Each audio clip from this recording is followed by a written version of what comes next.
All right, that's enough social media nonsense. So we're doing a few things a little different than last week. Instead of the welding jar in the main deck, we're playing a Tormod script in the main deck. There's a lot more graveyard action happening right now, especially if you take a look at the MTG Goldfish top lists in the last 7 days, metagame share wise. Let's bring that up.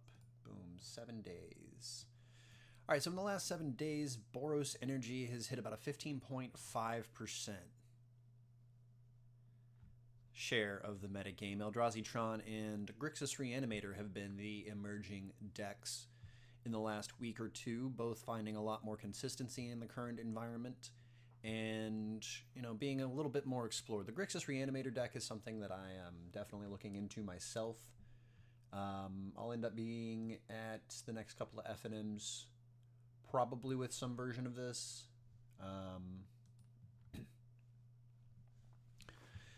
Then we got Belcher taking up another 5.8% of the metagame. Domain Zoo dropping in shares as it finds itself fighting against things like Eldrazi and Grixis Reanimator, putting things that are slightly a little bit bigger than what they are trying to do as far as speed to the battlefield.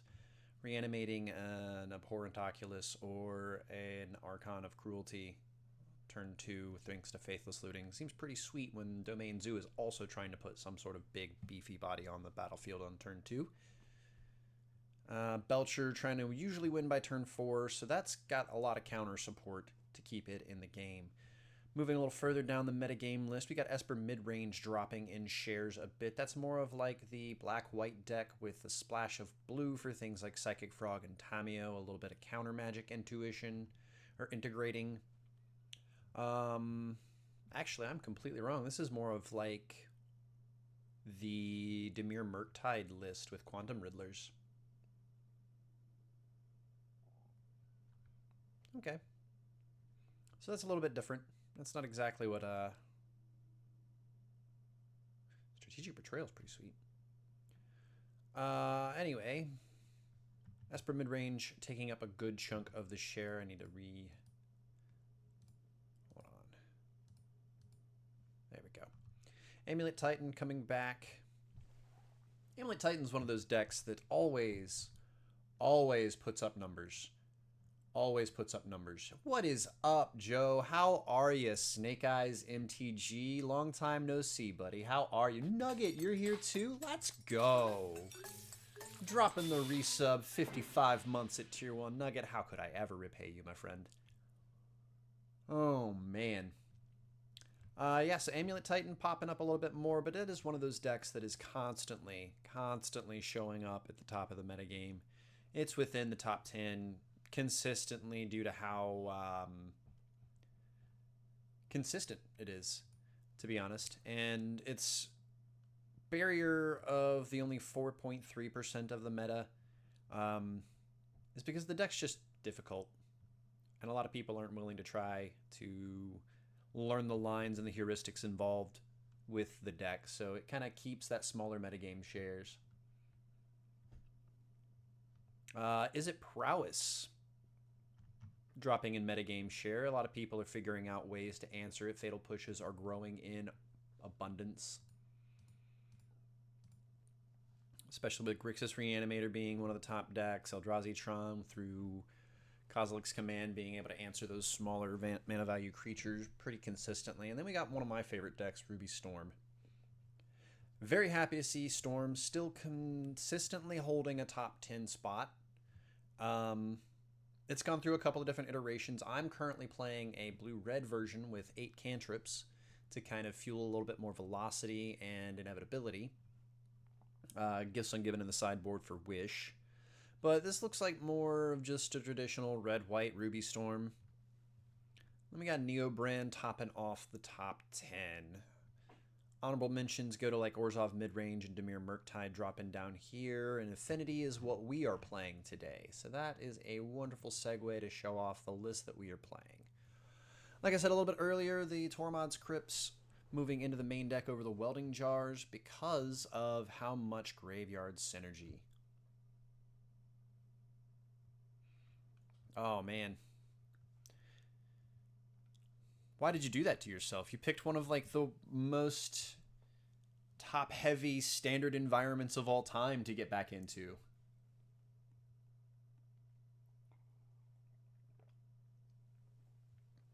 I don't know. I'm really excited. We were able to put up a 3-2 back-to-back last round, or yesterday. Sorry, Jeebus. Last week. With the card called Atog in our deck. And, like, I think if there has ever been an Atog playable list, it's this. With the explosive turns that Pinnacle Emissary can start off the game with,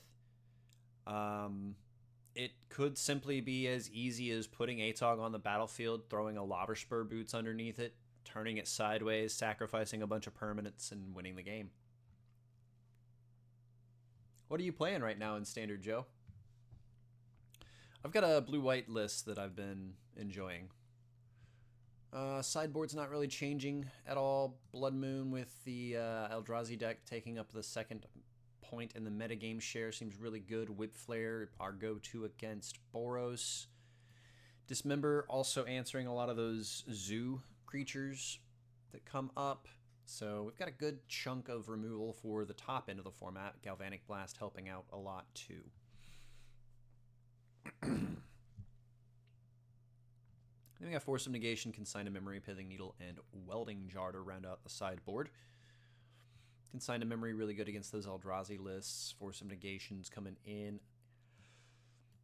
those control matchups. We got the Tormod's Crypt in the main deck to help us fight against Flage. We've got the Pithing Needles for various Planeswalkers / activated abilities we want to turn off in general. Word. All right, so we're going to get a warm-up game here in the best of 3. I am about 10 play points shy of a league, so we're going to get warmed up here and hopefully hop into a heads-up game, get a dub, and turn that into a league. Or we could go friendly. I think we might actually just go friendly league, because we could definitely do that.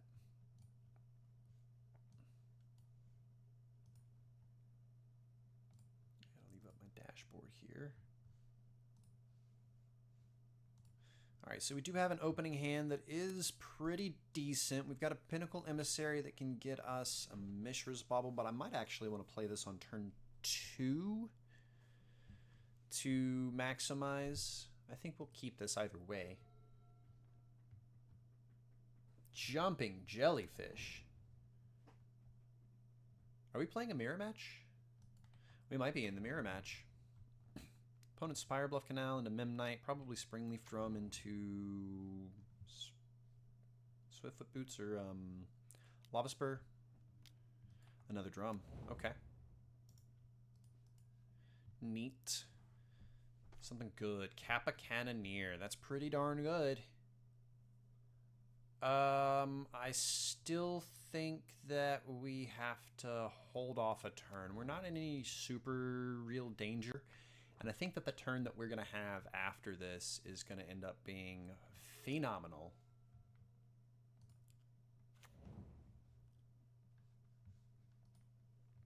We'll take a look at your standard deck after we finish this round. I'm excited. Opponent's got 2 cards left. Maybe they don't have a monitor, or if they do have a monitor. Okay. I'm just going to go ahead and pass priority here. There's no reason for me to hold on to it.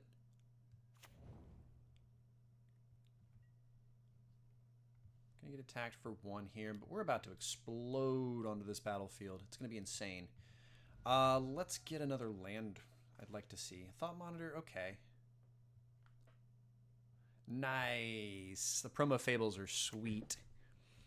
All right, we're going to warp the emissary. Cast Bauble. That'll give us another creature. We'll go Springleaf Drum. That'll give us another creature. I will... Actually, we'll tap the Pinnacle Emissary since it's going to be...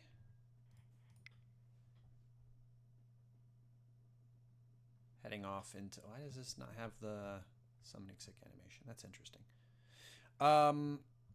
Springleaf Drum.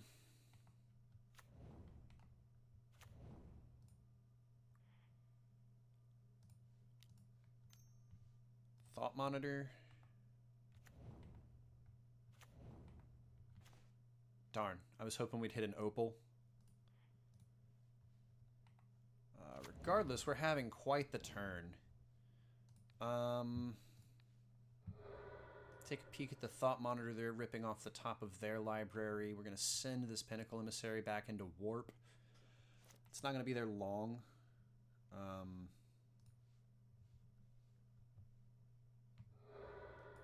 We are going to end up playing it next turn.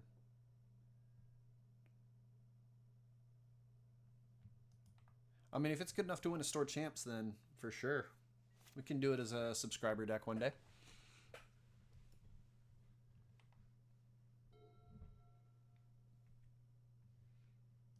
Do like the old World Wagon.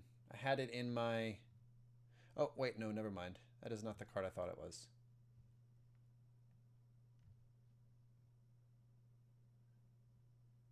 That's pretty sweet. Okay. I can get behind that.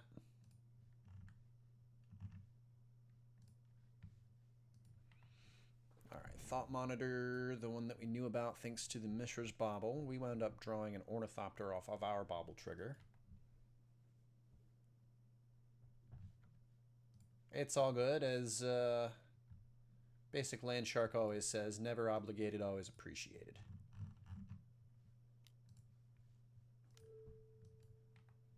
Thought cast. Our opponent has essentially refueled their hand, which is fine. We're about to do the exact same, but we're also going to have a Kappa Cannoneer. And I think that's going to be my first play. Although I do kind of want to put Pinnacle Emissary on the battlefield first. We'll do the Pinnacle Emissary first, actually. That's how we're going to outpace and out-widen. That's spooky. Cranial Plating is an interesting card that I have overlooked as far as an option for this deck.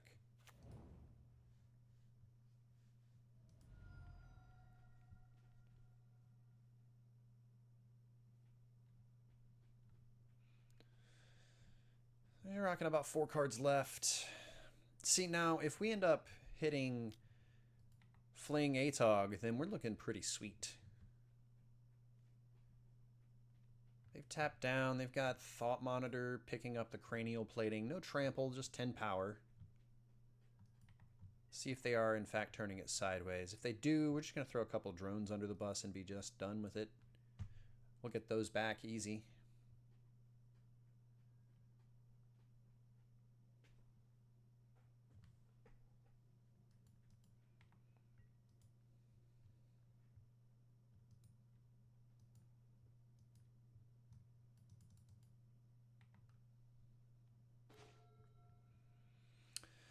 So we're going to play this Darksteel Citadel. Don't usually do viewer battles. Not often, at least.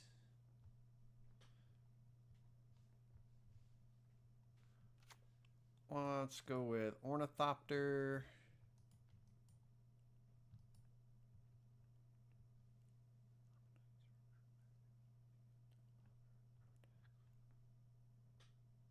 Nice. Yeah, that tracks. Alright, so we got the Pinnacle Emissary on the battlefield permanently. We got 5 drones that are untapped, ready to go. We've got a Thought Monitor and an Ornithopter. A second one on the stack. Drone token resolves. Oh yeah, getting double landfall triggers off of one of them. I will...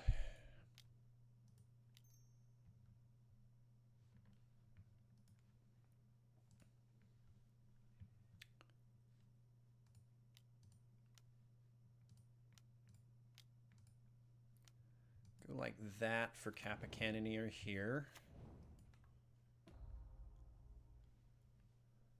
We played Darksteel Citadel as our land for the turn, so I kind of want to just chill and not apply too much more pressure to the battlefield. We've got this Metallic Rebuke we can kind of hold back on.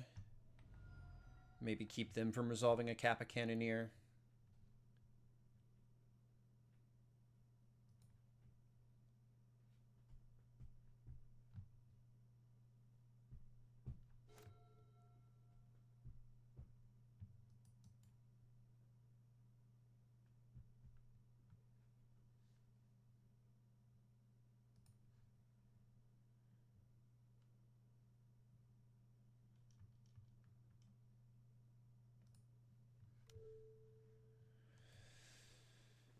Okay.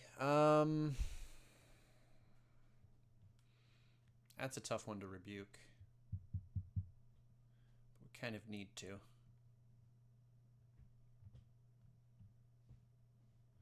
They have the mana, 4 cards in hand. Most of their stuff's probably 0 drops. I think we actually just hold off.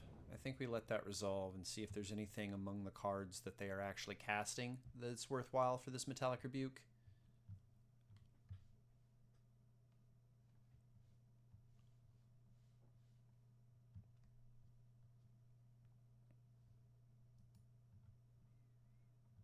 Memnite. That's fine.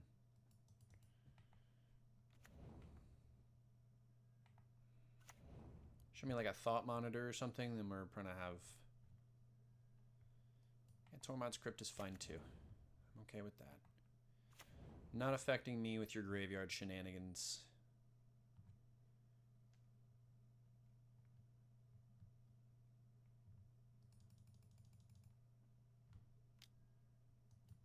Shadow Spear, however, that's spooky. I don't care for that, and you've got just enough to be able to pay it.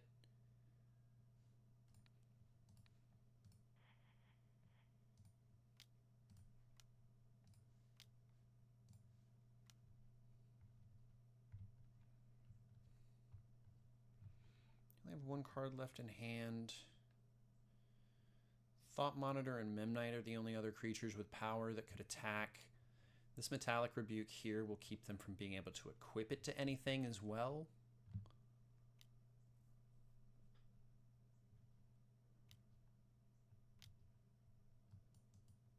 At least this turn.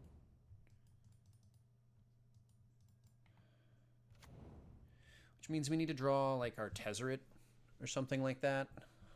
I kind of want them to turn sideways so that we can double block this Thought Monitor without it getting Shadow Spear. But I don't think they will. They're going to wait for the Shadow Spear. Which is brilliant for me because I'm sitting here behind this Thought Monitor thinking, all right, how do we get through? What do we do? Because this is real wide from our opponent here. They're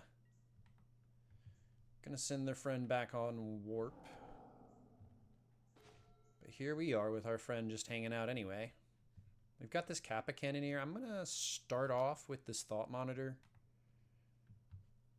Because we're going to start getting triggers off of Kappa Cannoneer like nothing here.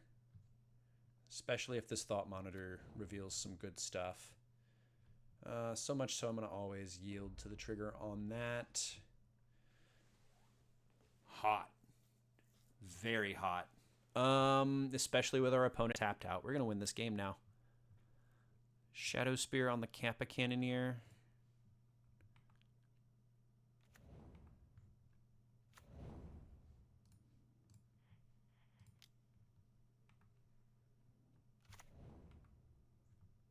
Yeah, this seems really good for us. Blue, 1, 2, 3, 4, 5. Trigger, trigger, trigger. Equip here.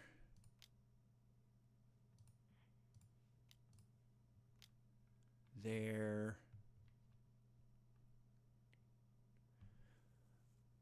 That one can't be blocked. So that's 14 coming through. They'll have Boop. Boop covered.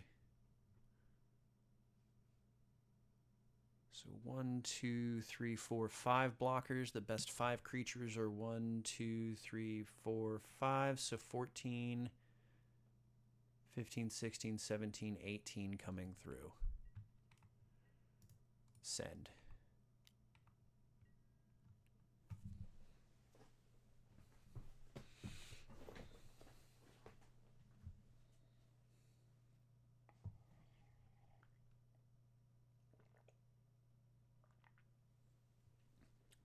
The Metallic Rebuke keeping them from equipping their Shadow Spear was the game winner.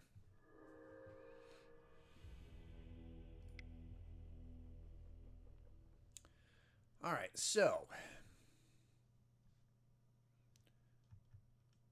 our opponent has decided to step to the table for the mirror match. I'm not sure what to do about that. Feels like it might actually be a sort of 2 ships passing in the night situation. Kind of like those. I don't care for Tormod's Crypt in this matchup, so that's an easy 1-for-1 split for Welding Jar. I like Galvanic Blast. I think having Atog in our deck against the mirror is kind of exactly what we want. I think we'll shave a... Oof, seems bad. Rebuke was really good.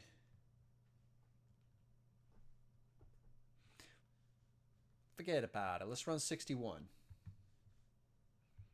Let's sit here for a second and run an ad break so that the next situation comes up.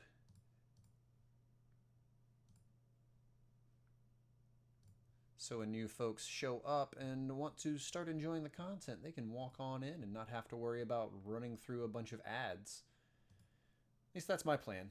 That's what I like, to choose spots to run ads.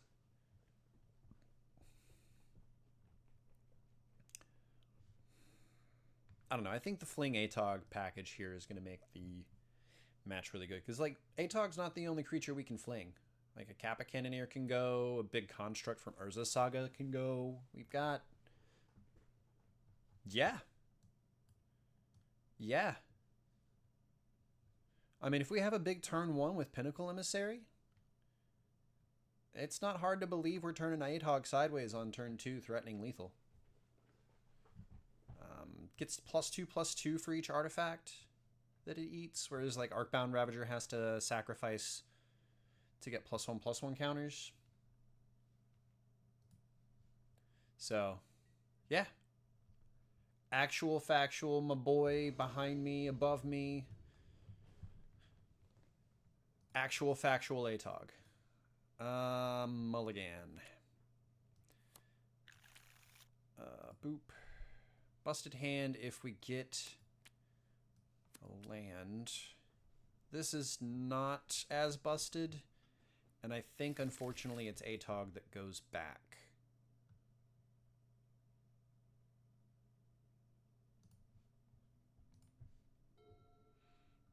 It's like we're going to try to end up getting this Thought cast off as soon as possible. We're going to go Spire Bluff Canal, Darksteel Citadel to satisfy that. Opponent starting off with Urza's Saga. Nothing else seems off. That'll give us Divination on turn 2 with the Memnite. I'm not even going to play the Memnite in case we end up hitting an Emissary off our draw step here.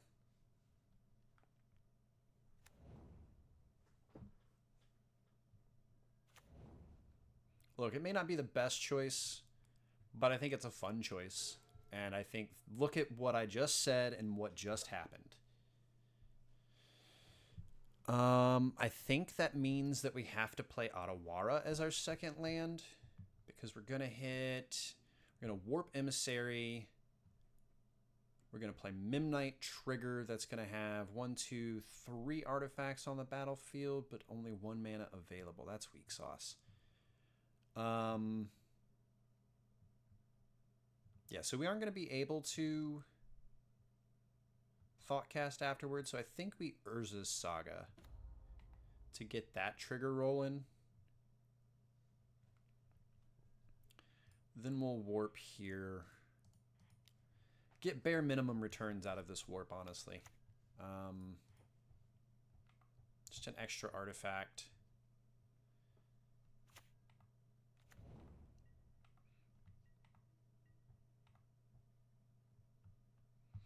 But that's all right. Our construct is going to be that much bigger.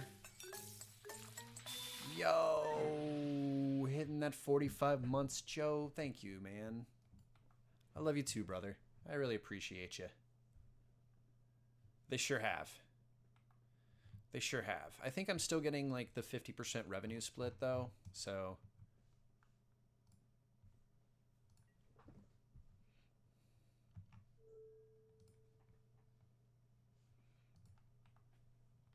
So they're drawing a card. They're floating mana, probably. Oh, they just let it resolve. Never mind. Wait, there they are. Oh, they passed priority, so they're just letting it resolve. That's so silly. Alright, well. Yeah, I'm not 100% sure if that's the split. I am an affiliate instead of a partner, though. So, like, there's that whole thing.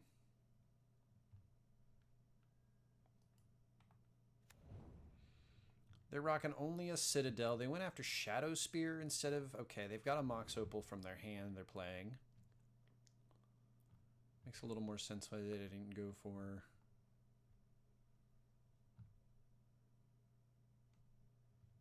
the other situation then.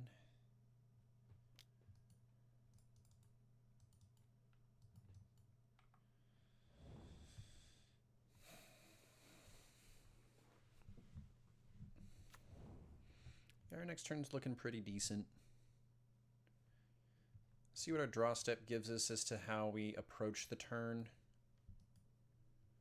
Being able to make constructs is probably going to be our avenue to victory.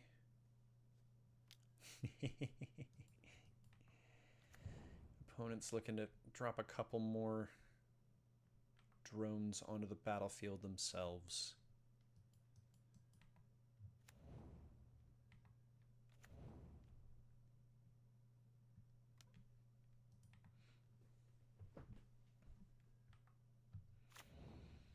Okay, so they've cashed in their hand on the back of Lava Spur Boots and another Bauble to get a couple triggers off the Emissary. One card left.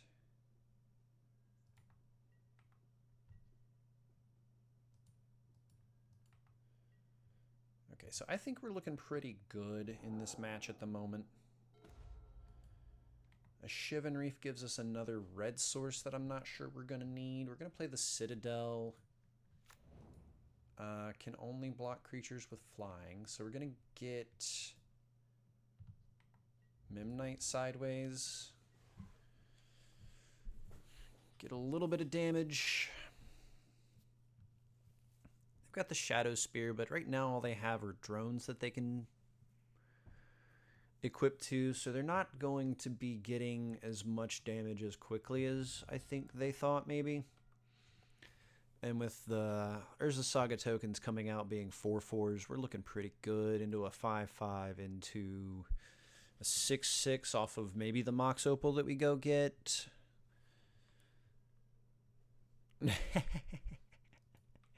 Ain't that the way? Well, I appreciate you coming back, Nugget. Thank you. They're going to draw 2 cards, so they're going to boost their hand size a bit.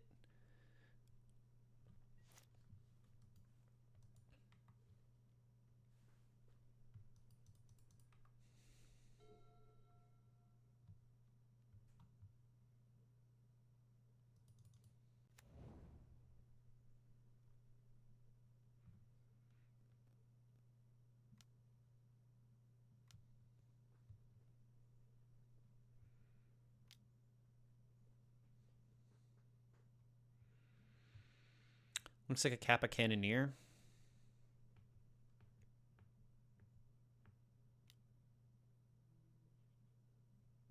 Given the amount of improvisation we're seeing. And they're going to boot it up.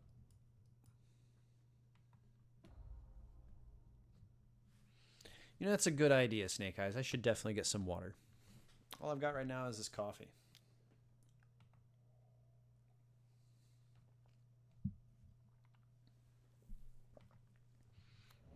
Can't block it because it's had triggers on itself and now this Memnite.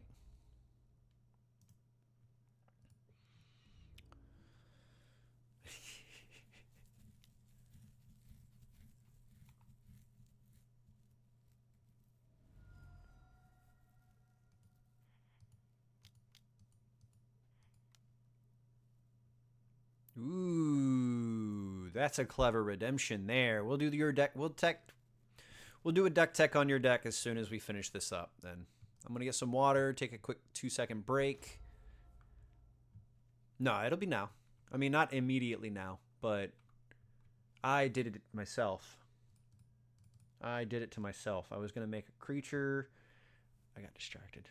That's silly. I'm going to grab Opal.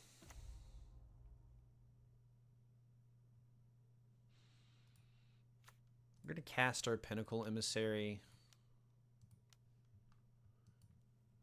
I'm going to lament the terrible decision of not playing my construct ability. It'll be fine, though. I'm going to add another artifact to the battlefield with this Thought Monitor, triggering our Emissary that's not sick.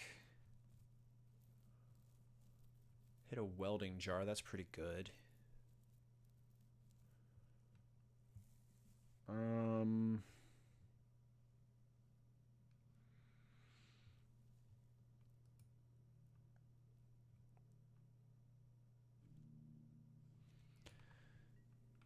So that Memnite's going to be doing some blocking. Take 2.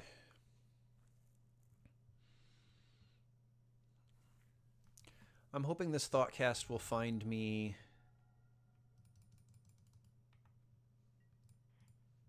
I'm going to go ahead and play this. Shadow Spear is the card I'm looking for. We can get this construct doing some damage, then we can be good. They've got a Shadow Spear, which is a little spooky myself, I think. This is Ward 5 total. 2 separate triggers. That's 8. 2 cards, 9, 10. If they're both artifacts.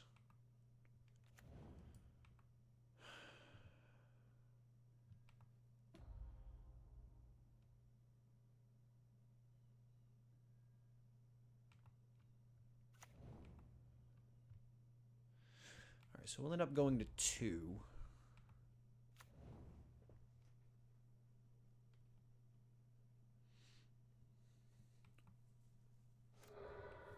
They cast this with Warp, so they don't have a blocker for my Construct token.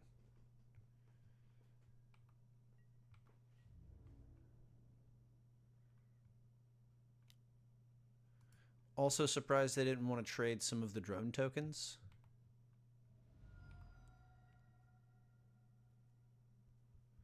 $28. They have nothing else they can play. Warp sends that off to its own little world. We're at 2. Metallic Rebuke doesn't do anything for us. Alright, so Haste, Lifelink, Trample. So we can sit here and hope that we can Otawara the Shadow Spear and put up blockers on the Kappa Cannoneer based on their 1. No, because they have the Emissary on Warp and the mana to be able to play it. So we're not going to be able to do that.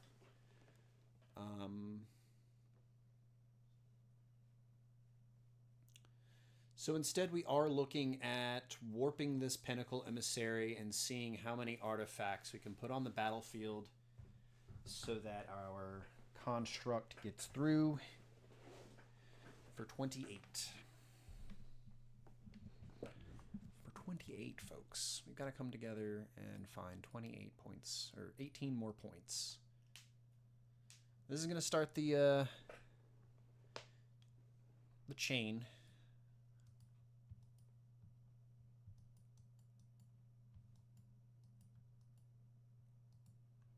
Because I think we can do it. We've got Thoughtcast. I mean, we don't have any more artifacts to cast otherwise at the moment. But Thoughtcast, I think, is going to yield some good stuff for us. Because that's already 2 tokens.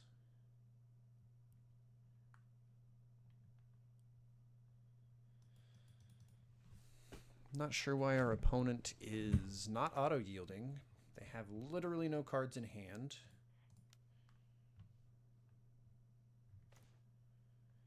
Galvanic Blast and a Darksteel Citadel.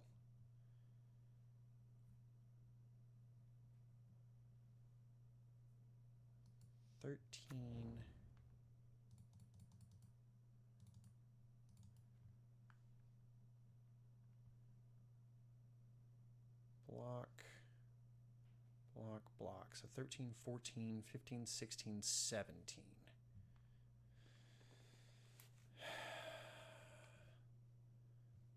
We can Metallic Rebuke, but we can't Galvanic Blast now.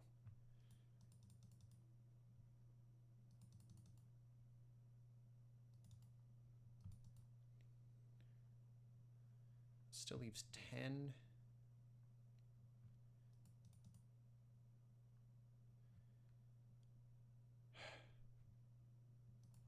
Lame.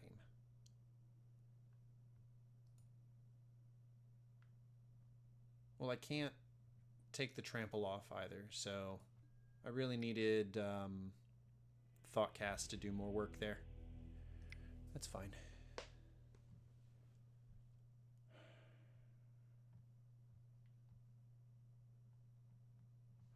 So I think I'm actually going to bring in the Consign to Memories and cut the Galvanic Blast and win the match because our opponent doesn't want to do anything with this. Yeah. All right, so I'm going to take a quick break. Breakfast was not as filling as I needed it to be. I ate a little bowl of oatmeal with some fresh strawberries before going live. So yeah, I'm going to run a quick ad. I'm going to run and see what I can snack on for 2 seconds, and then we'll be right back.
Standard deck list. Keep in mind, I don't know very much about Standard.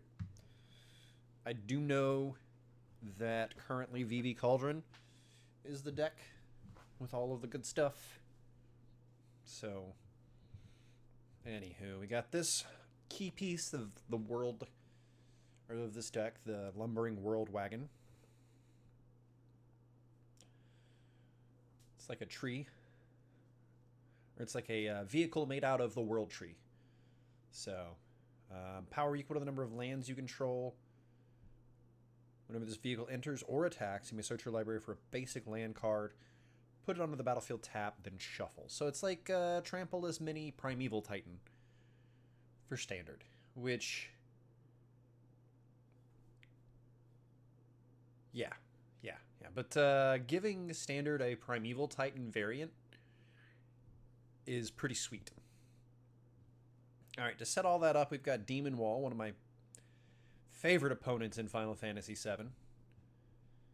Defender Menace. As long as this creature has a counter on it, it can attack as though it didn't have Defender any counter. So it's got the ability to put some +1/+1 counters on itself.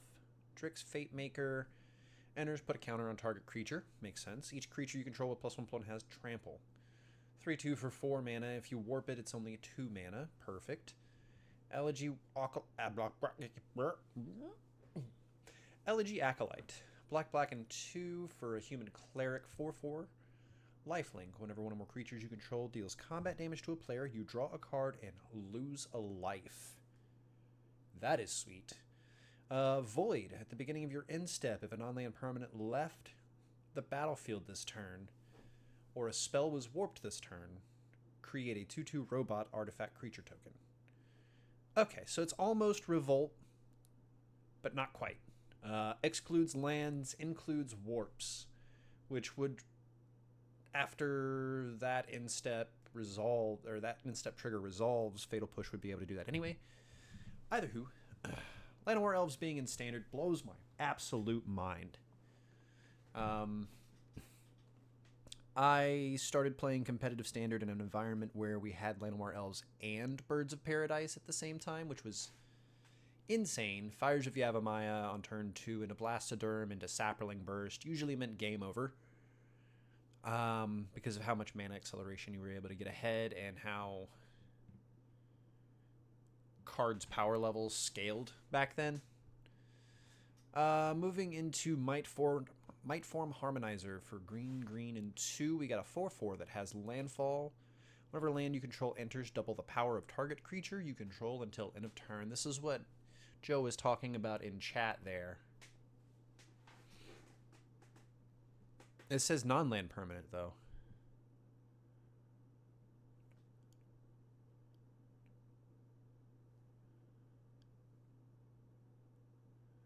Yeah, Joe, the card says non-land permanent. If a non-land permanent left the battlefield this turn. Or if a spell was warped. Yeah, we're good. Same page now, but this is the card you were talking about, doubling the power of World Wagon and going insane that way. Warp for a green and 2, so that's a pretty sweet way to go ahead and get out ahead and be a little cheaper. This is turn 4. Turn 4, after you've played the Lumbering Dragon or World Wagon, you can play Harmonizer, like you said. Tap it to crew. Fable Passage, fetch.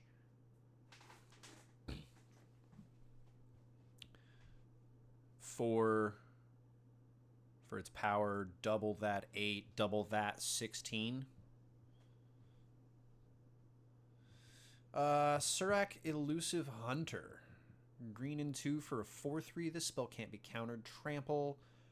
Whenever a creature you control or a creature's spell you control becomes the target of spell or ability an opponent controls, draw a card. That is really cool. Maelstrom Pulse in Standard kind of blows my mind. Tragic Trajectory. 2/2. Okay, so this is the Tragic Slip. A little better on the front end, a little worse on the back end. Sorcery Speed. Biosynthetic Burst. Put a counter on a creature you control. It gains Reach, Trample, and Indestructible until end of turn. Untap it. That is insane.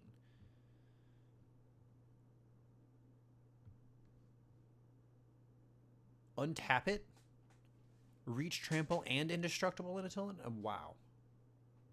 Then we got Shoot the Sheriff. Legendary card at this point. Can't kill outlaws, but not very many outlaws in the format. Yeah, none of these are outlaw creatures. So then you got the main Lumbering World Wagon. Then you got your Phyrexian Arena demon situation going on. Make a 6/6 demon on the Ritual Chamber when you unlock that. Or Unholy Annex to, at the beginning of the end step, this is an enchantment. Draw a card. If you control a demon, each opponent loses 2 life. And you gain 2 life. Otherwise, you lose 2 life. So that's why Demon Wall is also very helpful. Good way to gum up the mid-range battlefield, especially as a 3/3 for 2 mana against the aggro decks of the format for sure.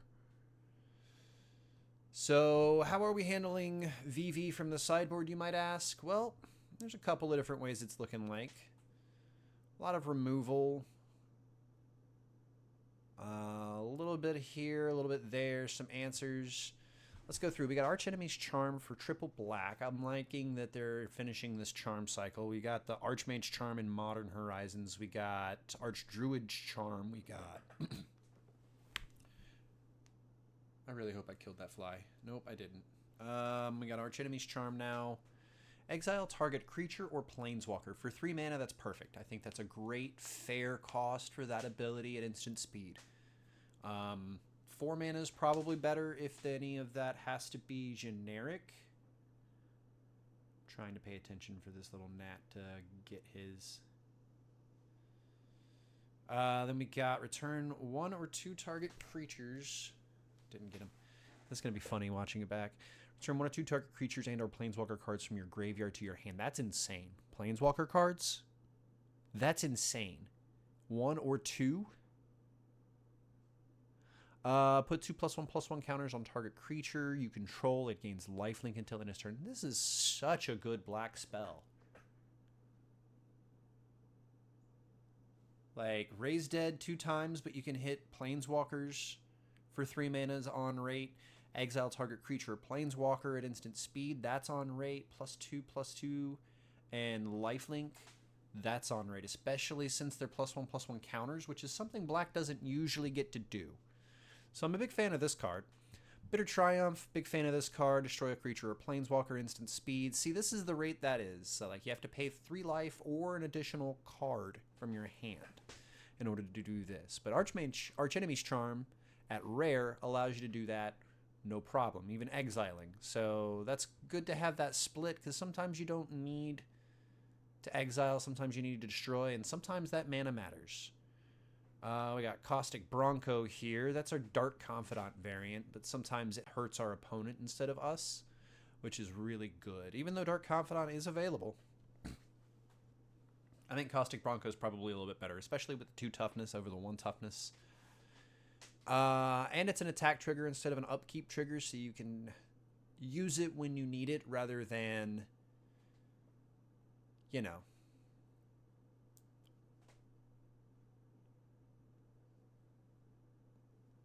So, yeah, Caustic Bronco attacks, reveal the top card of your library, put it into your hand. You lose life equal to that card's mana value if Caustic Bronco isn't saddled.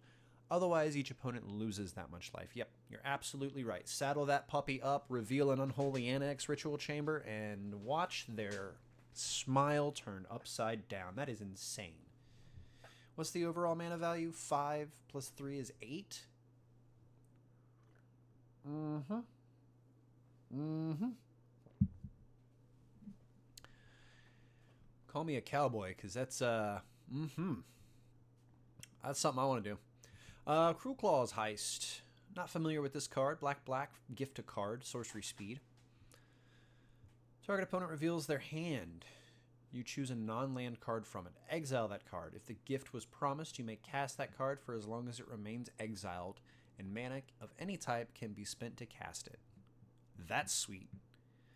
So it's Thoughtseize for standard for just a little bit more. But if you give them a card, let them draw a card, you get to cast that spell for however long. Yeah, yeah, you don't really like want to give them a card in those situations. Maybe it's like a Narset situation where you gift them a card, but maybe they can't because I don't know. And then you Days Undoing. Anyway, Duress Evergreen. This card is always, always, always playable whenever it's in standard. I can't think of a format where it's not done a little bit of work. It's done more work in some formats than others. So, Keen-Eyed Curator, 3/3 for 2 mana. Good way to get aggressive. As long as there are 4 or more card types among cards exiled with Keen-Eyed Curator, it gets +4/+4 in Trample, making it a beast. But also allowing you some gameplay against graveyard strategies with the pay 1 to exile target card from a graveyard. So it makes sense. Maelstrom Pulse, extra permanent removal. Can't hit lands, but maybe they have a couple of different copies of what is the name of the enchantment that puts 4/4 dragons onto the battlefield at landfall, in addition to 3 damage to the battlefield when it enters. Somebody help me out.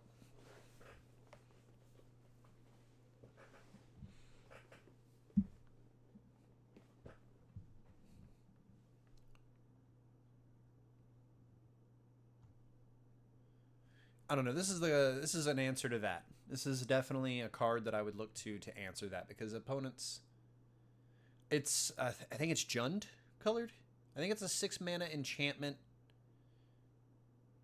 Deals 3 damage to each creature, I think, on enters, and has landfall, make a 4/4 flying dragon. Anyway, the point being, Maelstrom Pulse that sun gun. A scrap shooter.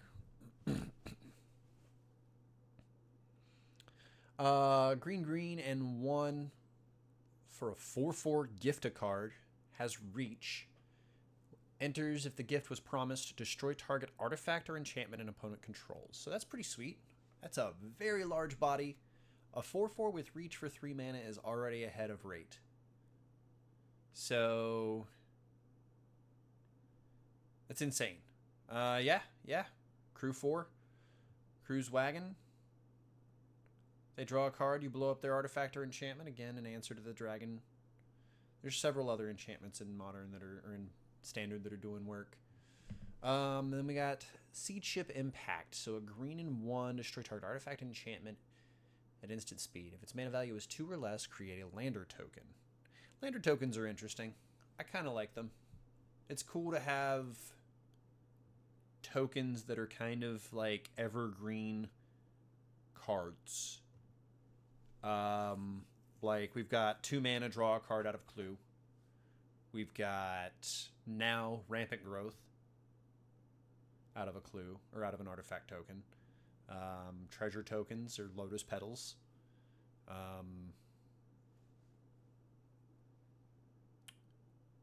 Food tokens or Healing Salves. So we need... Do we have a token that you pay to sacrifice to deal 3 damage to any target? Because that needs to be on the list. Black blood tokens. Those are more red than...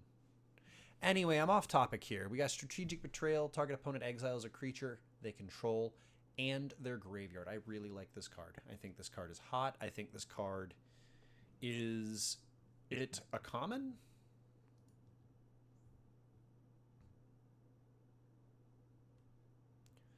This particular printing is not pauper legal. Okay, so it is not pauper legal.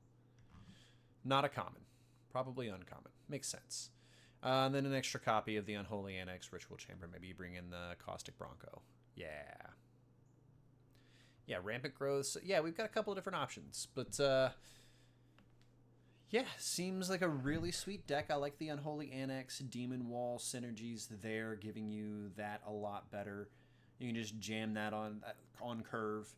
Llanowar Elves can give a little extra mana, maybe even develop the board a little further. But Demon Wall on turn 2 after Llanowar Elves, or maybe you even play one of your enters tapped lands on turn one, those situations. I really like Soulless Sanctuary. I think that card's really good.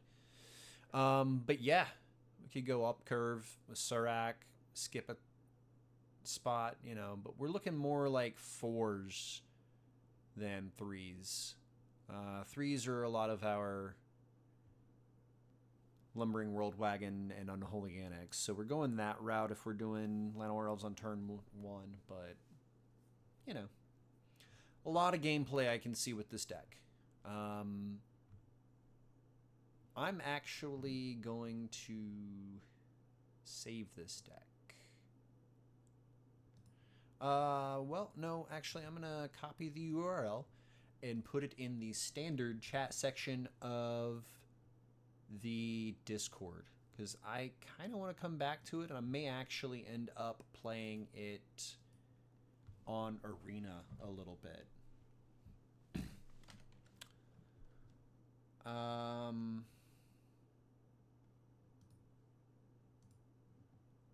reply to it.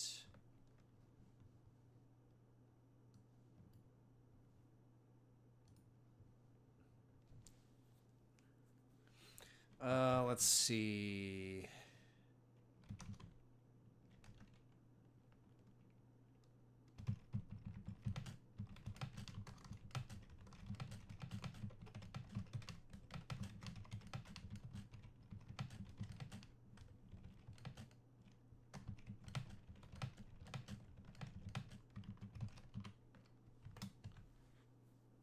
There we go. 10-1 on Arena. That is insane. I absolutely will give it a go. But here, we're going to go ahead and hop into a friendly league with Atog. It's certainly sweet. I think it's pretty good. I'm excited to try it. I'm going to run an ad break so we can take that pre-roll ad off for folks. Kind of wish my social media posts would do better.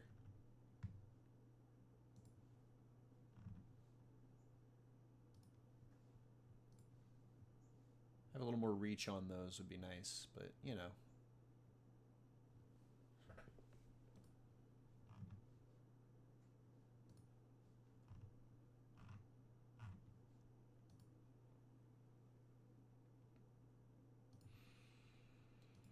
Yeah, we're hopping into a league here. Waiting. You know what I usually like to do whenever we end up in that spot. Let's see what that says. Okay, that's just the same notification I had. Okay. So, rocking and rolling.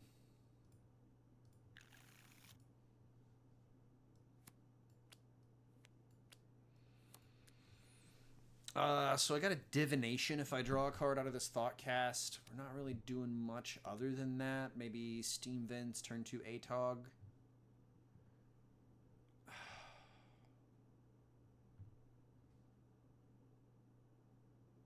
Maybe we hold up Rebuke. Atog's more of a combo piece. I'm not sure I want to present it as a threat this early. This is a fine enough 6-card hand, I guess.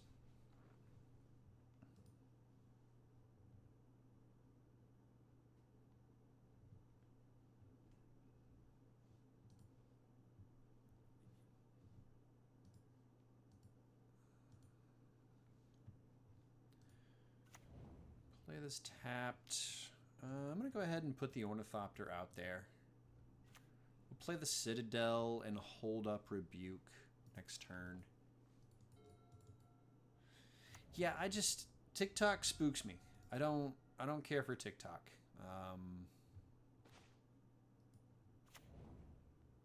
Opal here is really good.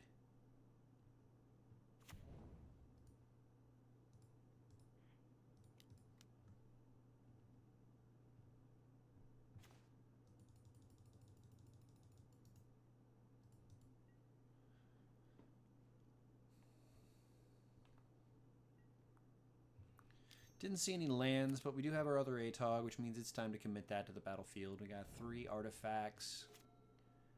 making this a 4-mana spell at the moment.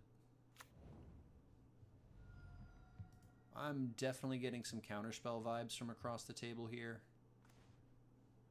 Let's play this Bauble, see what's up. 4 artifacts, so blue 2 for Thought Monitor. I think I'm going to try Atog and rebuke the counterspell.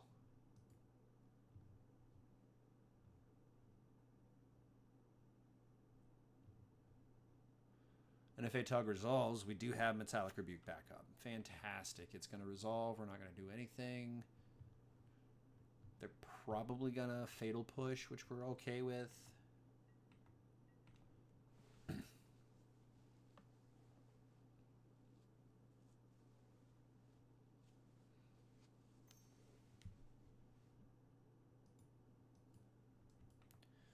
Cling to Dust is interesting.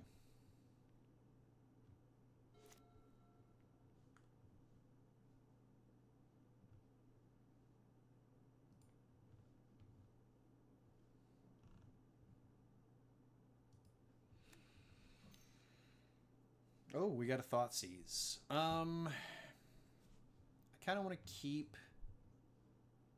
my Thought Monitor, and I don't mind if they spend a counterspell on top of my Metallic Rebuke to get there. Because it still leaves us Atog number 2 and Metallic Rebuke. We got 2, 4, 6, 8 on the battlefield here in power and toughness. Extra for Atog. And they definitely take Thought Monitor, right? Like, that's just the no-brainer. Because it's divination at this point, Thought Monitor is. So maybe they take the Metallic Rebuke. I don't know. Yeah. See?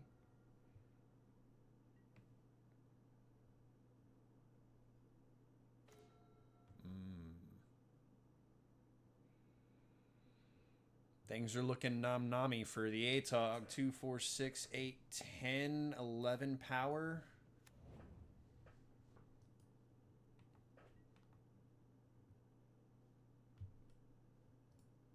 I'm just going to attack with this Atog.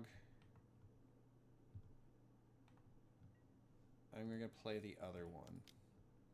See, like here we're threatening lethal in a couple of different ways. We've got Metallic Rebuke to back it up.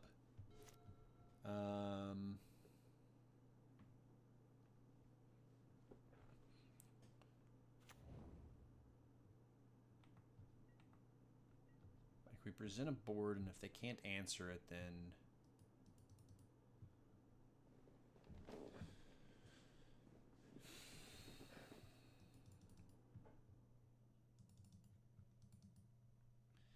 is this worth more as a card or +2/+2?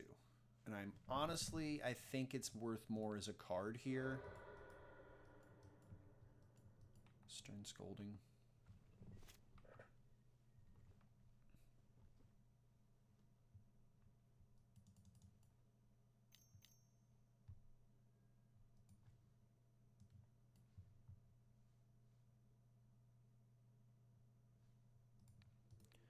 I think that's well worth countering here.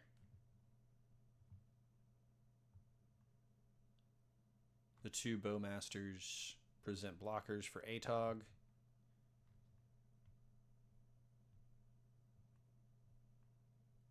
We can't have that.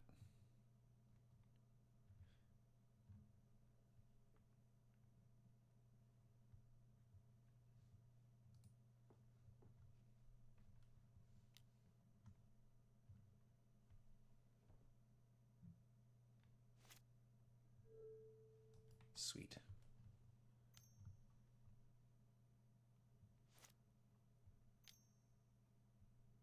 What are you doing, opponent?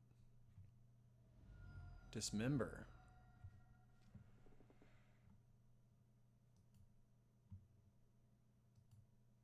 Okay. Does that mean they have the Fatal Push? That means they have the Fatal Push. Like maybe I eat some artifacts to save myself there, but I don't think that gets us ahead. at all?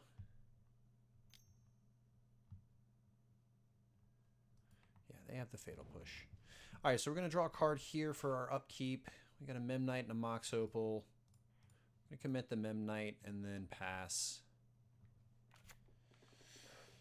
One card in our opponent's hand, one in ours, but it's a redundant one with a second copy of Mox Opal. Hedge Maze, we're going to auto yield. Opponent drops.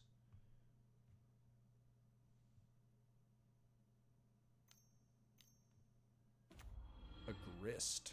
Okay. Wild. And they didn't activate it.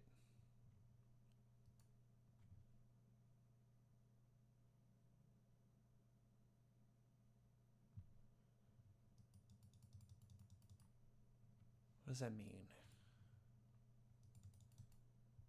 Maybe I should have saved that Atog from...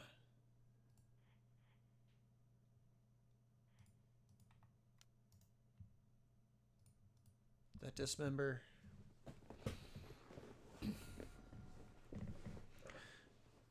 Yeah, that's definitely what it looks more like. No. Joe. Snake Eyes. Yeah, I'm a little bit bewildered why they didn't want to fire it off. Did they know their top card? Hedge Maze?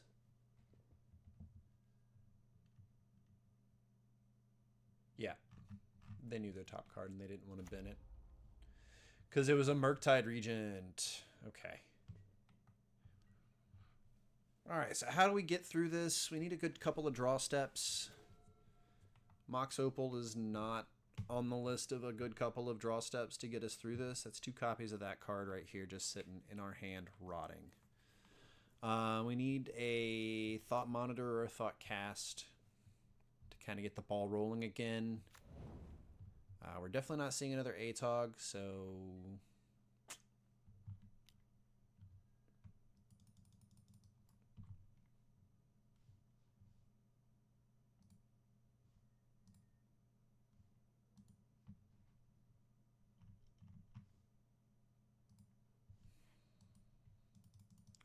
I think we take this one.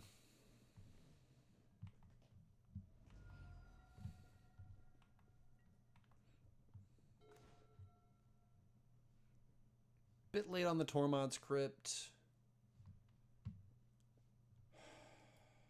So tough. 3 blank draw steps in a row for us. Opponent ripping arguably one of the better cards in their deck against us. Cosmogoyf seems really cool.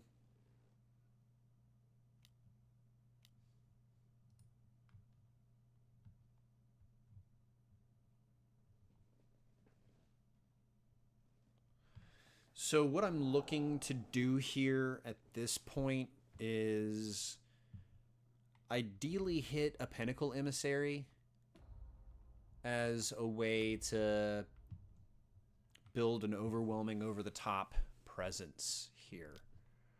I think we have to block. Thankfully, there's no trample.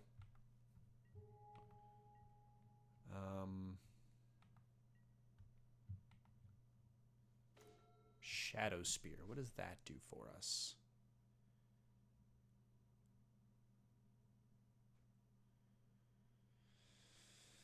Not much.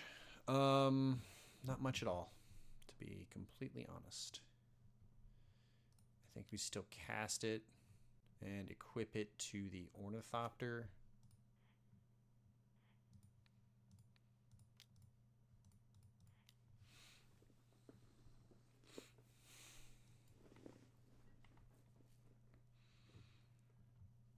Because the Ornithopter is going to block here. I'd really love to see Pinnacle Emissary come through and say hi.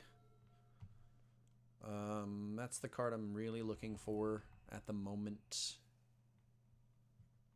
They're going to kill the Ornithopter and then kill me.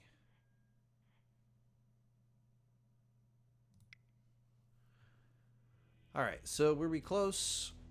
Bobble into Cannoneer. No, not close enough at least. Okay, so how do we answer this? We love our Tormod's Crypt. I think that's where we want to stay.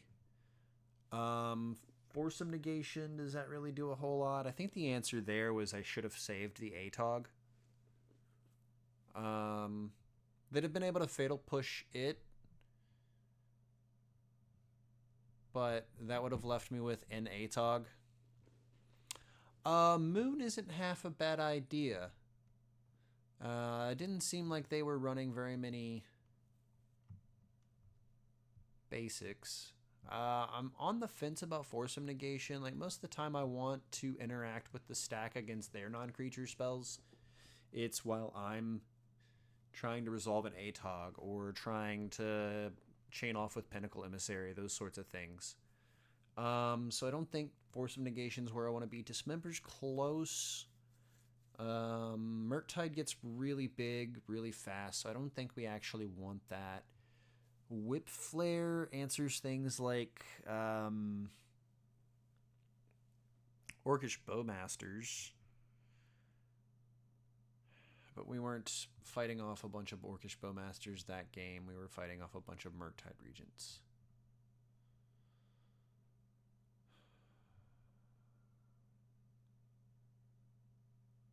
So I think we just stick with Blood Moon. I think part of our problem was that we are too vulnerable to spot removal, and I think Atogs play into the vulnerability to spot removal.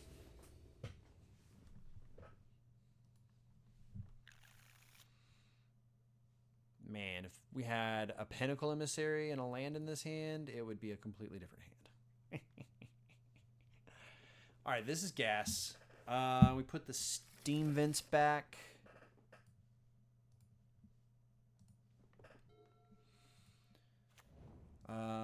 Warp. Something tells me they'll have something like Toxic Deluge to get out of this.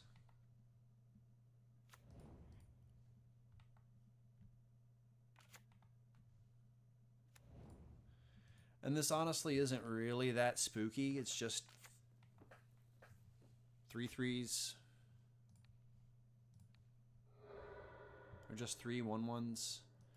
They got a Delta resting on top of their library, so we're going to go ahead and send it back to them. We've got Urza Saga as our land drop next.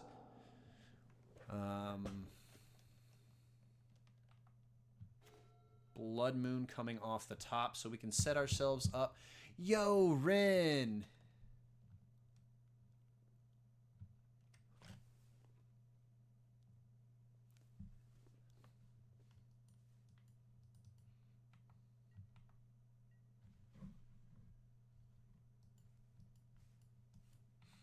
Alright, so Blood Moon, I think I'm going to wait until Urza Saga hits Chapter 2 to drop it. We're going to go Saga.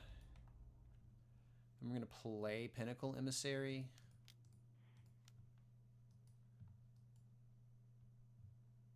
I don't think they have an annul. Stern Scolding doesn't answer that.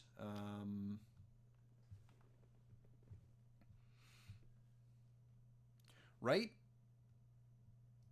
I feel like that was a really good turn 1. It's a really good turn 2. 3 damage and a 3-drop. We've got 9 permanents on the battle, 8 permanents on the battlefield already. We're already applying the sort of pressure that an opponent would want to interact with. So that's going to open the door for Blood Moon.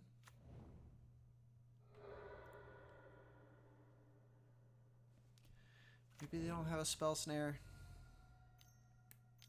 Oh, they have a Frog. That is perfect for us.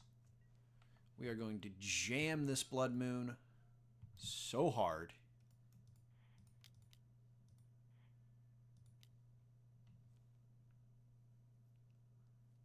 Come on, no Force of Negation.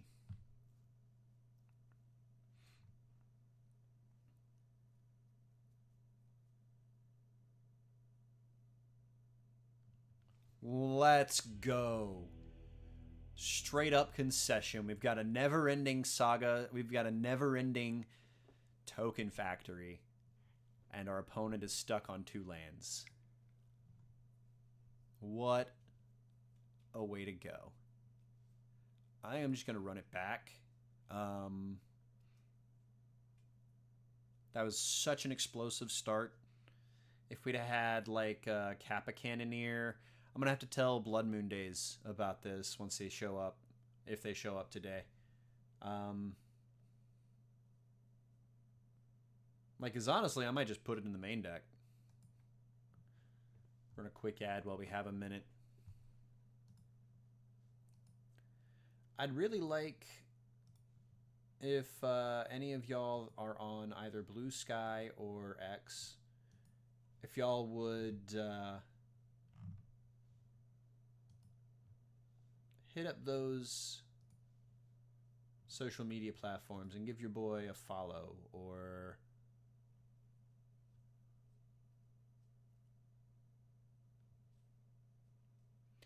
well, I mean, your username is not Blood Moon Days though, so like, you know.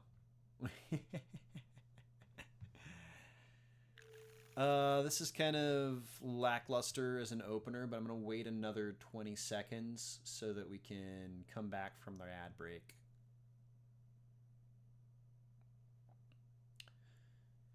We got it in. Coming back in 5, 4, 3, 2, 1. All right, here we are for game 3 of Round 1. Fight! And we're looking at this opener and thinking just how lackluster it seems. Urza Saga's really good against blue-black, though. So, like, I'm half tempted to, you know, go ham with an Urza Saga on turn 1, Springleaf Drum, Memnite, Springleaf Drum. Turn 2, yeah, I think I'm actually going to keep this.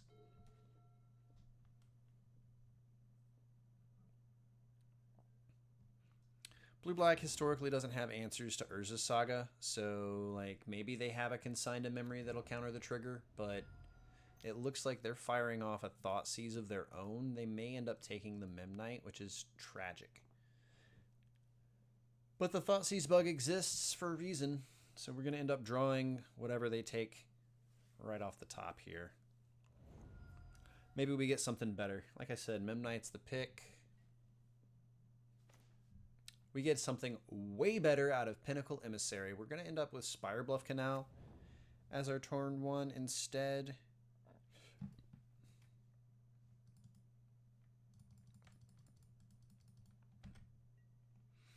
Not excited about that. I kind of want them to jam Frog on turn 2 again here, but I don't think they will.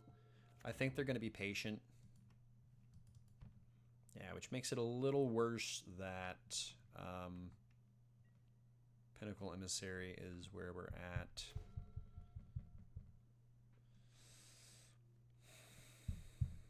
Definitely an Urza Saga's pass sort of turn here. Actually, maybe we try to get this Springleaf Drum out there. With the Mox Opal, the Pinnacle Emissary is going to get enough triggers that having Springleaf Drum out there right now might not be bad.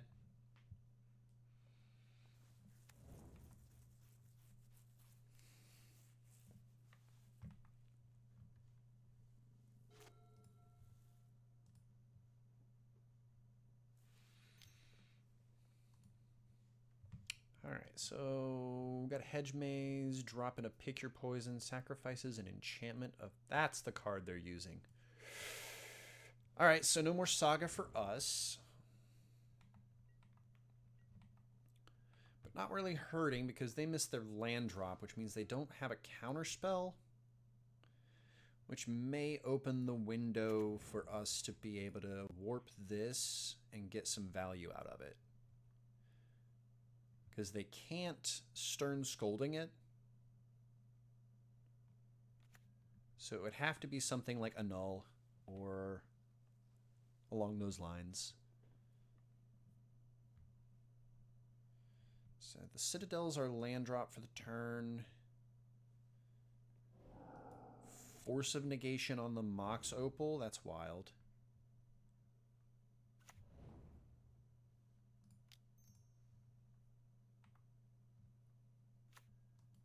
That is absolutely insane.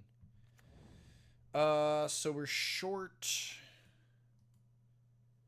2 to be able to cannoneer this turn. So we're going to go ahead and auto yield and pass to their turn. Emissary is going to boop on out.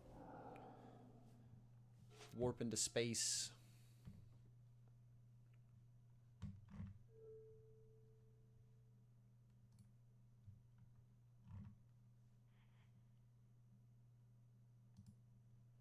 All right, so opponent just kind of, you know, not doing anything. Maybe doing something. They got 4 cards.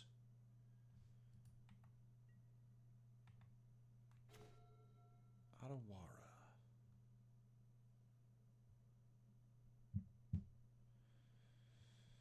I think what we do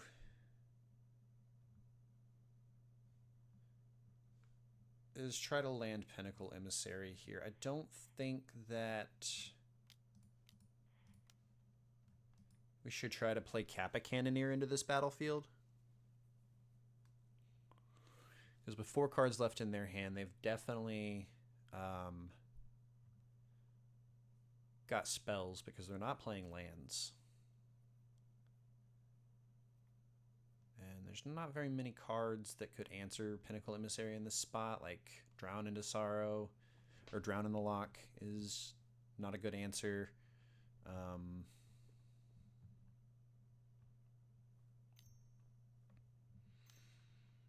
So like straight up counterspell, sure.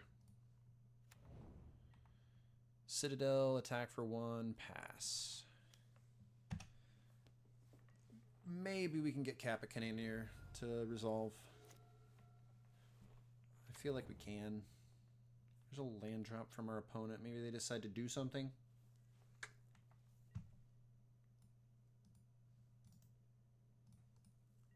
Negative. Negative. Thoughtcast is a fantastic card to have drawn here. If they decide to counterspell it, that would be a bit wild. They are holding priority.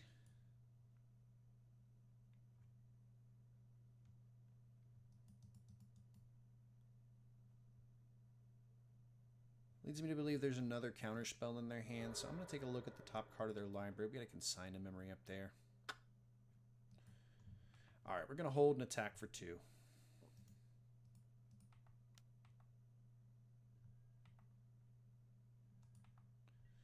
I know that turns off our Springleaf Drums, which turns off Otawara, but I think that sneaking this damage in, especially with the Bloodstained Mire that they're doing on the battlefield there. So the card we just saw on the top of their library is gone.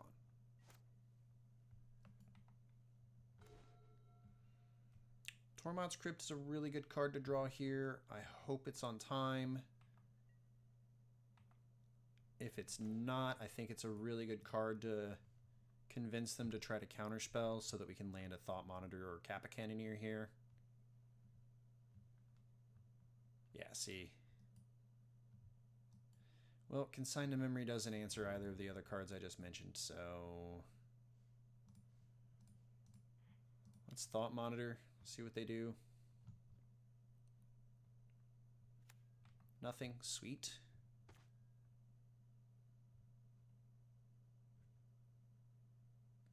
Not exactly a situation where I'd want to jam Blood Moon.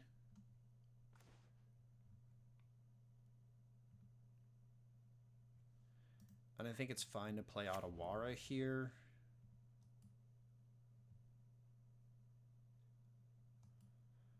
I don't think it's fine to play Kappa Cannoneer yet, though. We'll attack, we'll play Memnite.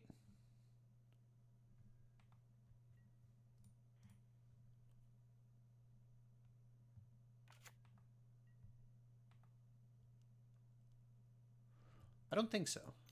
I think they're pretty cheap. So they're cantripping Veil of Summer. That's fantastic. I love that news. That does mean probably that they have another.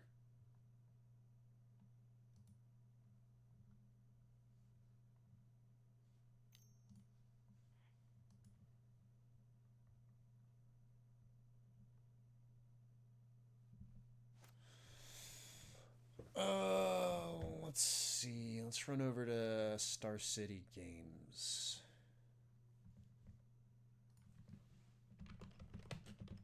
Kappa Cannoneer. Star City Games has them at $1 with 6 in stock. At near mint, a bunch of Neon Dynasty Commander ones, 12 at $1.50 in stock. Murders at Karlov Mana. It looks like this card got quite a few reprints. They're out of stock of the retro frames, which is the ones that I would go for. If I had the choice, at least. If I were just trying to put the deck together, I'd find the cheapest copies available. Alright, so our opponent's at 8. They didn't do anything of consequence, so we're not going to, like, do anything but attack. We've got the mana resources with Improvise available to double Metallic Rebuke, so we're going to put them to 3 and lean into that as a way to close out this game and try to find a W.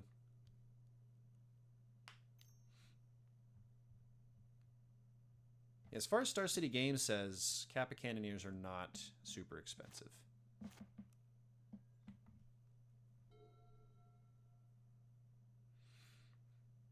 Honestly, though, but I think Atog's the weakest part of this deck. I think that I've made the deck a little weaker thanks to Atog, at least in this format. With so many people able to interact with Atog, I think this either needs to have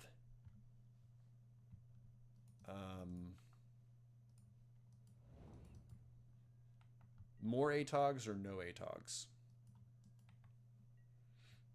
I don't know, man. The competitive nature in me. Let's turn this 4 power sideways.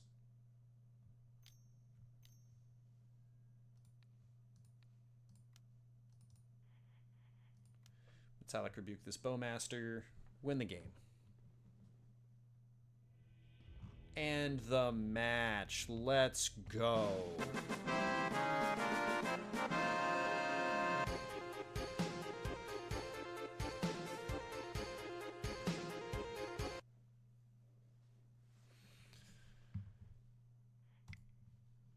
On cloud 9. We're up a game already in our league. Yeah, so I would need Kappa Cannoneers, which are about $1 a piece. At least the cheapest ones. I don't have any Thought Monitors, I believe. I mean, obviously, besides Mox Opal. Cannot forget that this deck has Mox Opal in it, by the way. Yeah, Thought Monitors are about $1 a piece as well. Retro frames, a little more expensive. Man, those are nice. I really like the retro frame cards. I wish it was a little different since it's an artifact retro frame.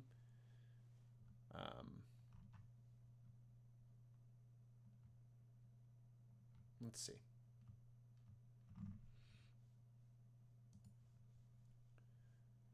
But let's see what Mox Opal is running at the old Star City Games. You've got to be kidding me. Folks, the cheapest listing for Mox Opal at StarCityGames.com is $170 per copy.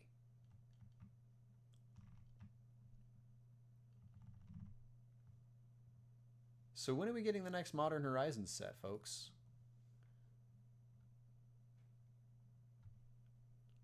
When are we getting the next Modern Horizons set? Because we need a reprint of Mox Opal. Like something fierce.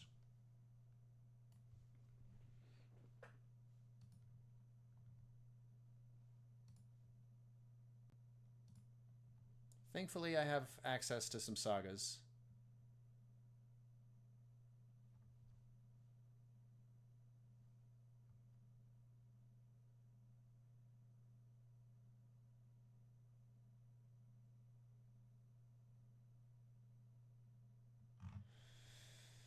Yeah, sagas are expensive.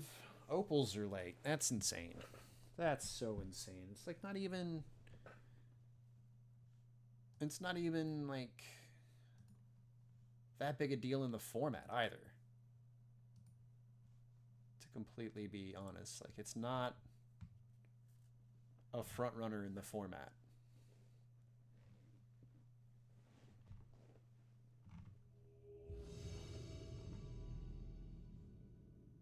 All right, so fantastic. We get to be on the play. We have a saga, an opal. This is not a keep. This is a keep. I think we send the ornithopter back. Because we can go Spire Bluff Canal. Maybe it's the Citadel, actually. Yeah, we'll put the Citadel back, because we can turn one Thoughtcast. Put our entire hand on the battlefield and Thoughtcast.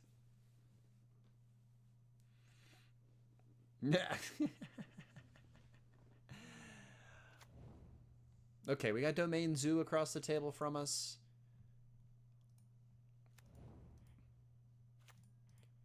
So Tormod's Crypt is going to be pretty decent as far as...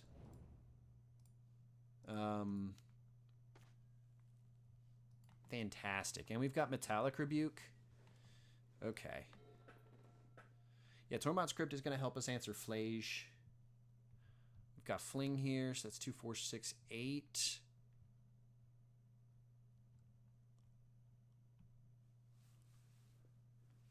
Warlord 86 PL, 1986 PL.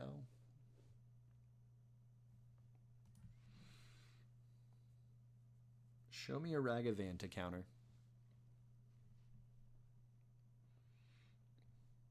Or a Leyline Binding.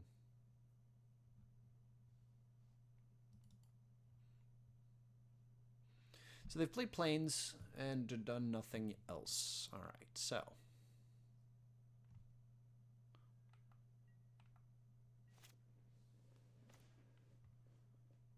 Okay, land. We'll just attack with Mimnite and pass.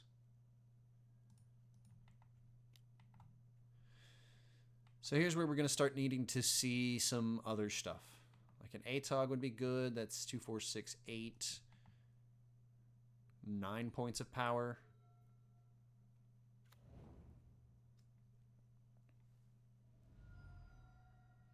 Appreciate you, Joe. Thank you for coming by. Thank you for supporting the channel as long as you have. And it's always a pleasure to see you, buddy. You can counterspell that Scion of Draco, because that combo is just nigh unbeatable if it makes the battlefield. So we're going to do that. Atog. Nope. Alright, we're going to attack for 1 with the Mimnite and go ahead and auto-yield through the turn.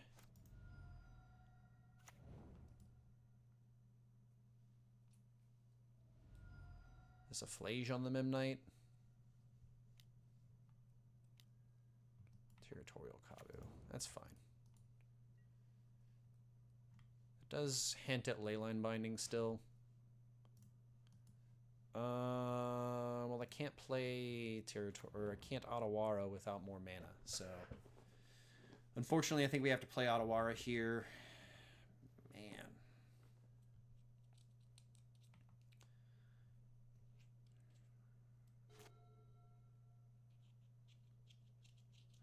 Eight cast here, or 7 cast.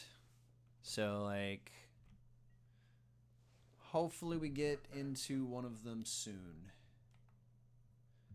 49 cards, 7x7 is 49, so 1 in 7 chance that we've got.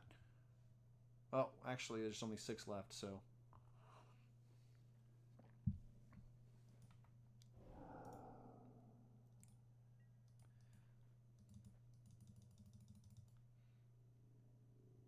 Is all colors, but does not have trample or anything. I think we're taking the 5 anyway this turn. Metallic Rebuke. Sure, not getting cast this turn. Much more likely that we draw a land there anyway. So we're gonna go ahead and, you know, pass it on.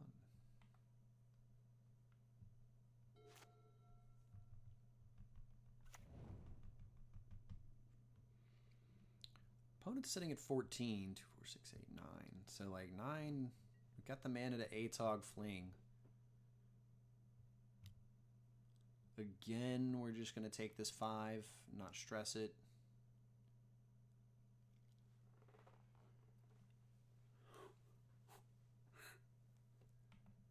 The real reason for our opponent to even fetch the Wooded Foothills.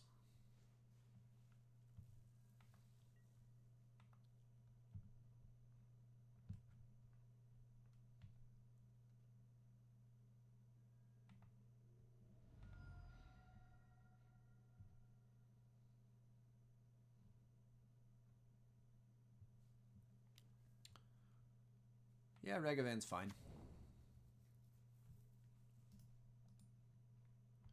Can't Metallic Rebuke it, so maybe if they'd have dashed it, but so we're looking for some casts.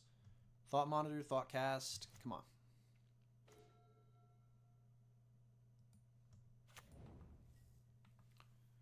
Instead, we get the Reef.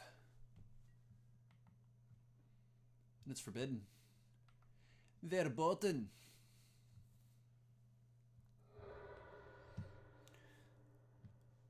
Yeah, so we drew 1, 2, 3, 4, 5, 6, 7, 8 spells, 5 lands in a 16 land deck at this point.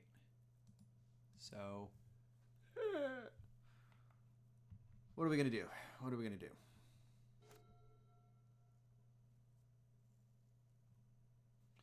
Should have kept the Ottawa, I suppose, as a spell.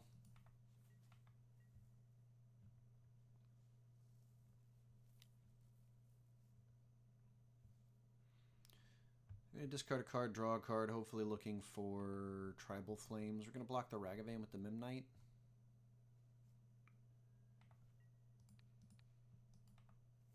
Want to keep Opal active.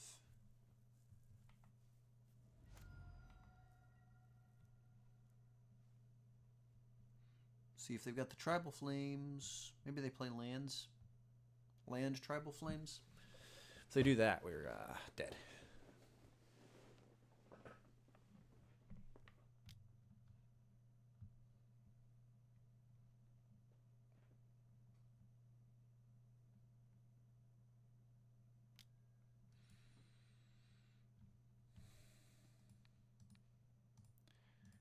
That wins the game if it resolves, so I have to counter it. If they have a Stubborn Denial, even worse for us. I mean, as the battlefield looks right now, without the card off the top of our library, this game's over. So we'll have to look and see. Take a look what's in our spell book.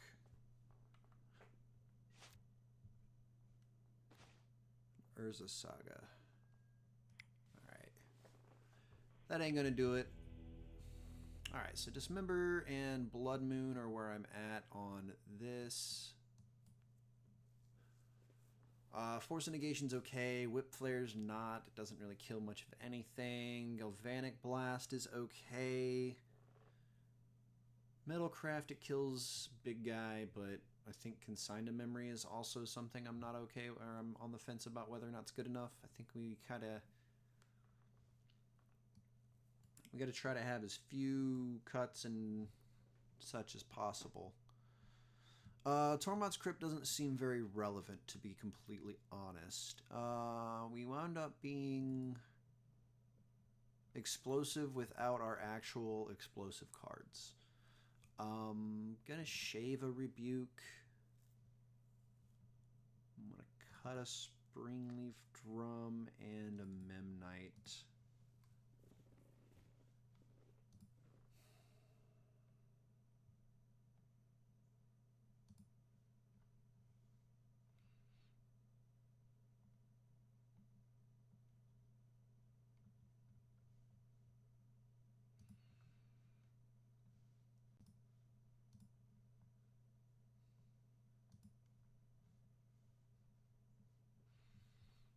What do you think, chat? You think that's where I need to be? Is that a good spot?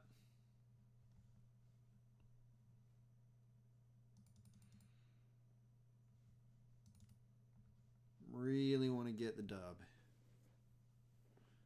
Sitting at 2-0 would be so nice. I need to actually update the record to reflect that we have 1-1. So our 2-week total is 6-4.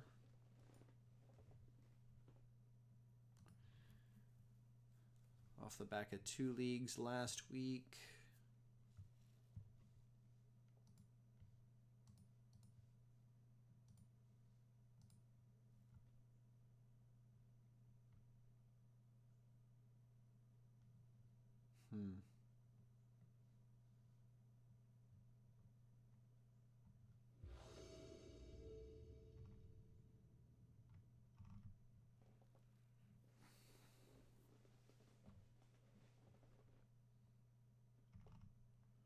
So, what do we think, folks? How are we going to do this one?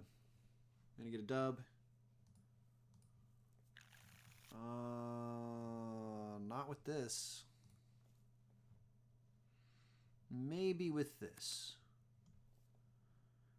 I think I have to send the Blood Moon back.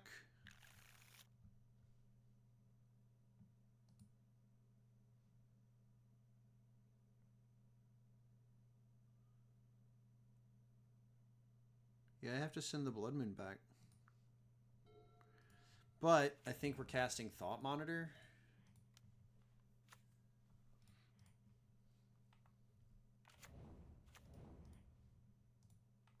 Right? No. 1, 2, 3, 4, 5. So we're casting it maybe next turn.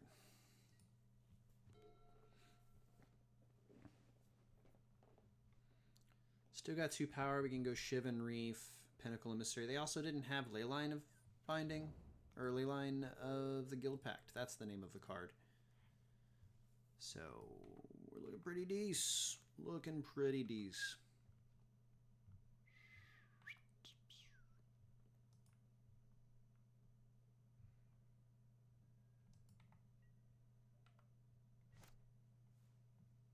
What do we got as our draw step coming in hot? We got a Metallic Rebuke.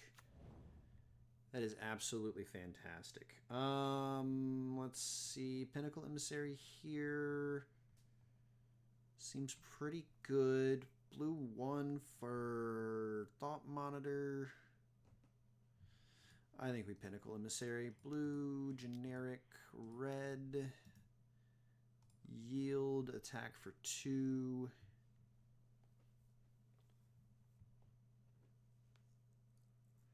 And that'll make Thought Monitor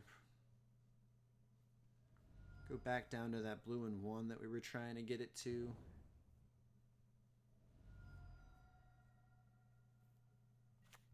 They have a Dismember or a Lightning Bolt.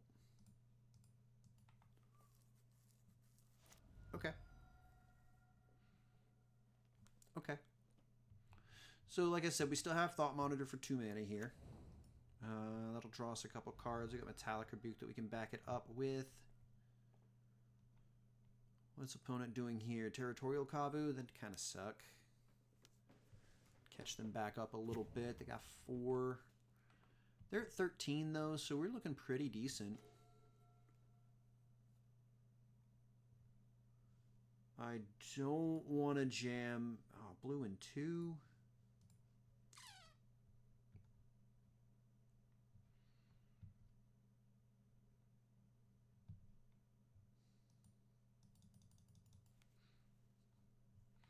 I'm going to attack for 1 with the drone to put them to 12, and then we'll play Atog and pass.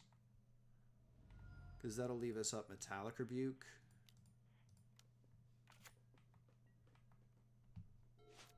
Since Thought Monitor's still Divination with the 2-2. Like I said, 2, 4, 6, 8. So we're within danger zone for Atog to be lethal.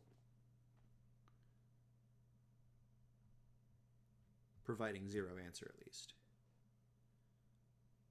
in their deck that likely has Leyline Binding and various other answers. 14 Lightning Bolt, so like that's something that could come into play, be a factor. I think either way, Metallic Rebuke is the card for me.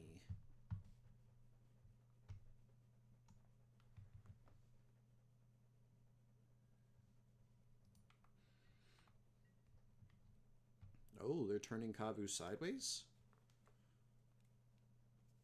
Come on through. If that's what you want to do.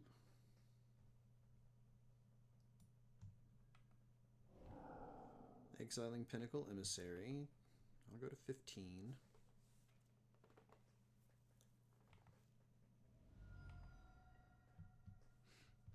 What do they have?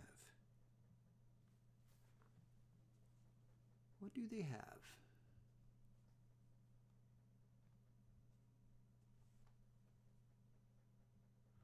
Ooh, Knight of Yours feeling fortunate. All right, all right. Let me take this turn and we'll redeem that. That's fantastic.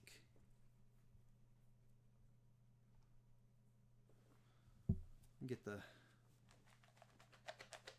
fortune chest rocking and rolling. Ooh, Kappa Cannoneer here seems pretty darn good. Playable. Will tap us out of Metallic Rebuke, things just like Thought Monitor will. I think I'm at the point where I want to attack with drones and Atog. It certainly makes Kappa Cannoneer uncastable, so we're looking into Thought Monitor most likely. Okay. Let's see.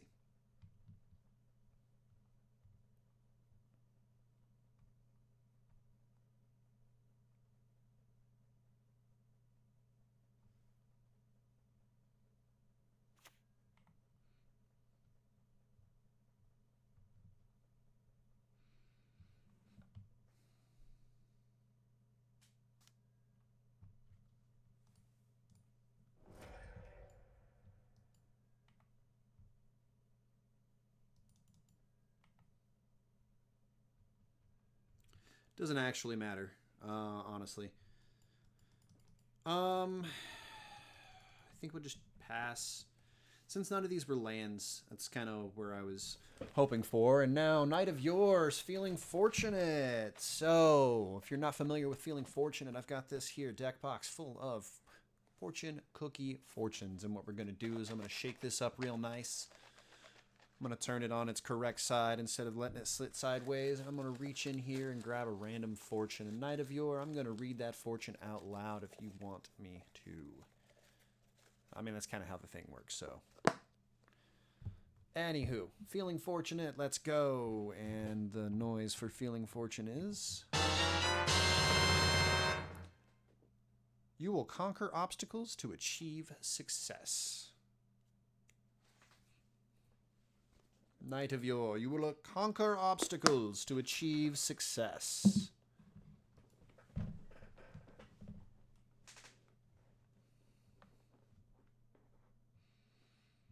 Okay, so Kavu not turning sideways.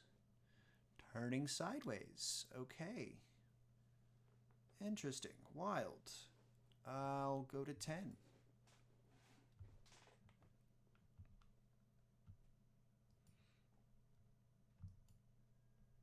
Yeah, that sounds pretty good, doesn't it? That's pretty sweet. It's good fortune.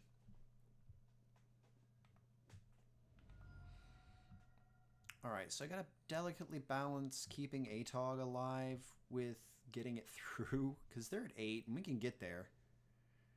But they obviously have plans. Okay, Scion of Draco, sure. 2 times, alright. I think Kappa Cannoneers are card. Holy cow. Does that get us there? 1, 2, 3, 4, 5. I think I have to play... Well, we can't. That's 2, so...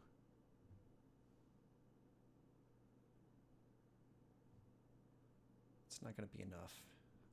These can block the flyers.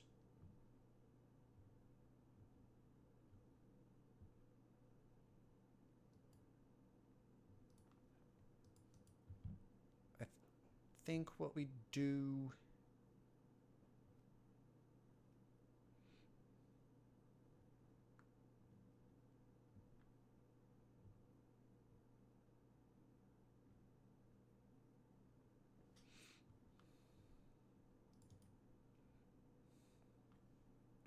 I think what we do is play Lava Spur Boots and pass.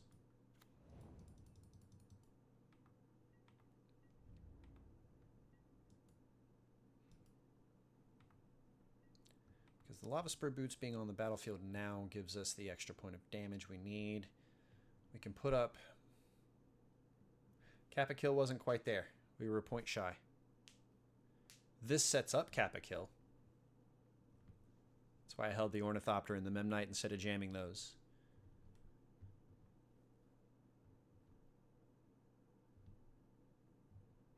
Because the Spur Boots gives us the extra artifact we need to leave some mana up afterwards for the equip cost.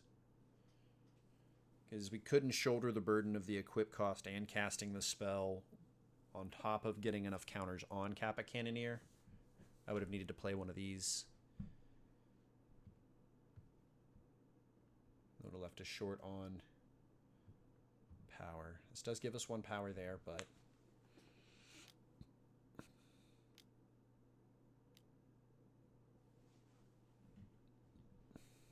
they have a stubborn denial.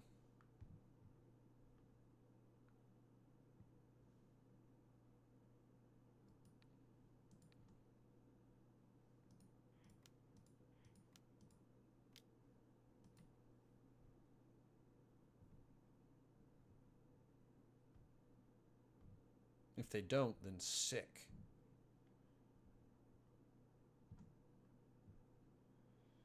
We might even be, we may not, yeah.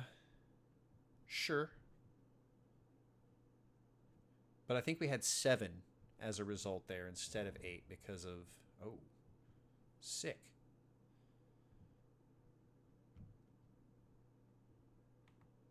Now it depends on whether or not they send. I don't think they do.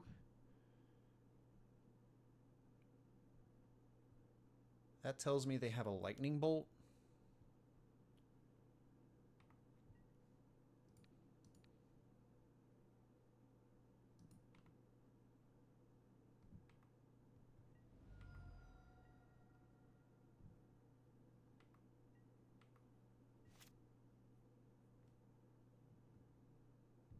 Having to block there might have actually kept us off Cannoneer. Fantastic. Okay.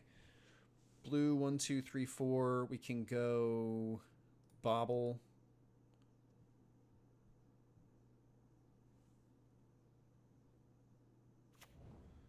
Cannoneer.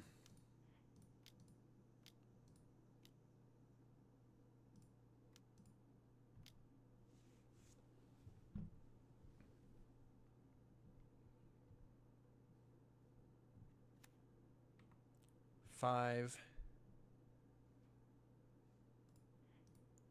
6.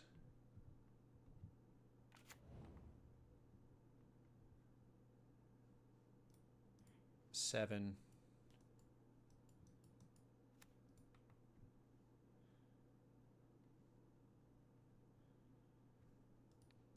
Equip.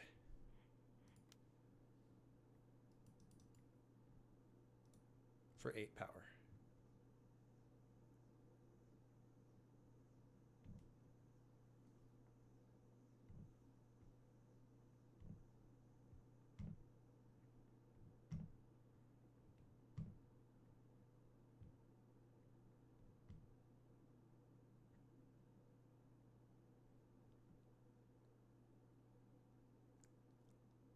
Let's go.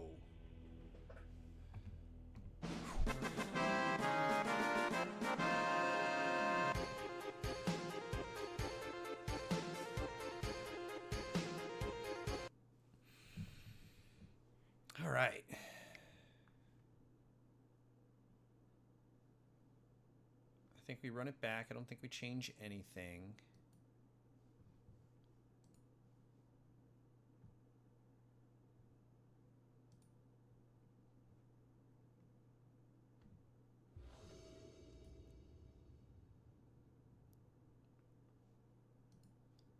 So, this is not it. Our opponent is firing off with 7 in their hand. This is also not it. Come on, good 5. Oh, yikes. I think we have to keep this 5. We'll send Blood Moon and Atog back.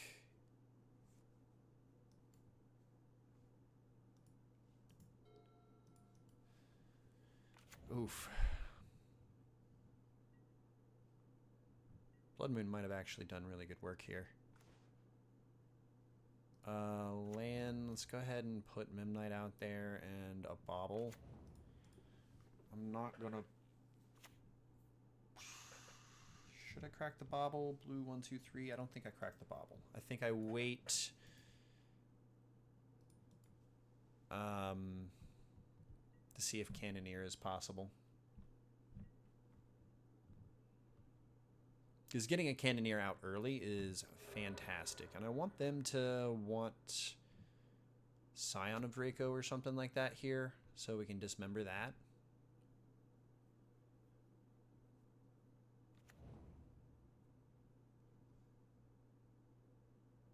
Yeah, go ahead and go get your steam vents. Flies back, isn't it? I'm gonna kill that little son of a gun.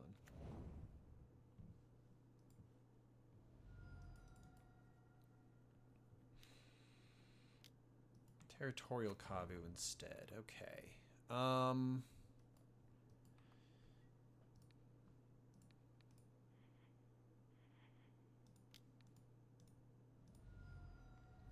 ahead and answer that.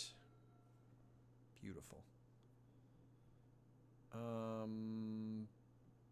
Blue, that gives me blue 1, 2, 3, 4. So I'd still need a land next turn to be able to Cannoneer.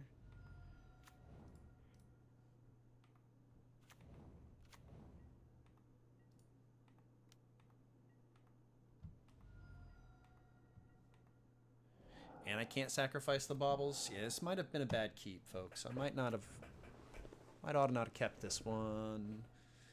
Might ought to not have kept this one. Might ought to not have kept this one.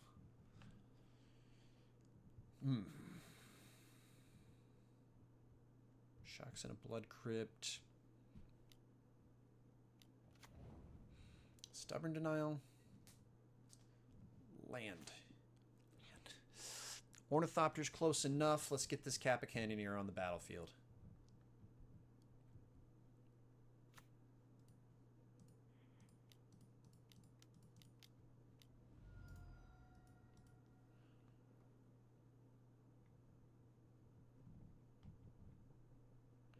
It's a 5/5 with Ward Force, so they're not going to be able to answer it easily anytime soon. And now I feel like I can pop some baubles. Draw a couple extra cards. Definitely going to need something nice off the top.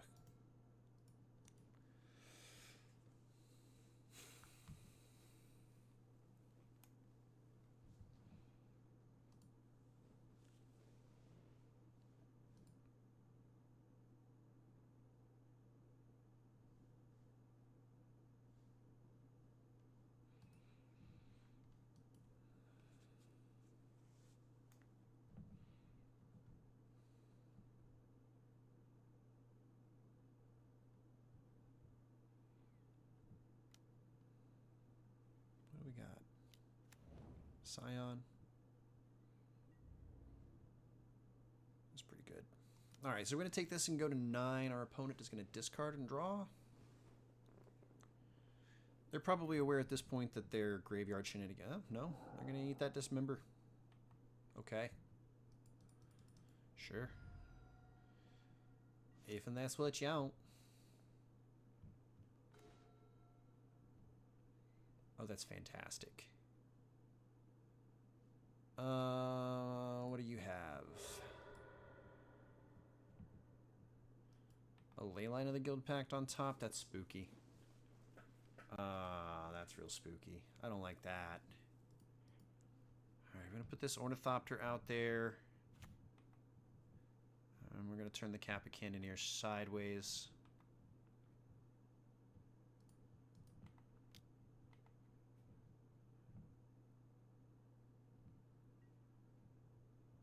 I'm actually going to take a look at my card too.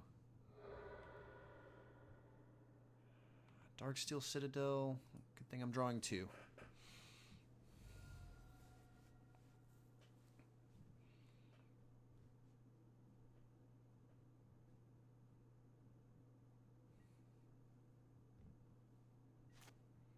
Alright, so Bobble, Citadel, Bobble, Bobble. So that gives us 2 triggers on Cannoneer. So I just need to survive the turn.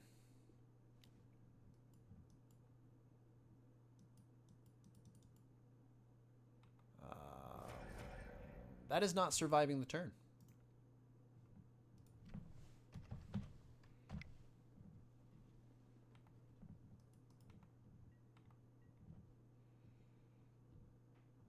Alright, so we take a loss to Zoo on some unfortunate luck here.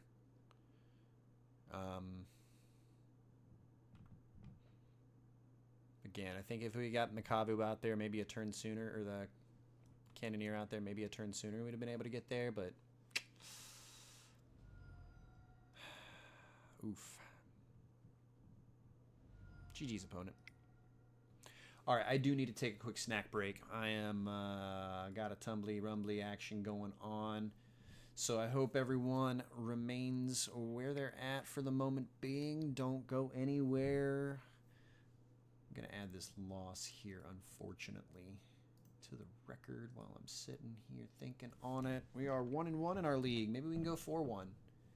I think if we'd have been able to get that Kappa Cannoneer out there, like I said, just a bit sooner, we'd have been all right. So what do I need to do? I need to edit this. Coming up round 3. All right, and we will be right back, folks. Don't go anywhere.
Go ahead and fire off. Round 3. Fight! I do have my PB&J and some sun chips here to the side, so forgive me if I disappear off camera, just off to the side here to jam some food in my gullet.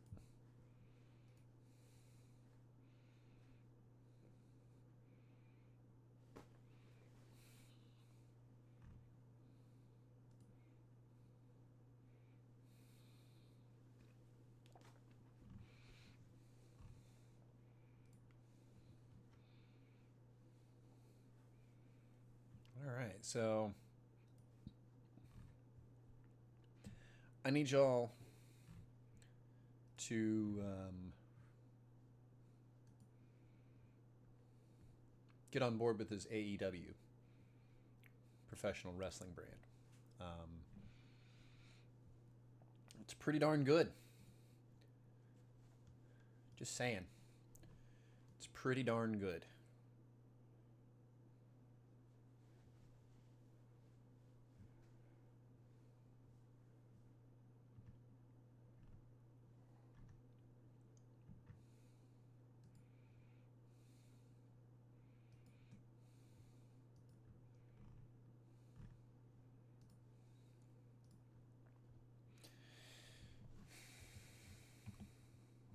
Well, we're waiting.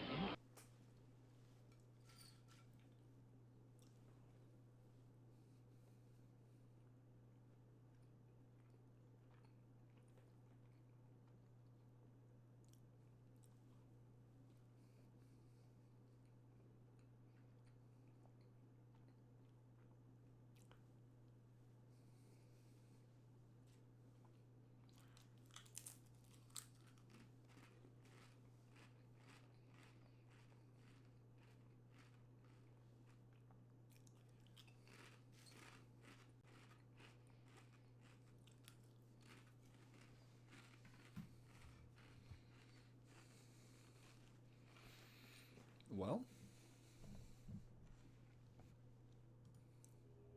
there we go.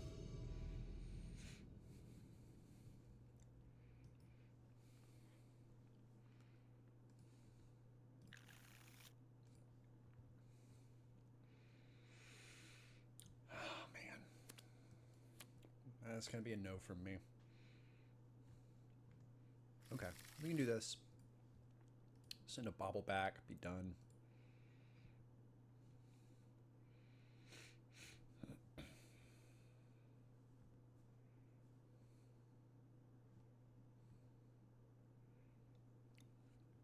How does this still cost blue in 3? After this opening start. I'm going to just play Shiv and Reef and pass.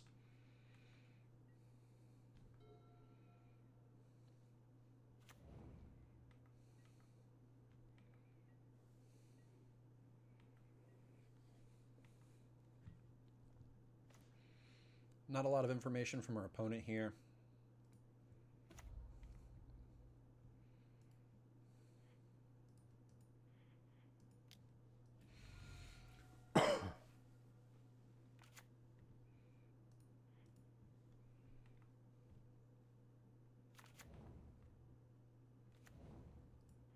Oh, wow. Fantastic. Let's go. What a turn 2. Now this only costs 1.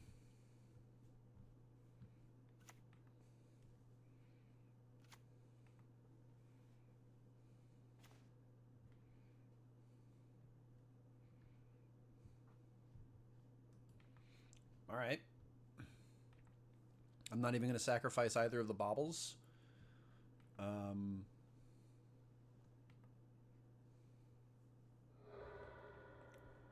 Hell of a turn 2.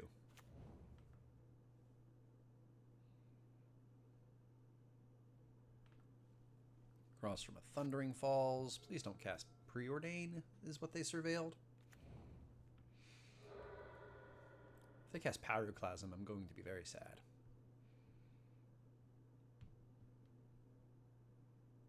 Though I don't think they would. That'd be a weird spell for them to play. Because I think we're playing against the prowess deck. Core Steel Cutter. Yep. Yep. Slick Shot Show Off right there. Showing off.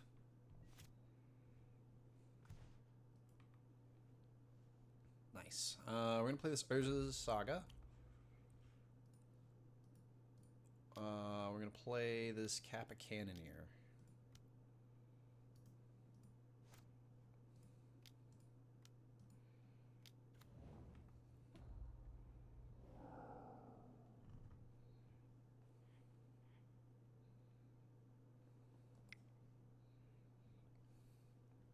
Seems pretty good. All right, so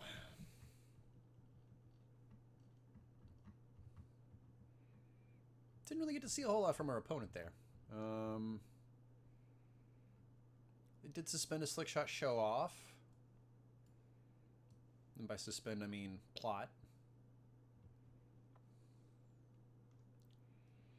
So that makes me want that. Maybe we shave a Kappa. Yeah, I really want Atog to be good, but I think it's... Yeah, Tormod's Crypt is good. Thopter's good. Bobble. Drum.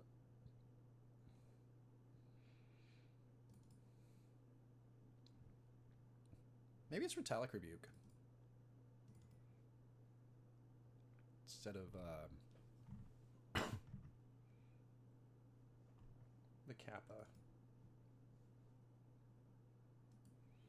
Maybe just shift gears to removal instead of trying to counterspell them. This hand's gas. Let's go.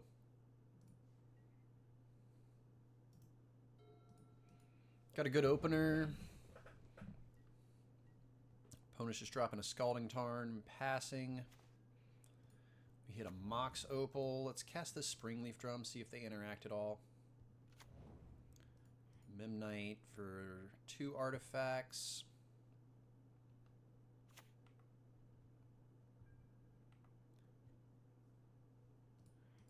Opal for 3 artifacts. Thoughtcast for a blue and 1.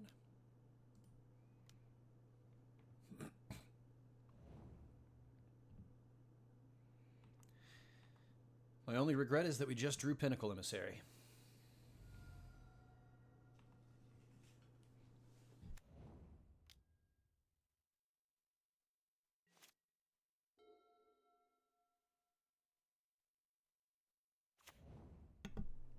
Well, that and having Bonitis.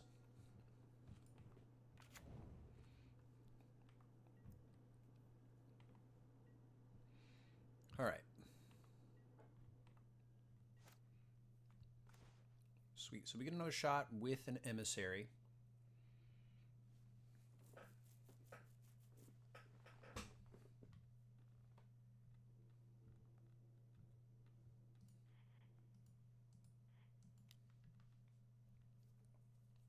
I think we play Urza's Saga.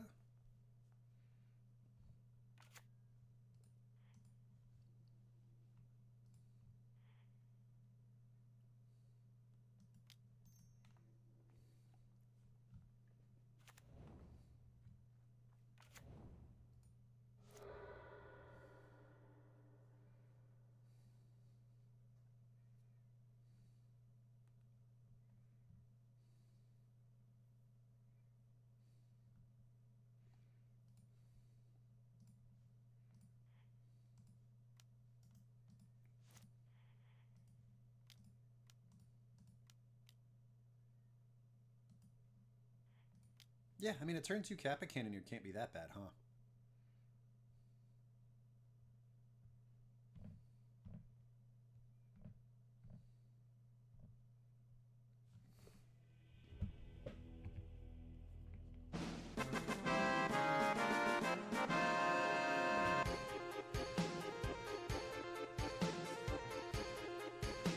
Well, that was awesome.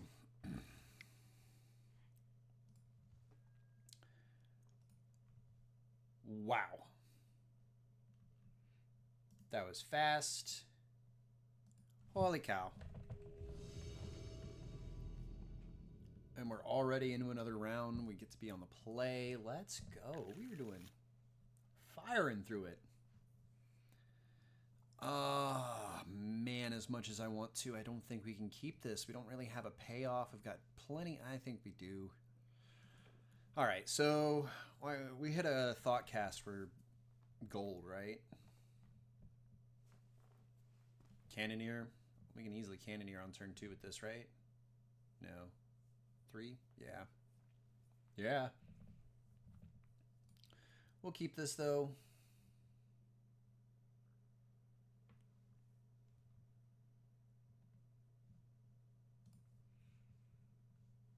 I hope everyone is doing well.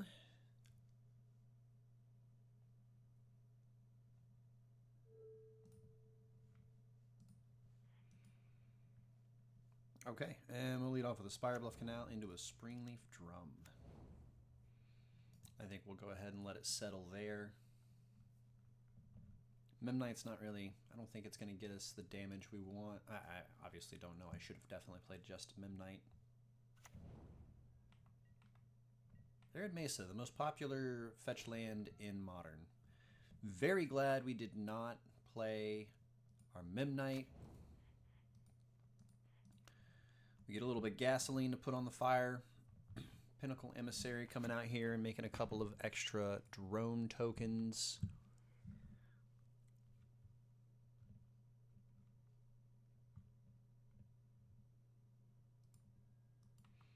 If they bolt, is it worth it to rebuke?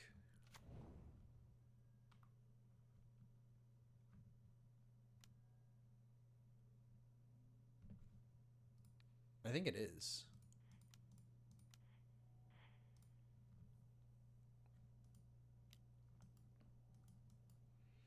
Because we've got the other Ornithopter behind it.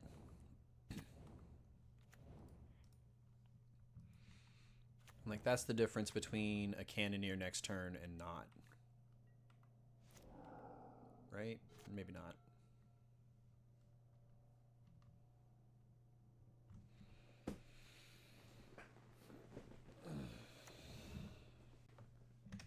This is Zoo. We got another Zoo match. Alright. Let's get after it.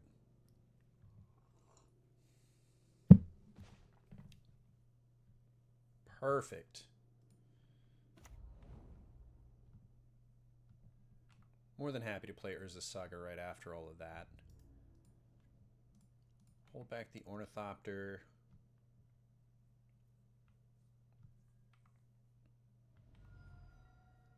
And cast the Pinnacle Emissary. Maybe they have another bolt. Maybe they don't. I'm going to sneak off camera for my rest of my sandwich real quick.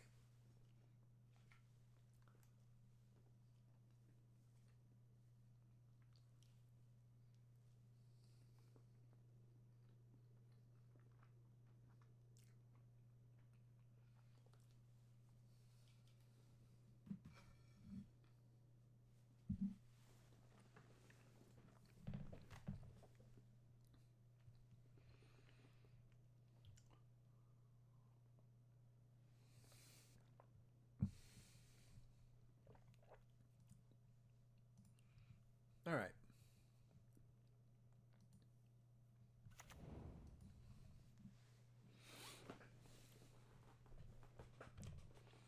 Wooded Foothills.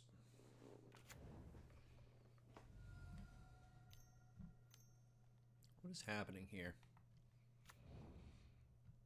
Actively choosing to not get full domain.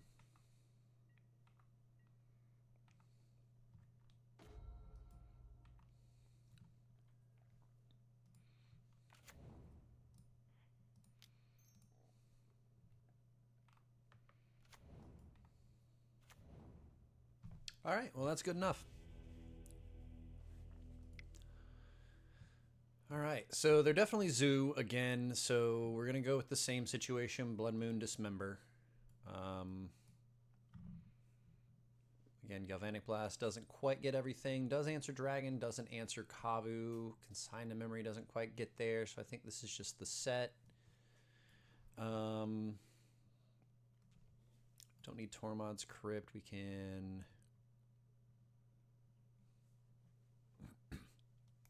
I kind of like the Atog package in the zoo matchup, so I'm going to keep that. Ornithopter's pretty good. We can shave a Bobble. Metallic Rebukes. Is that the card? No.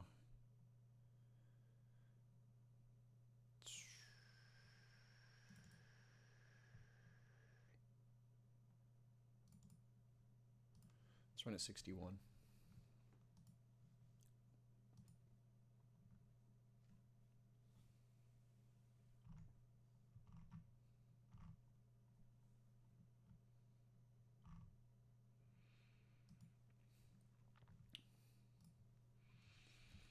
All right, so I think this is going to be the setup moving into this next match, or into the second round of this match.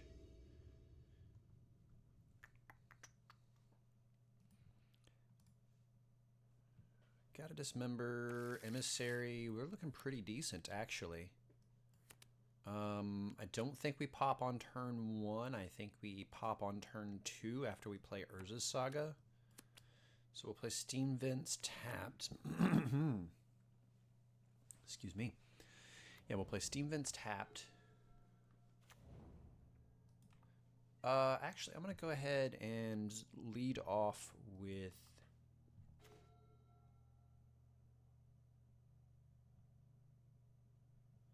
a shocked Steam Vents pass.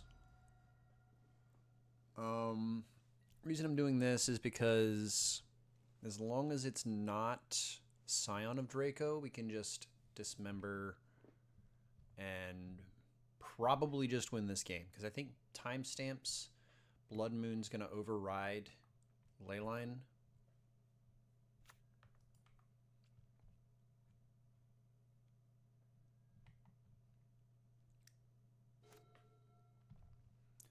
So yeah, as long as it's not Scion of Draco, we're okay. But it is Scion of Draco. So the blue gives it hexproof, and we're not able to interact with that. So skip on to our turn. I'm going to play Urza's Saga.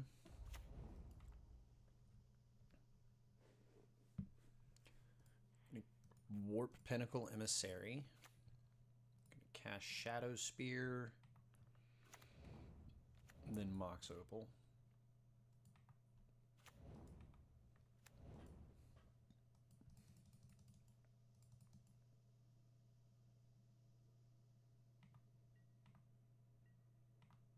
All right.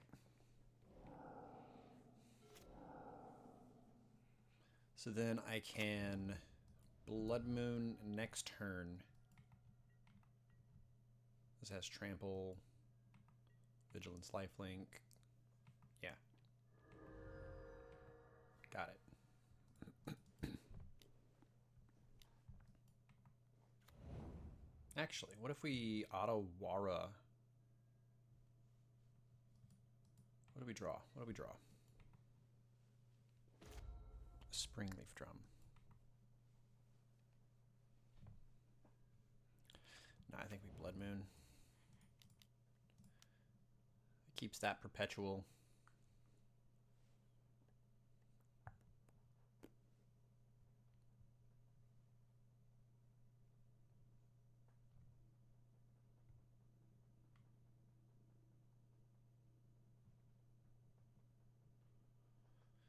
That's 9, which means Tribal Flames is lethal, especially if I dismember. And if I dismember, everything's lethal near it.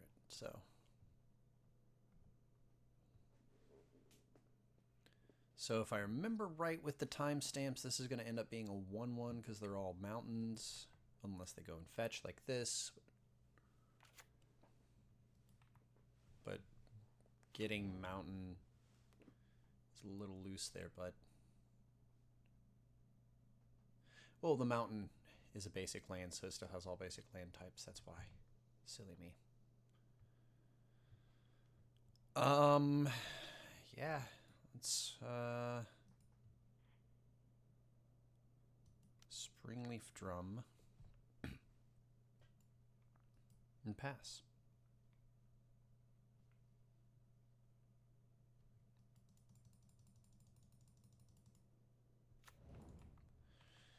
So it's worth it tapping it here instead of making a construct because the way the Blood Moon interacts with it now. This is a mountain with the ability to tap for colorless and to make 2 or pay 2 and tap to make constructs.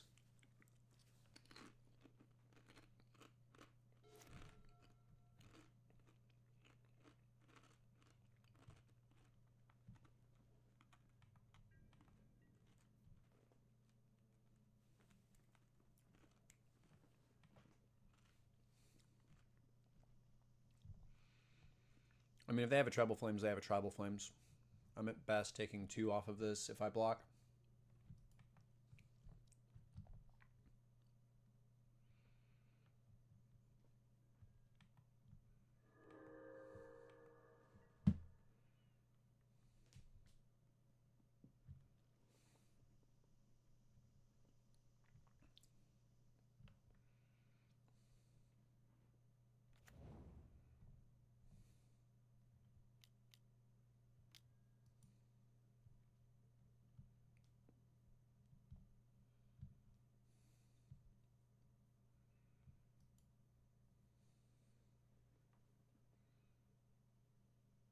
Okay. But not enchantments.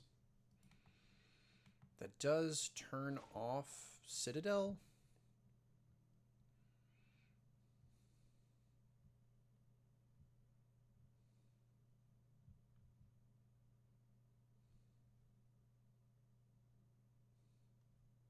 Yeah, I think that wins. All right. All right. I suppose I could have dismembered there and been fine. All right, let's see what we can do on the play. I think that's the difference here.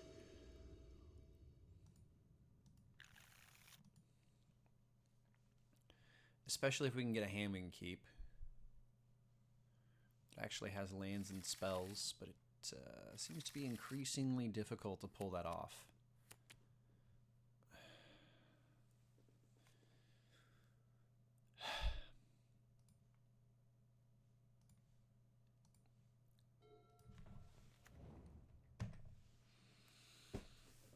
All right, deck, show me a Spire Bluff Canal off the top here, and I'll be your friend forever.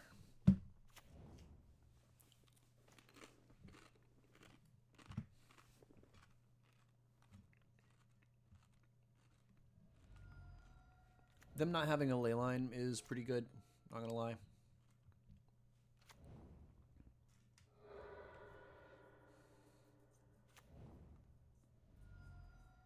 They going Draco or Kavu? Kavu? Okay. I think we still dismember it either way.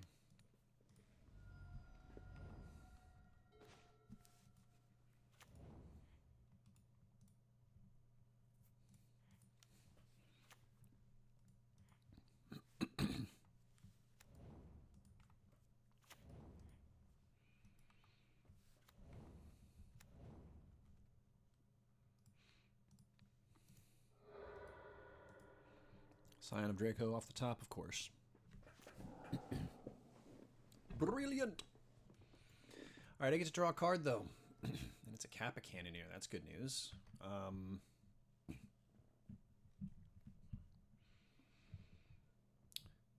What it's got not good news is that I'm 1 shy of being able to cast it. And they're about to put a Scion on the battlefield. It's not going to have all of its nifty abilities, but...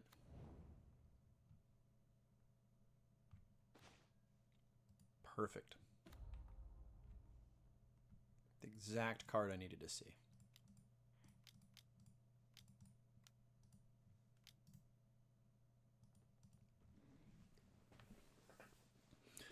I think a null would be really good against me.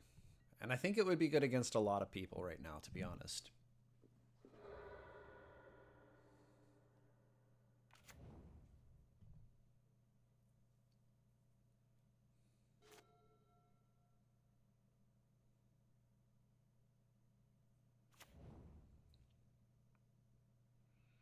Arena of Glory is very spooky.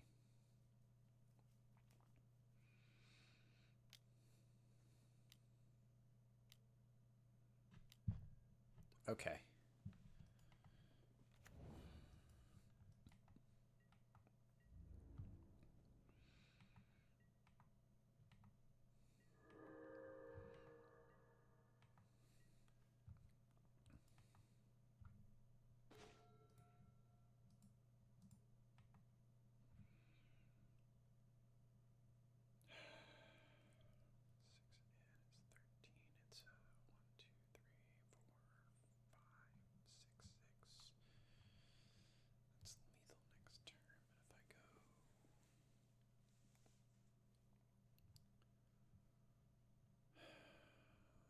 I think the play is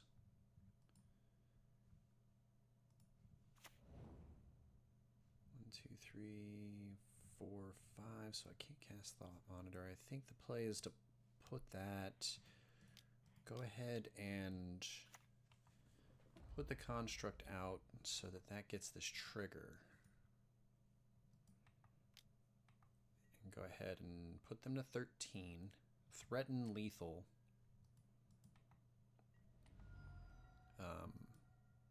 Except for their attack. They have to attack. I don't know. I don't know. It's just what made sense to me at the moment. Because we have to turn the clock off real fast, because Arena of Glory generally spells disaster, especially if Flage is right behind it. And like this can turn any board like this into an oopsie-daisy spooky wookie town pretty quick. Like if they'd have been able to put that on Scion of Draco.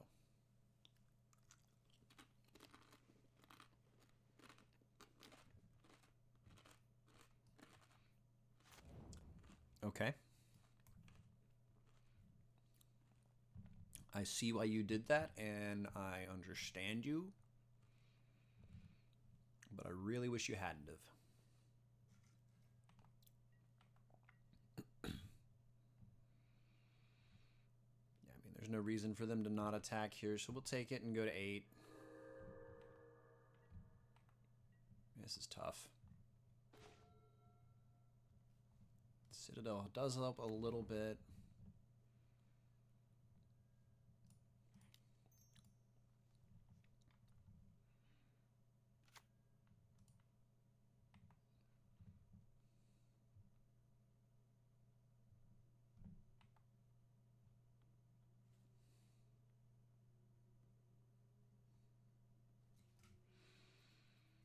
Not sure why our opponent is holding priority. That spooks me a little bit.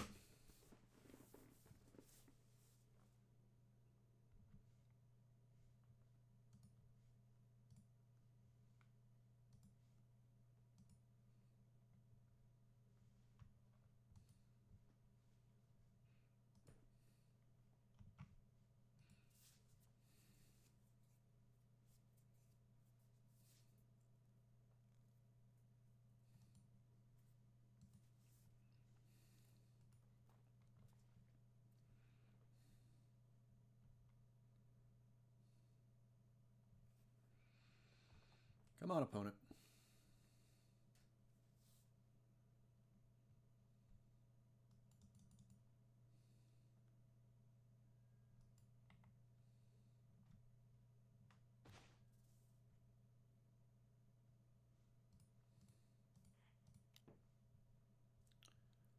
That. Fantastic. There's that.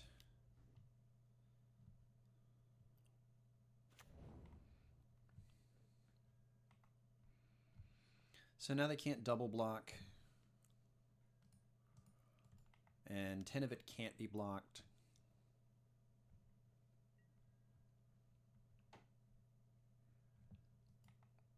I'm really worried that I'm in another Pyroclasm predicament, but I think we're okay.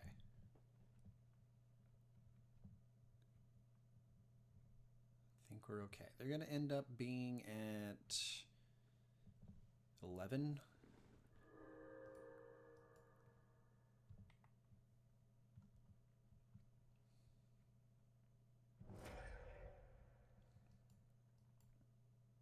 All right. And the cool thing about Darksteel Citadel being in our hand is we can just play it, and Cannoneer is lethal. So they have to have an answer to Cannoneer here. If they don't, we still have our or if they do, we still have our construct token.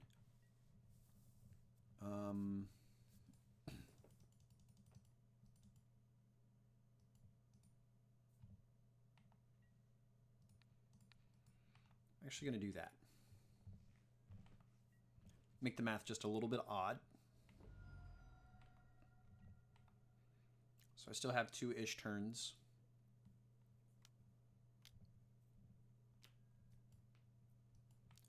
Flage is a big deal. Do not like that. Heck.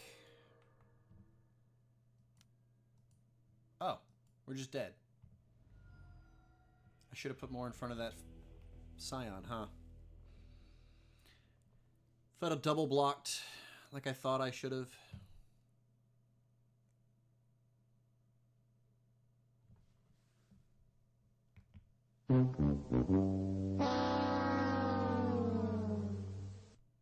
Oh well. So that's 2 losses to Zoo, right? That's tough. Bogus.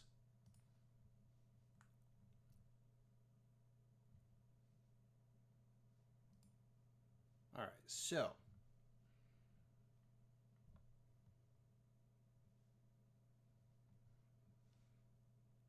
all right, I'm going to take a quick break.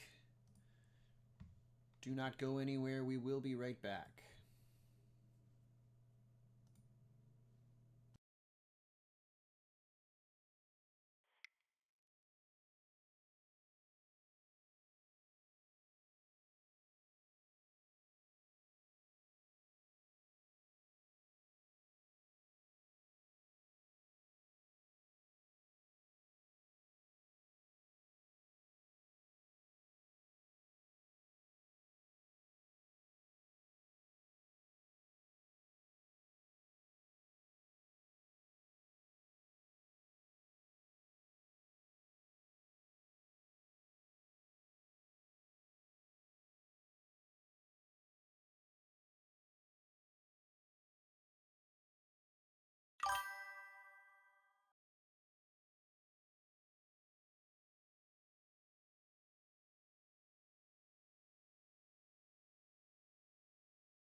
All right, folks, we're back at it. Yep, we are going to turn this frown upside down, get some better draws, not have to mulligan so much, and we're going to end this thing with a 3-2.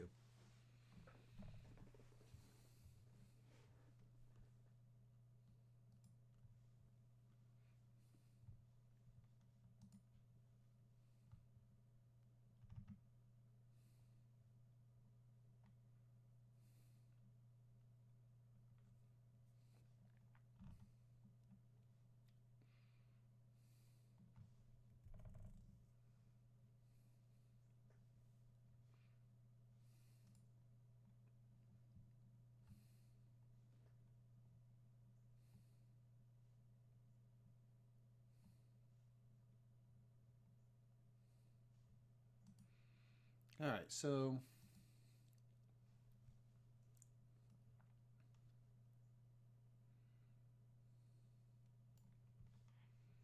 what do we got?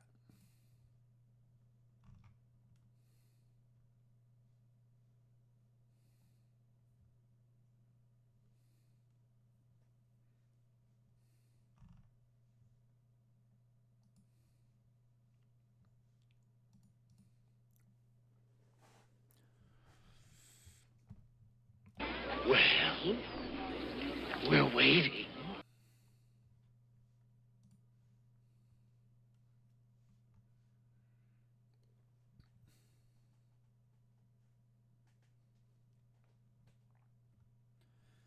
So what are we thinking, folks?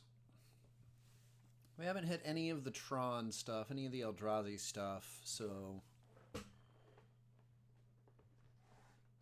been Zoo, really. And Zoo's not a terrible match. They just, I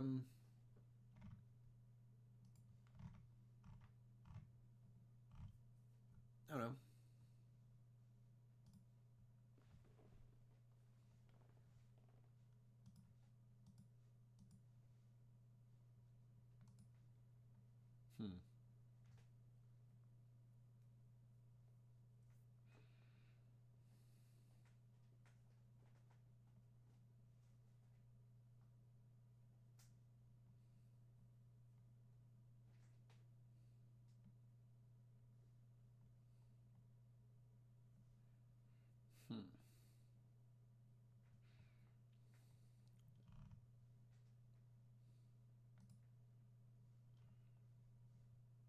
All right, so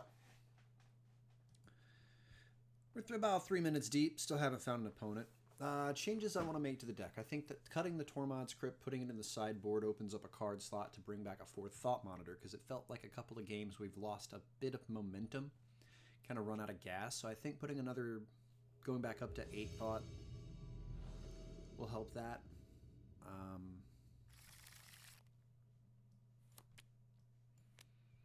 We'll keep this. Don't have a creature for Springleaf Drum.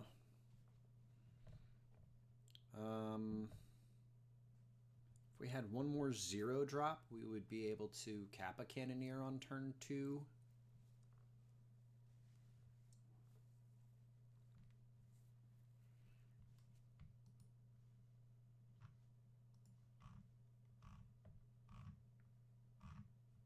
So.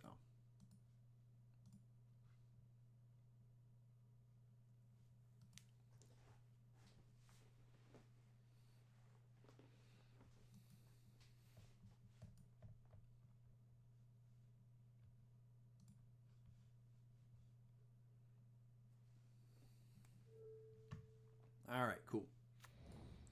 Let's get this Springleaf Drum out there. I don't even want to cast the Tormod's Crypt or the Mishra's Bauble because we're kind of using them as mana at the moment.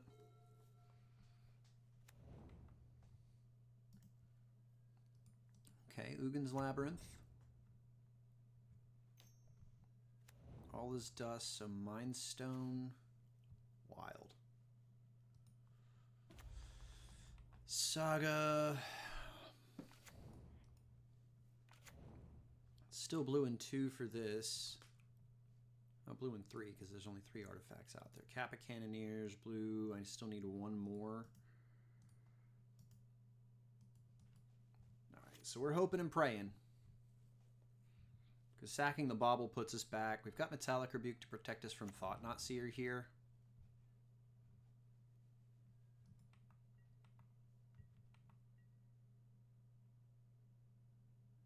Neat.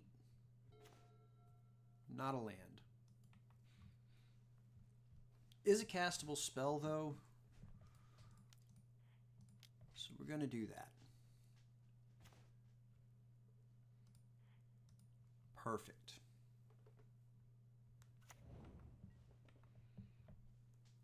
Gives us Metallic Rebuke again.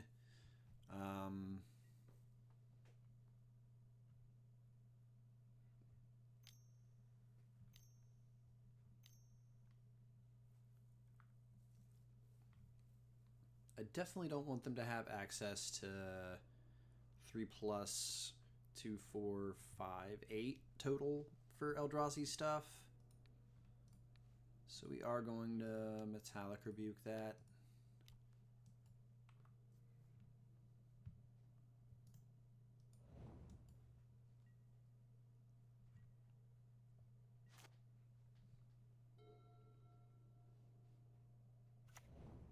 I was about to say, MTG bot said we had Eldrazi-tron across the table from us. All right, so if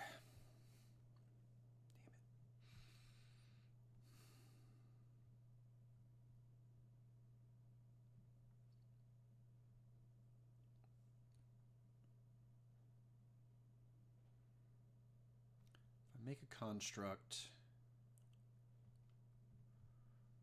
get Mox Opal. Yeah.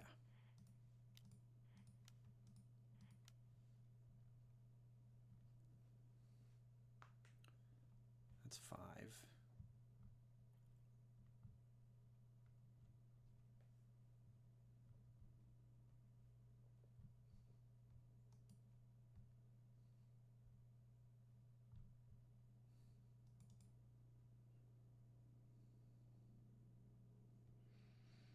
Well, opponent, what do we have here? Come on now.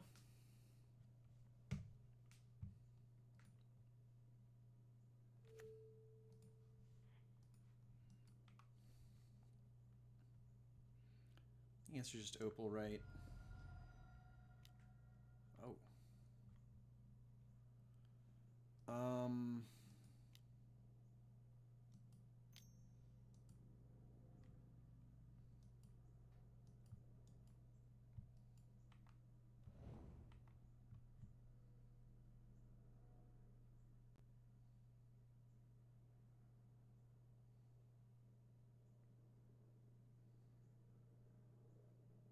Yeah. Keep this Opal, play this Memnite. Blue and 4, but blue and 1 for Thought Monitor.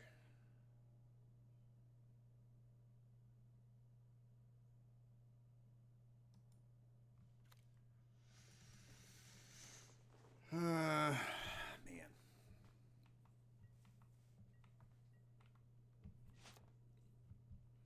Successfully kept me off Kappa Cannoneer that turn, though.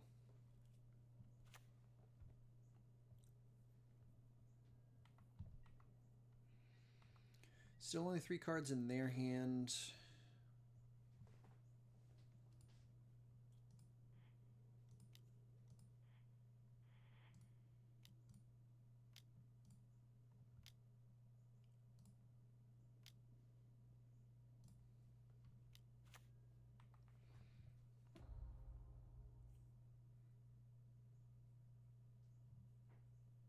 I think we stay here. This gives me Metallic Rebuke if I don't attack.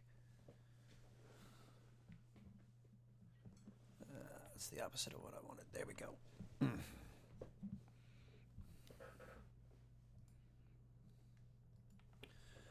Perfect. If they're all as dusting here, then we've got the Metallic Rebuke to then turn sideways and win the game, right?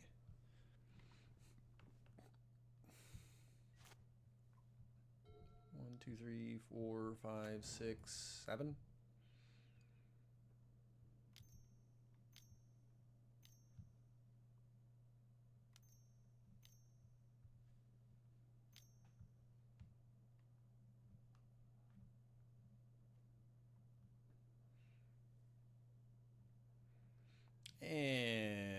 Metallic Rebuke. Pew, pew.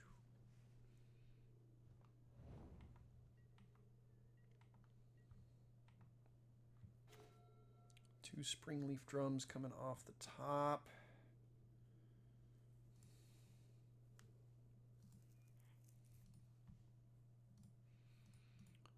Let's go Atog. Cast a Springleaf Drum. 6, 7, 8, 9.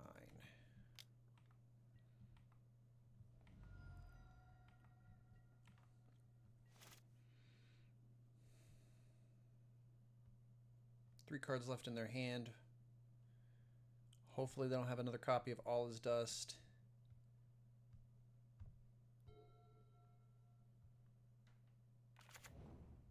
It's a Labyrinth. Putting anything underneath it. Devourer of Destinies.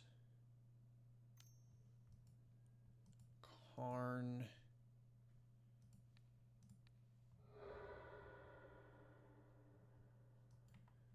Another Mind Stone on top. It's probably Ensnaring Bridge that they're grabbing. So I'm gonna keep Atog and go after him that way.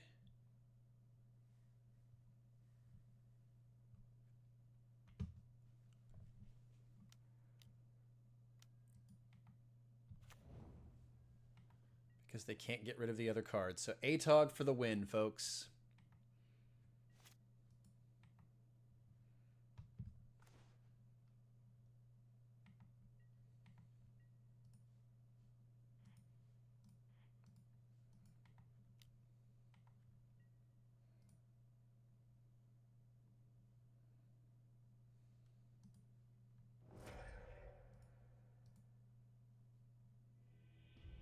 Sweet. I want a game with Atog or Modern.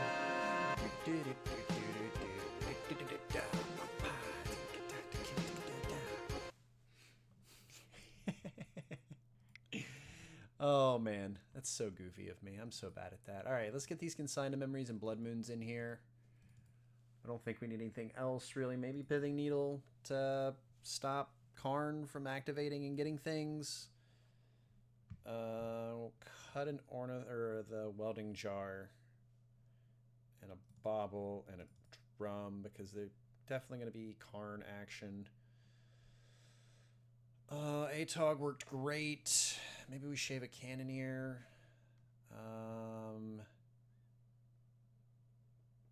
We don't need Pithing Needle. Karn being on the battlefield is the problem.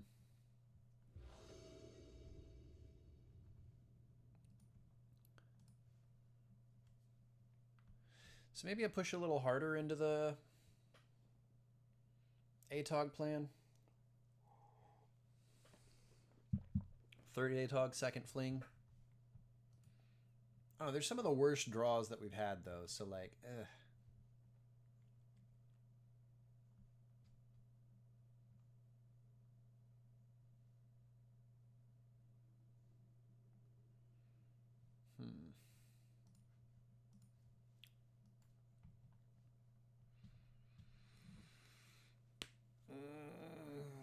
So, Spire Bluff Canal, Shadow Spirit Bauble, Ornithopter on 1. Untap, we can Metallic Rebuke. If we don't hit another artifact or land, we're kind of stuck. But I think this is a keep. They mulligan to 6.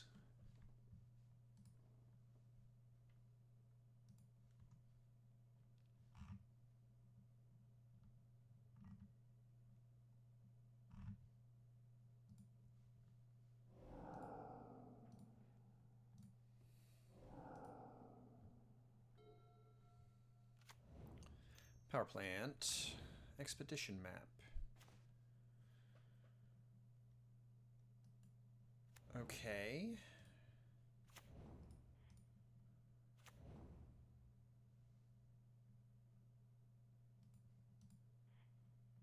Let's go with the Lava Spur Boots.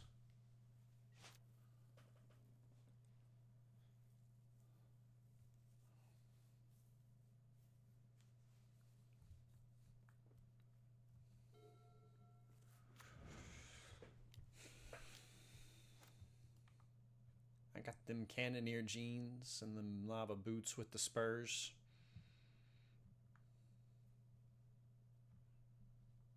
I'm sorry.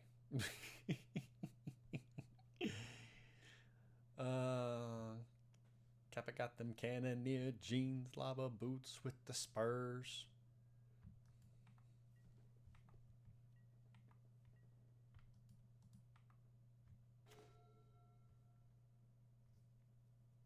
Dang.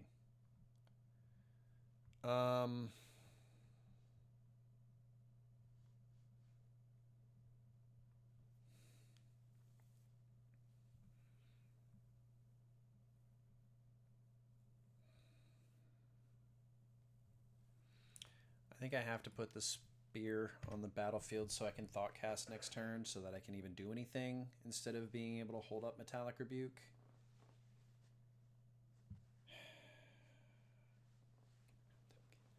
That's going to be stuck in my head for a while.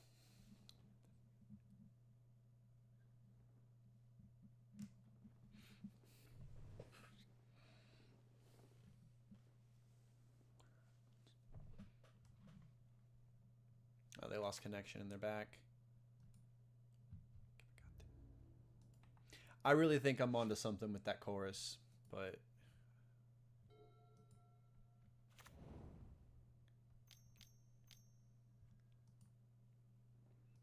Big Karn. What?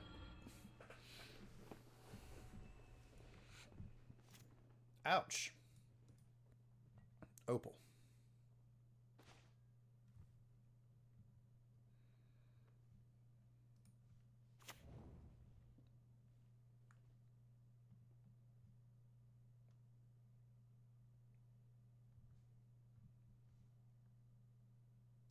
Yeah, I'll get something. Okay. Couple extra lands. Karn's probably going to hit the Spire Bluff Canal or make me exile a card from my hand, which will probably end up being Metallic Rebuke. Not really much we can mana leak at this point. So crazy they've got Karn Liberated in their deck still.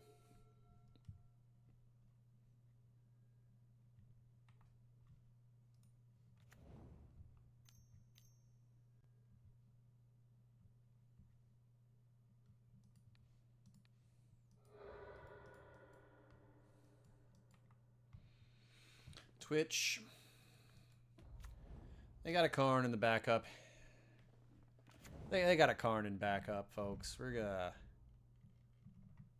Things are looking pretty rough here, folks. We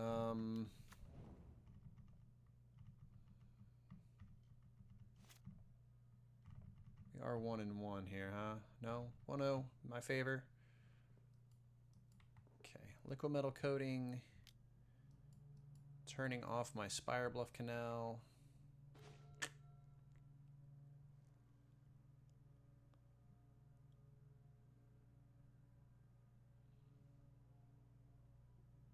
Alright, we're dead.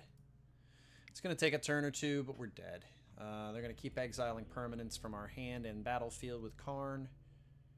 Liberated, we're just going to get there first.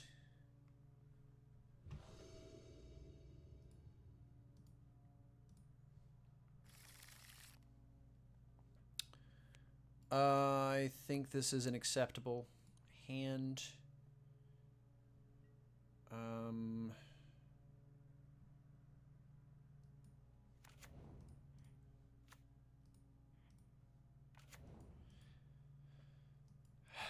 I think I'm going to hold up Consigned to Memory instead of... No, I have to play Lava Spur Boots so that Thoughtcast is 1 mana next turn. I don't think it's going to be a problem. Like, Expedition Map kind of would suck.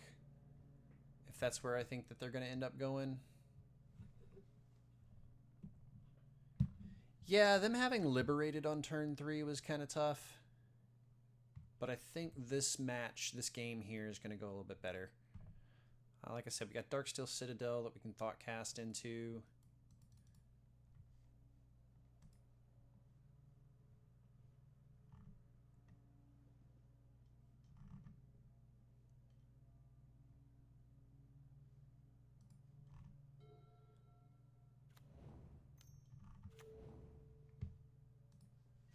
Yeah, there's a map.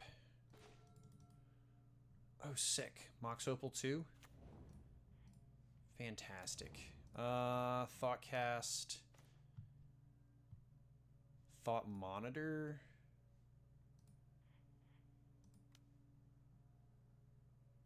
Because they're going to map next turn.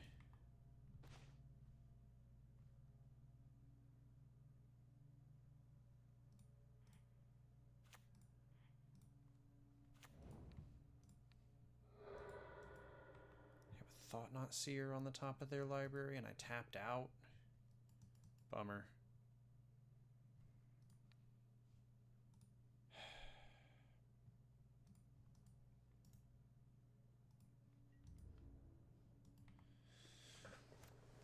No need to try to get my 0 points of damage in. I got a Memnite here. They drew that Thought Not Seer. They've got what left? A Karn. Alright, so they're going to take out... Oh, they can't cast Thought Not Seer. Fleshraker.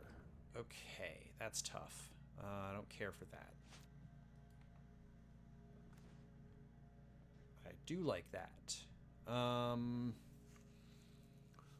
What does that do for me? Not a lot on Warp. But it does do more on Warp for me than casting it otherwise. Because I can turn it sideways here and get a couple extra points of damage out of it.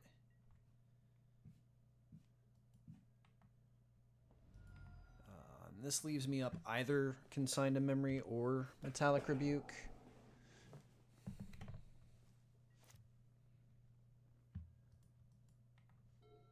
Take that draw stop off. And we got the concession off of that. Let's go.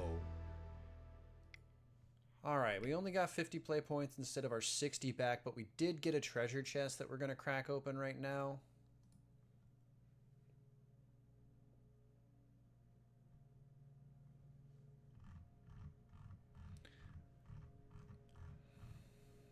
Alright, let's get enough play points to get a big boy league. Hell yeah, we did. 85 play points. We got a Dirge Bat, which mutates. I don't like that text box.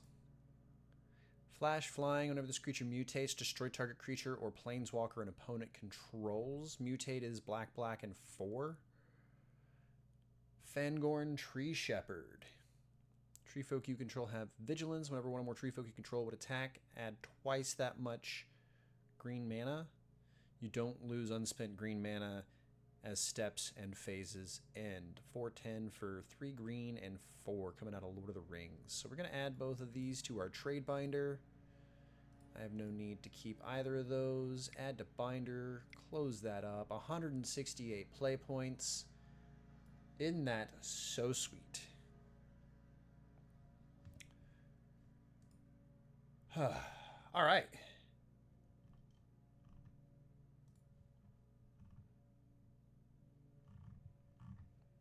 So.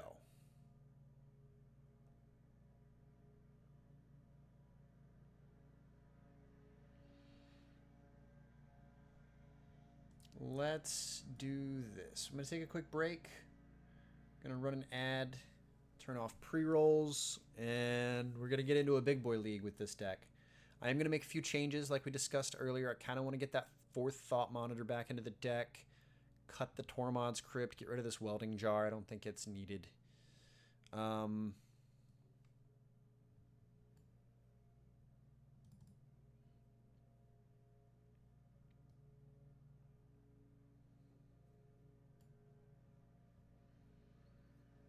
So that's the 4th thought monitor.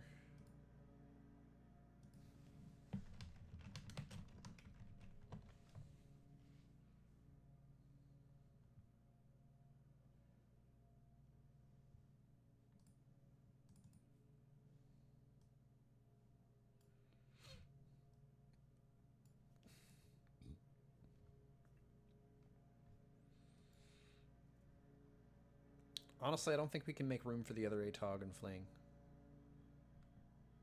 The things that are jumping out to me are like Springleaf Drum. And like that helps the chain keep going, which is a little tough. So we can't really cut that. A Metallic Rebuke, kind of push a little harder all in. Maybe those 3 Metallic Rebukes become 2 Atogs and a second Fling. As kind of like a push all in. But again, these are not artifacts, so they're a little tougher with the Cannoneer and Thought Monitor to pull off. And there's not many other 0 mana artifacts that are worth it to try to bring in here.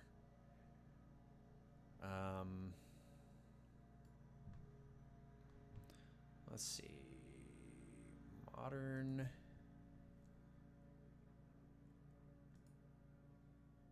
Type. Let's go. Artifact. Mana value. 0. Delete. Search. And then we'll go quantity 0. Okay. So we'll need to get past these lands.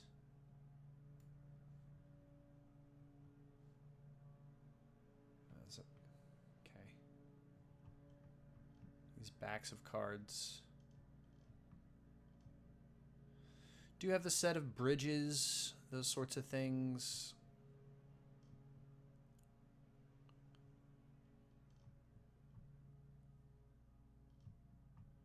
I'm looking to get some cast triggers going. Okay, so we got... Starting with a Quarter Shield, Bonesaw, Cathar's Shield, Claws of Gix, Darksteel Relic, Amber and Jasper, an Opal of the Moxen variety, Chalice, Fountain of Youth, Poultice. Yeah, none of these are really striking my fancy. Like, Crypt we've got one of. Welding Jar, Spellbook, Zuranorb, Ornithopter. So, like, yeah, we're kind of tapped on what we can even play. Because we've got everything. Like, maybe Everflowing Chalice, but...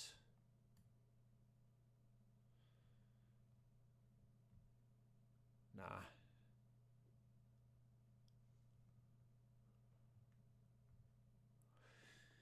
So I think Blood Moon would have been fine with Zoo. I think that the Otawara would have been good for Zoo as well. I think that we need to just outpace them. Dismember seems like our card there. We need them to not have the ley line most of the time is the big deal, though.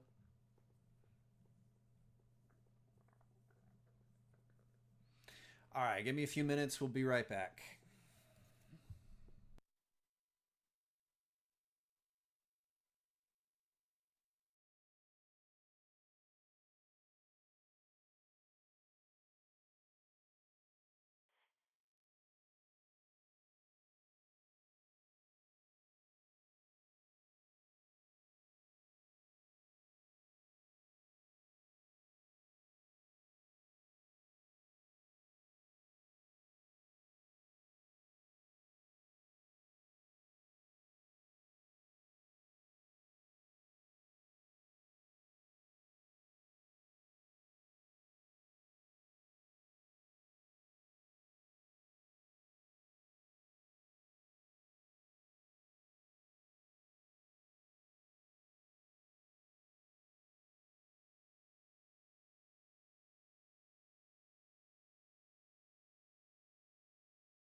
We are back.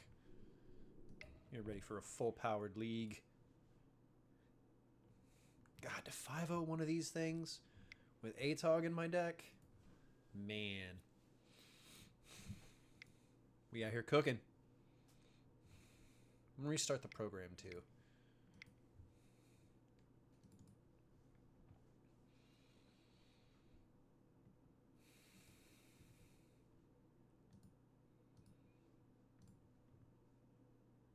Did we have another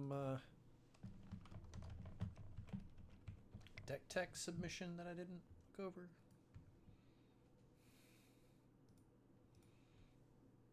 No, that was a feeling fortunate.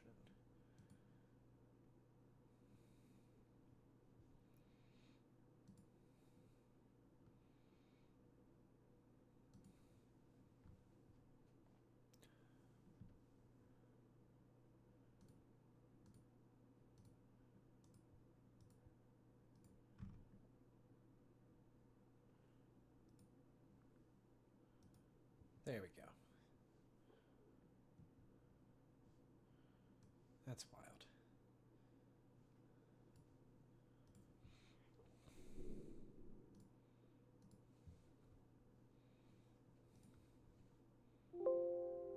Ooh, freaking the game out. There we go. Alright, so we put the Thought Monitor number 4 back in the deck. We cut the auxiliary 1-mana toolbox artifact. We've got the Lava Spur and the Shadow Spear booze. We're kind of pushing a little harder towards the all-in action on it, and, you know, giving it a go.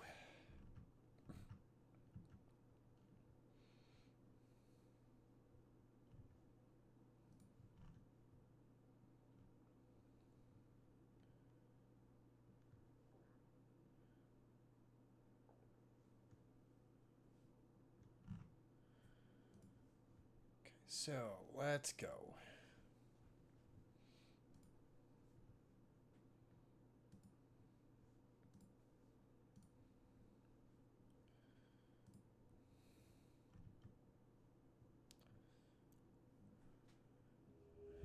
All right.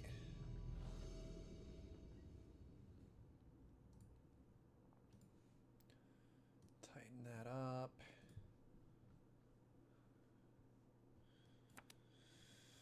That's tough. That's tough. That's tough. That's tough.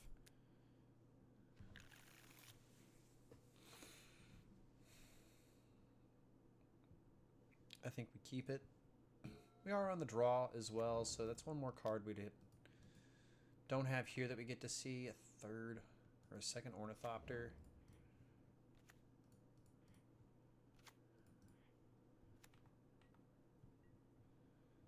I think I'm going to keep the Bauble. That's not true. I think I have to sacrifice the Bauble.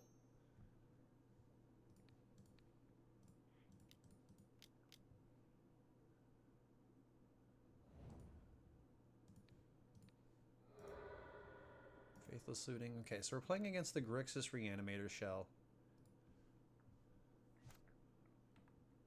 Draw a card from Bauble, then for turn we got Urza Saga into Darksteel Citadel.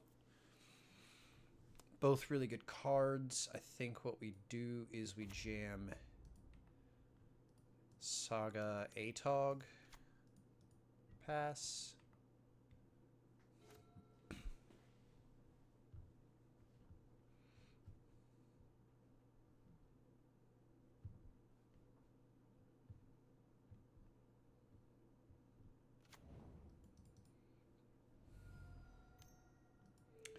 I don't know about y'all, but if I saw Atog across the table from me, I'd be a little spookedy.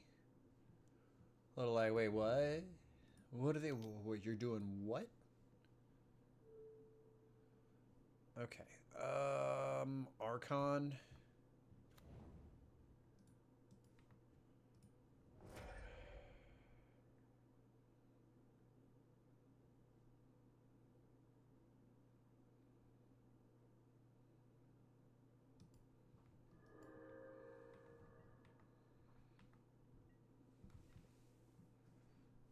Creation.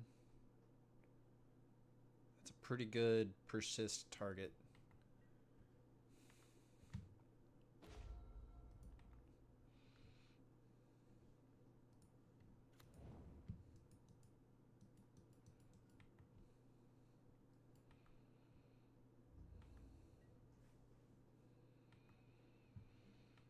Alright, so we'll sack the Ornithopter, take 5, 8 total, go to 9.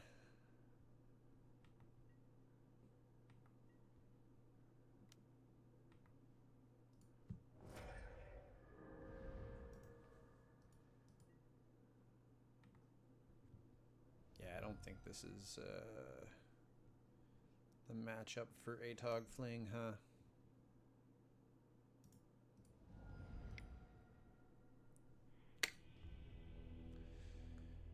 Okay, so Force seems pretty good. Tormod's Crypt, good. Dismember, good?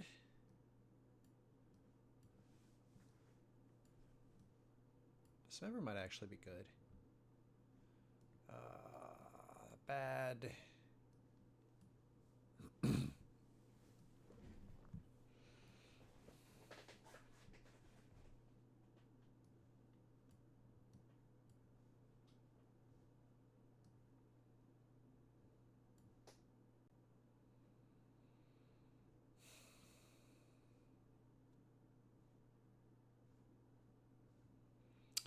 Yeah, 61 it is. That was a beating. Grixis Reanimator just pooed all over.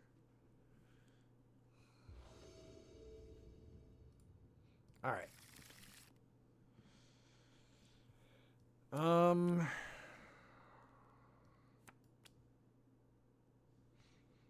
Does have a rebuke and a lot of this. It's not really doing anything though. See, this is better, but it doesn't have a land. Alright, we'll keep this.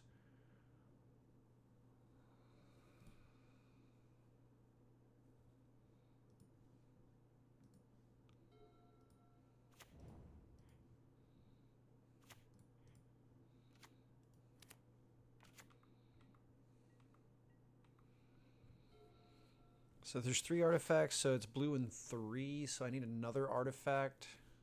Ideally a Darksteel Citadel. If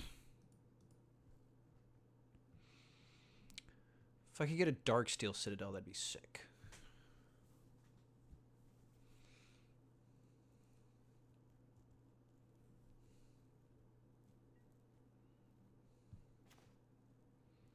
Shadow Spear's pretty good. Not what we were looking for exactly, but hey.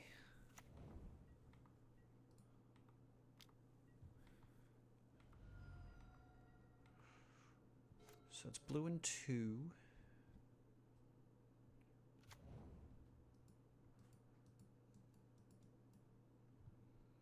Don't have Meltdown. It'd be so rude if they had a Meltdown here. What if they do? I wouldn't like it. Okay, black and white for a Stony Silence.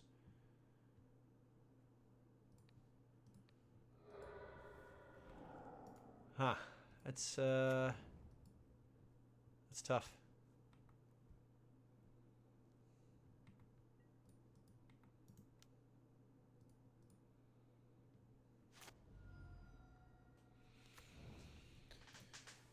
Oh man. Stony Silence, huh? Not much I can do about that.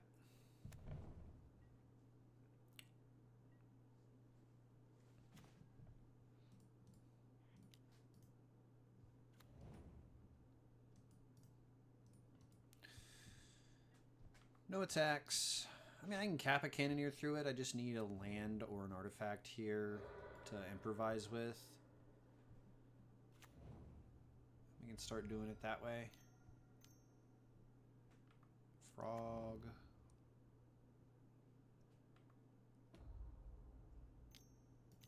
this game's over.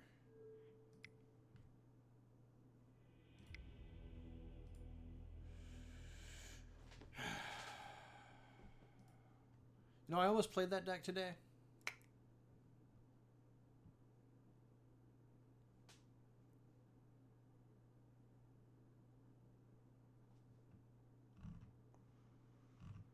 I don't know.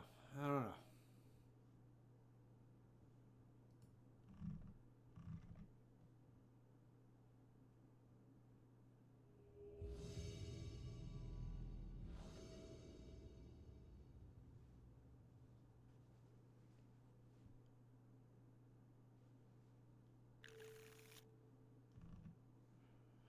So let's go. Now this is a hand. This is a snap keep of a hand. Don't thought seize me opponent. Also don't do the exact same thing as me.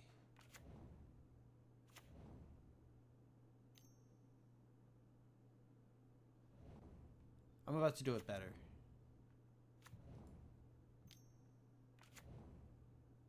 Yeah, I'm about to do it a little bit better.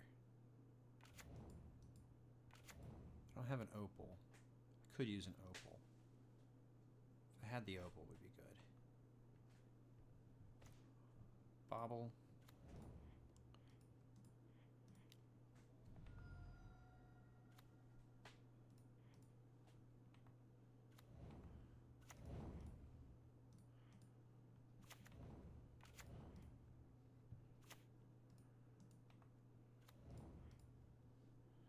That's about all I got. I didn't get the mana production that they did, but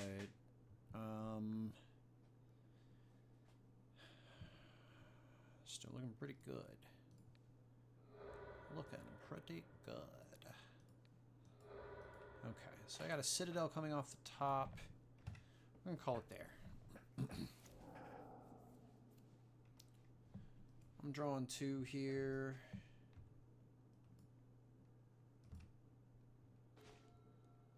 Thought cast Citadel. I got another Thought cast.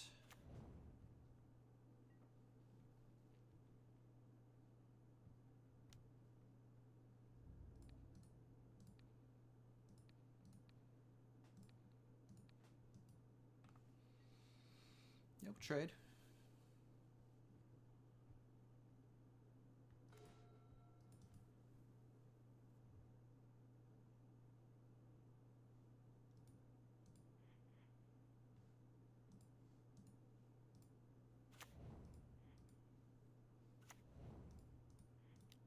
Undo that. Undo that. Okay. So I'll be able to Emissary again next turn. I think we're just gonna go ahead and Shadow Spear and Lava Spur Boots. Alright, so I got a Spireball Canal chilling. I'm gonna put it up in the air. Nah, that makes the most sense.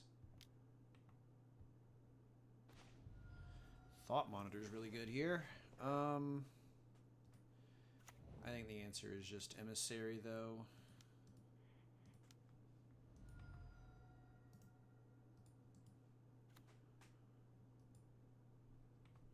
Again, no need to attack into these Ornithopters. Our opponent has 2 cards now. We know one of them. No, we don't know any of them.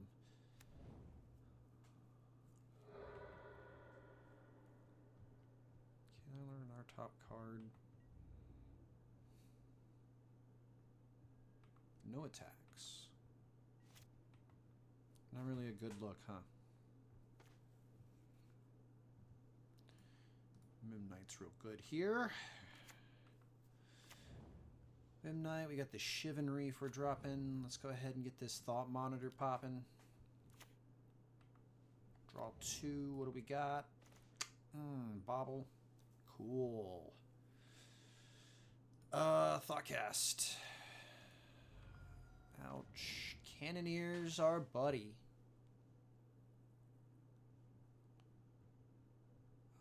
If I got it covered before playing anything else.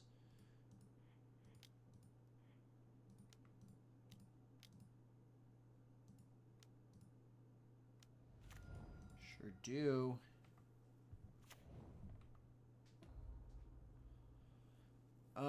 I think we actually just hold since we don't have...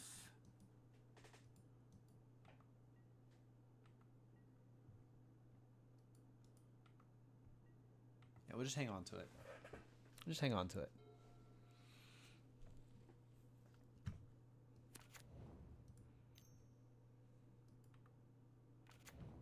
That's pretty good. Don't care for... Okay, sweet. We found our cannoneer. They didn't. GG's. I like... Consignment memory isn't even that good. Blood Moon's no bueno. I guess Consignment memory can answer Urza's Saga, which is something.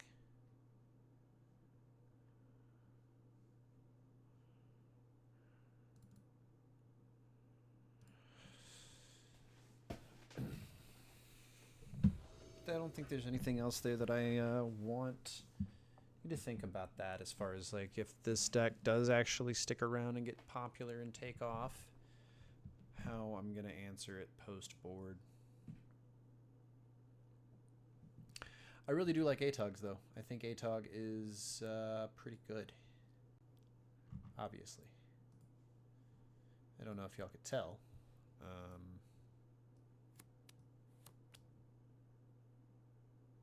Oh, hell. 1, 2, 3, 4, 5. So this is a turn 2 cannoneer.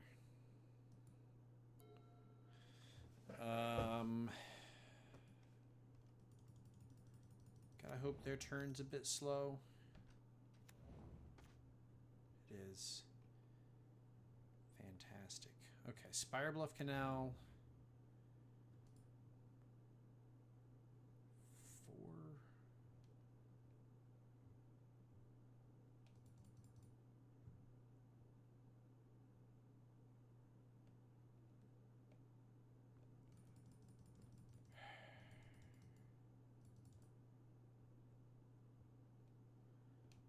All right.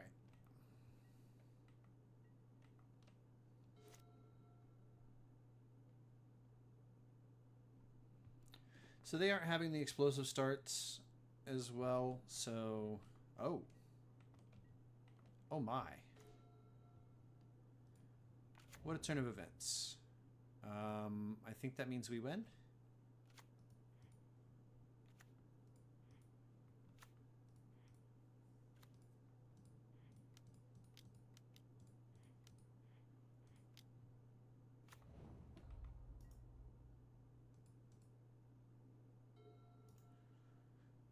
Turn 2 Kappa Cannoneer. Seems good. Let's go.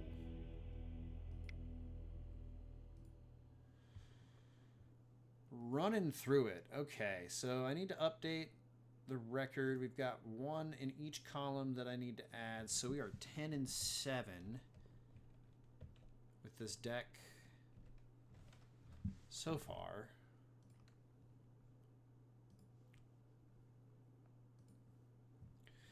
I don't know if you guys know this about me, but I am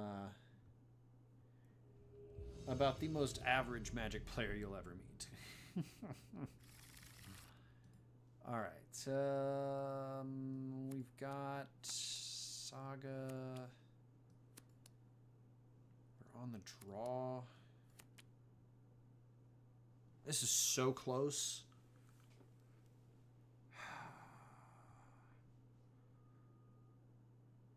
Like, if this wasn't Saga and it was any other land.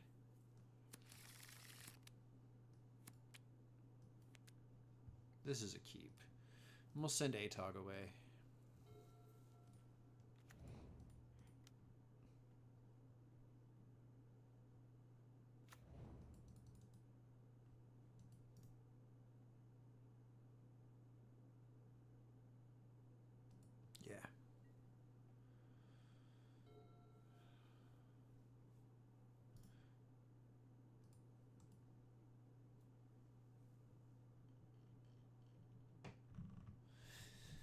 See what our opponent has for us.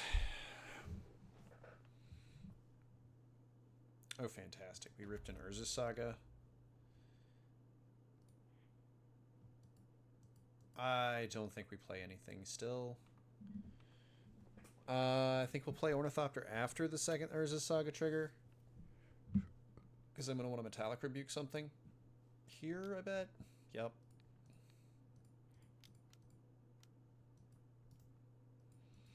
Disruptor's Flute in the main deck of a black deck. What does that tell us?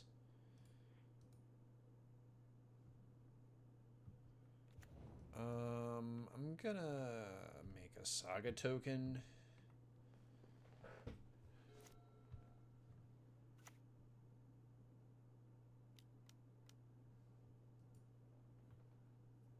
Necrodominance, huh?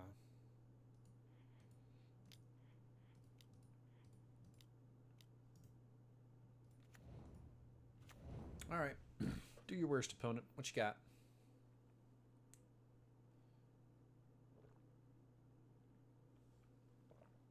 I suppose the bot did tell us exactly what we were going to play against here. Let's take a look. Bowmasters, Boggart Trawlers, Shouldrids. Other than that, a pile of removals, some Soul Spikes.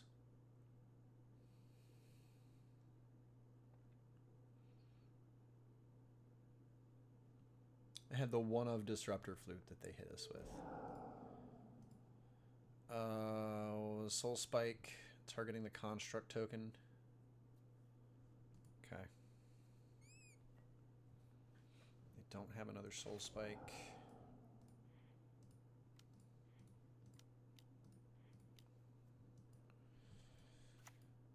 Construct. Sacrifice Saga for an Opal. 1, 2, 3, 4. Do I? Yeah, I probably should have. Yeah.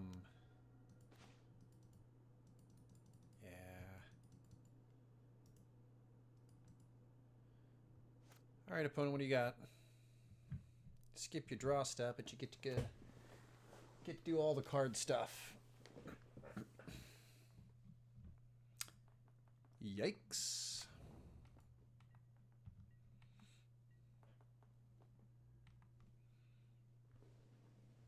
Drawing the rest of your deck.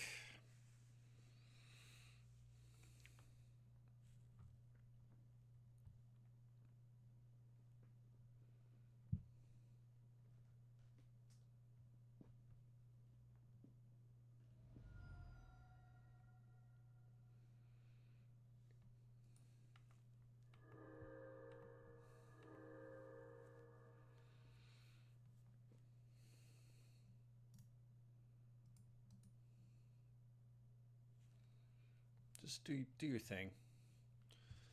Got 16 cards. What else you doing?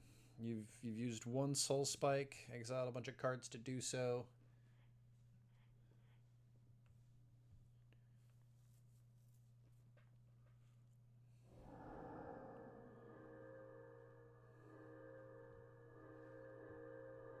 So it's 2 Soul Spikes.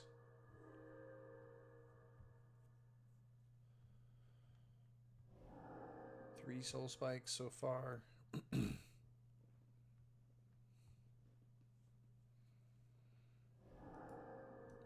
Okay, that's all the Soul Spikes. Lucky to see them in the top half of the library.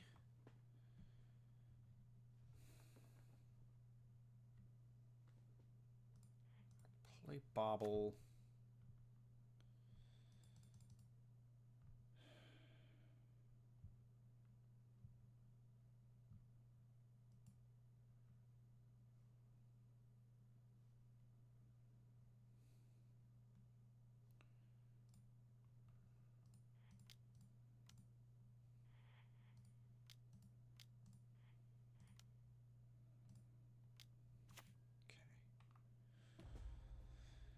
Do that. Play Saga.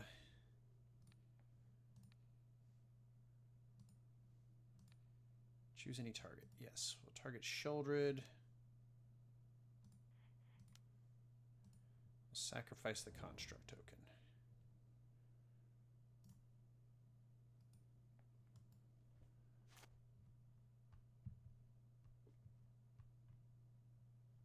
I mean, they probably have another Sheoldred. Man.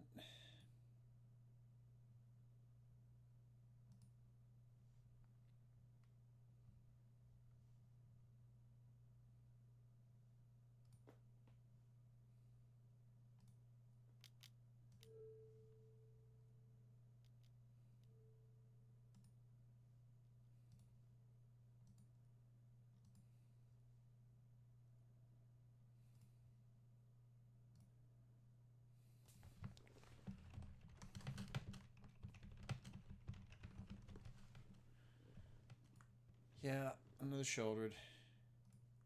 Yeah, another Sheoldred.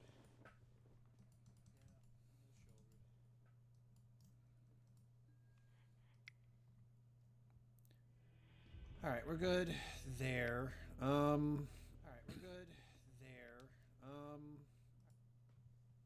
Little odd that turned the volume on that, but that's okay. So I want the Dismembers. I want the Force of Negations. And I think that's it.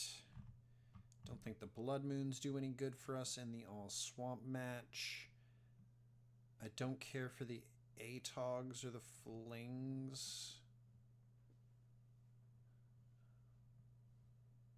Here because of the amount of removal they have. You're good, no worries. I was more lamenting their existence than anything. Alright. Like, come on. Why y'all trying to use... This is not a pay-to-win sort of thing. This is a try to connect with your audience to win sort of thing.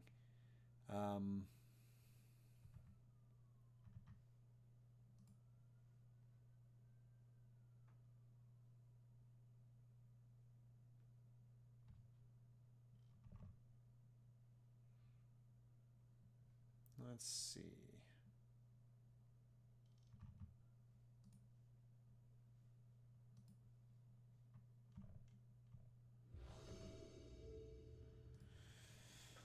All right. I would love to play first. Let's see if we can put together a W. Yeah, this one's pretty good. We'll keep it.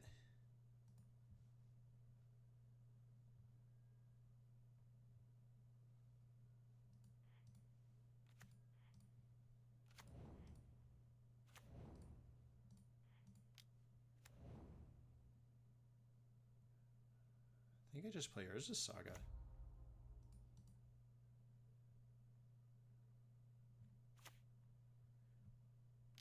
They thought sees Kappa Cannoneer. We shock Steam Vents, make a construct, attack for 1. Or we draw a Kappa Cannoneer.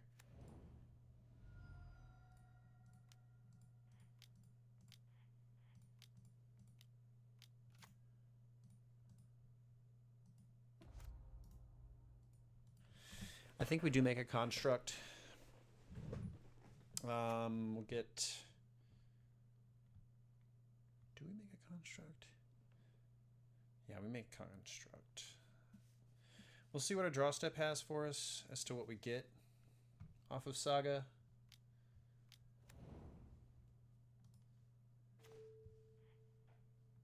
Filigree Silex.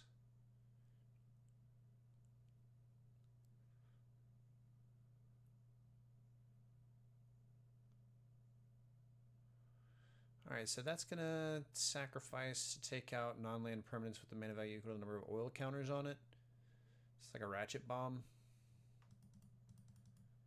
So making a construct seems kind of moot. So we'll make a mana instead.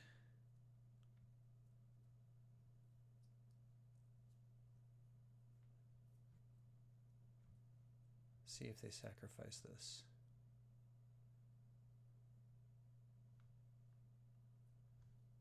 I'm gonna grab something that costs 1. They do. Okay. Let's make blue mana here. Let's target them with this. Force of Despair. Okay. So we're gonna take out our Opal and our Mimnite.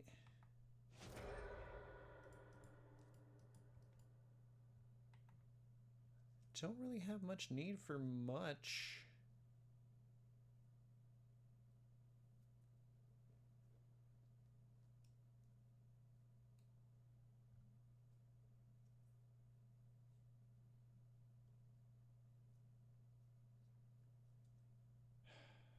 Opal, maybe? I think it's opal.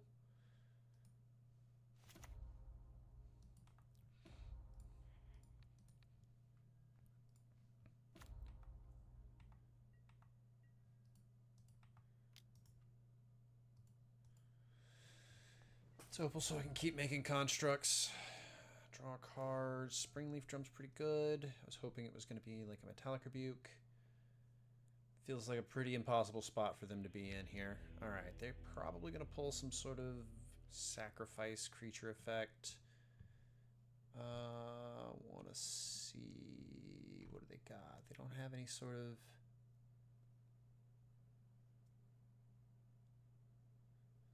Brought in Filigree Silex. They have Voidwalkers.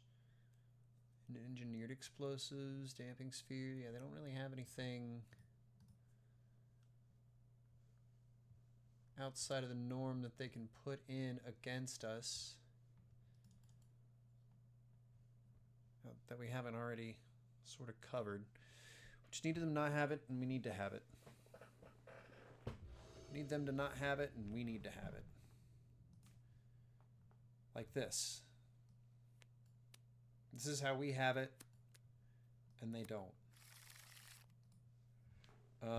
So Otawara, Warp, boop boop, or we wait a turn after playing Darksteel Citadel, Otawara, boop boop, boop, maybe even boop again. Our opponent's mulliganing to 5. That's a great sign for us. Yeah, this hand is gas.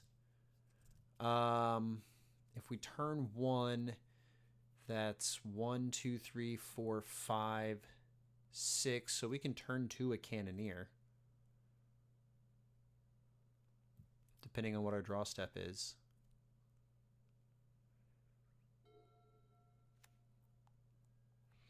And we dodged Thoughtseize. Oh, sick. I think we just do it turn 1. Right? Yeah.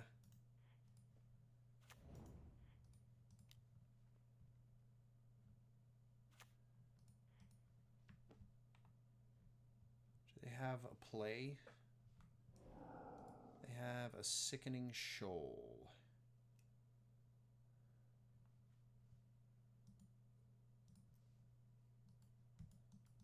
Okay. It's just 1, 2, 3, 4. Land drop. We can cap a Cannoneer.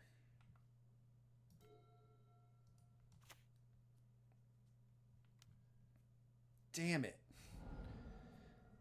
Thoughtseize bug.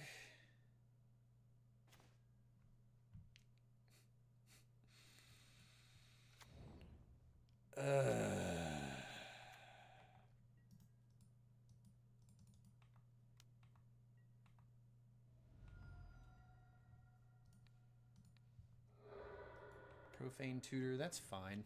That's fine. Kind of just want to Shadow Spear, that's good. It's real good for us. Draw step, even better. Honestly,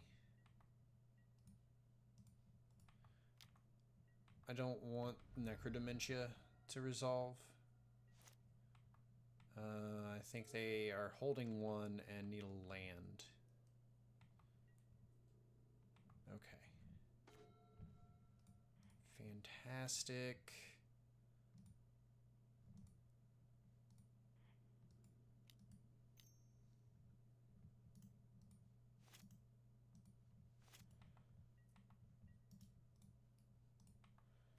Which means I can turn everybody sideways.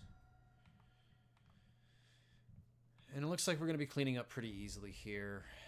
Profane tutor, go get you what you need. Go, I don't care, whatever. Don't think it's anything at this point that I can stress. I mean, hell, they probably go get a land with it so that they can play the Necrodementia in their hand. It's going to get Force of Negation.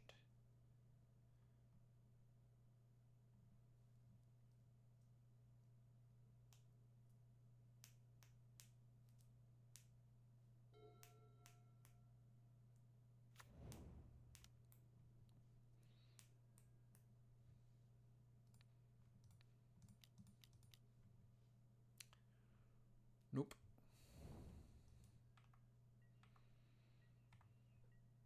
All right, what do we got? Thoughtcast, beautiful. Also beautiful.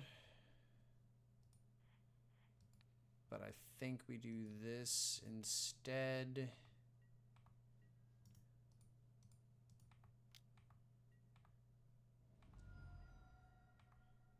This protects us from Sheoldred.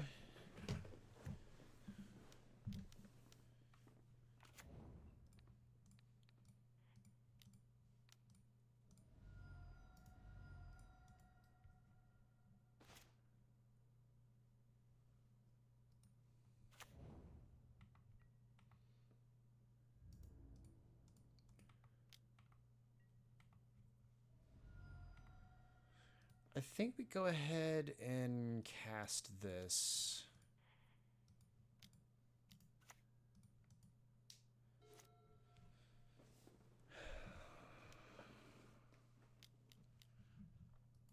Yeah. Yeah. Sick.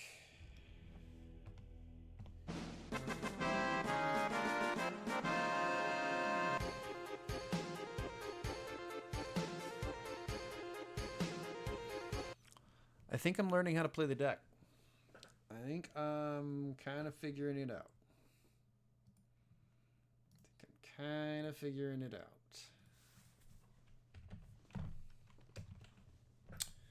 All right, we ran back to back on those last 2 rounds, so it's going to be a quick break here. We're going to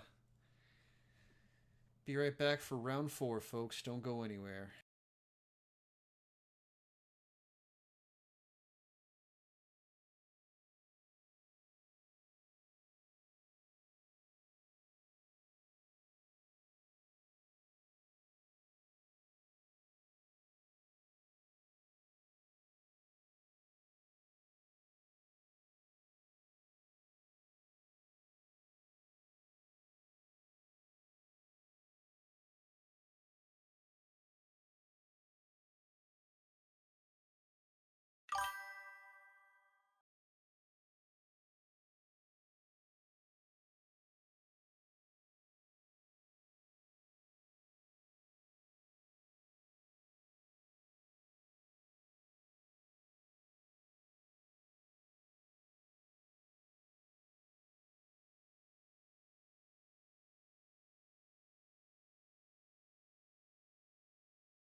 Let's get back at it.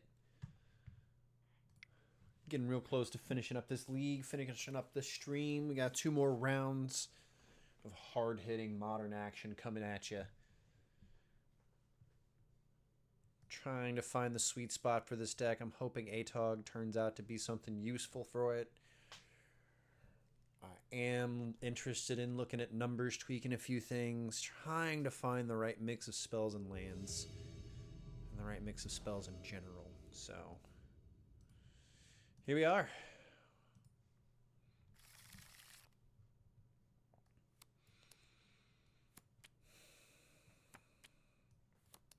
Not quite it. I got a lot of thought casts, thought monitors, Spire Bluff, Dark Steel, Ornithopter. That's still only 2. I think it's still a keep. It's a little slower. It's got a lot of gas on the... I think we mulligan it. We're a fast artifact deck, not a slow artifact deck. This is the same sort of thing, but we send back Fling or Opal. But we're not doing anything. Man, this is sad. I think we have to keep this. Send an Urza Saga and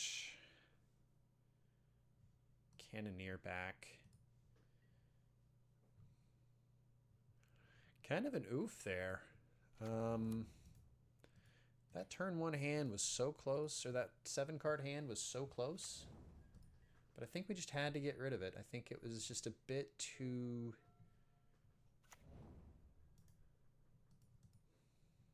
top heavy.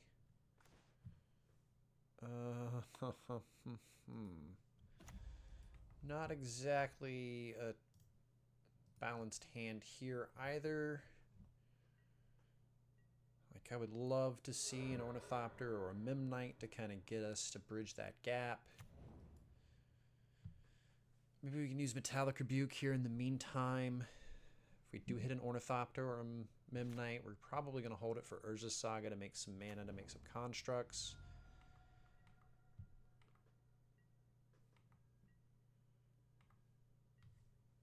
Land. That is another Metallic Rebuke.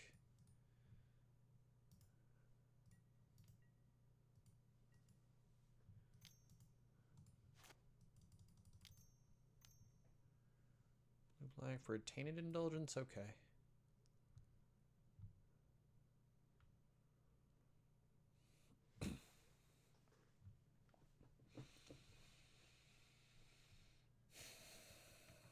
Pitching a Meticulous Archive. So Tainted Indulgence gives away that this is Gyoro's Vengeance.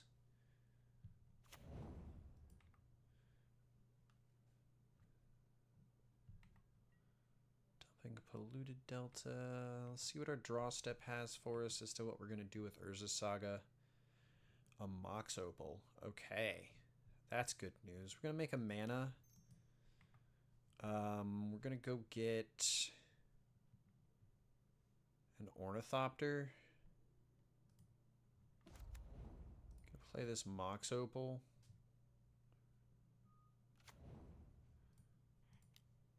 Blue and 1 to Thoughtcast. Darksteel Citadel.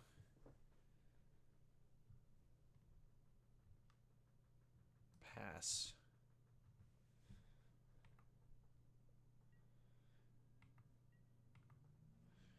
Metallic Rebuke is pretty good in this matchup and keeping them from being able to Vengeance. They're having a bit of a tough time getting anything to the graveyard worth targeting as well, so we're having a bit of luck there. Memnite is just like the perfect card we could have drawn there. Let's play this with Warp here.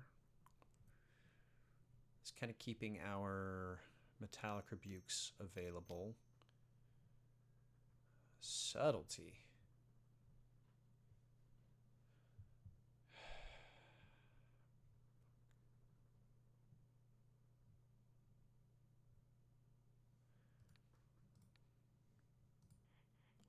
Blue. I have to do it this way.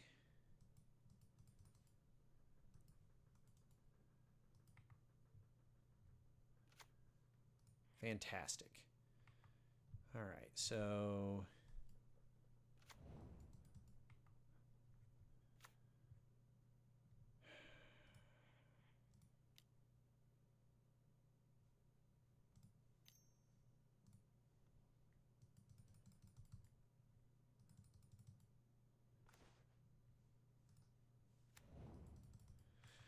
going to stop there so that I still have access to a blue mana. Unfortunately, with Pinnacle Emissary dipping out off a warp, I'm not going to have the mana for Metallic Rebuke. But again, here they have to jump through the hoop of actually getting something into the graveyard. They're just casting Solitude. Weird time to cast Solitude. If you had it... Oh, man. Anyway. Perfect card to draw. Let me get this. Red, generic. Let's go ahead and do this.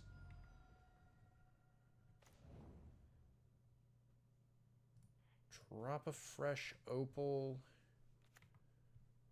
Yeah, it's so wild they would do that whenever I could just be doing this now.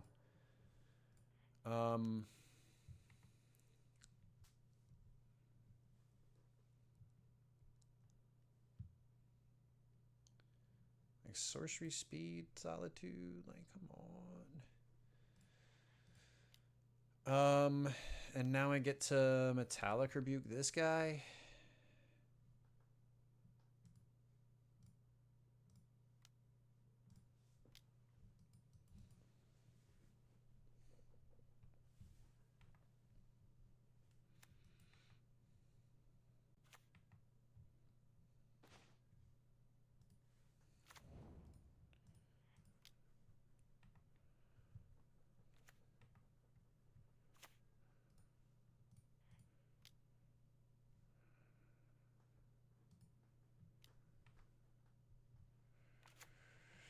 Alright, well that's what I can do. Let's see if my opponent has Goro's Vengeance into something.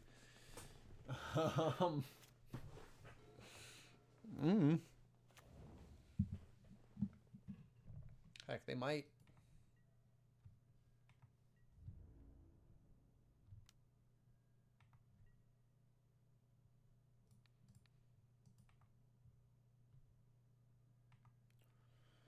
They can't Vengeance, Solitude, or Subtlety, though. Goro's Vengeance has to target a legendary creature. But, of course, they have Subtlety number 3. Beautiful stuff for them. Thought Monitor. Good stuff for us. Let's keep drawing these Thought Cost and Thought Monitors. A Fling is not very good for us.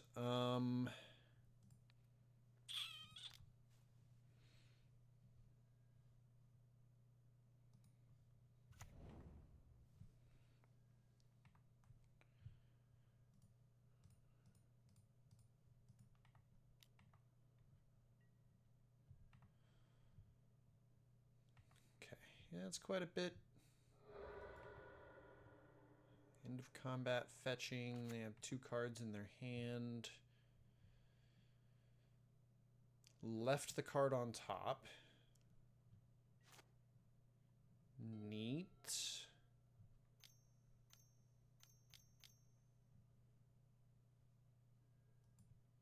Quantum Riddler. That card's pretty good.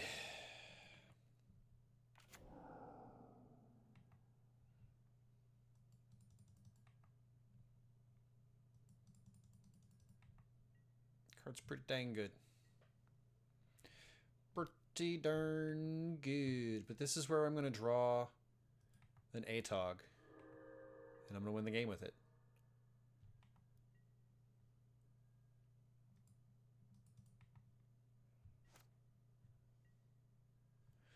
That's an Ornithopter. That is not what I needed.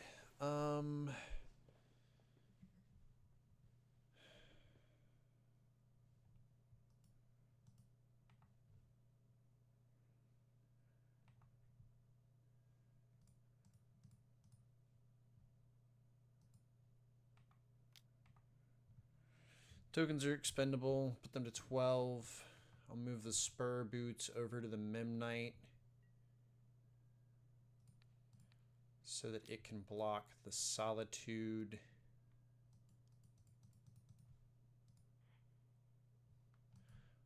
hang on to the Ornithopter.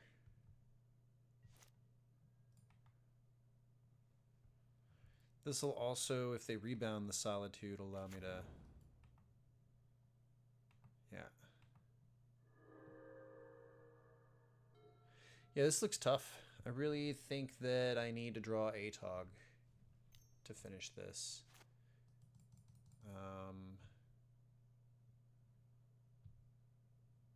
And Nugget, I think you're right. I think there's no... Oh. Okay. Bobble.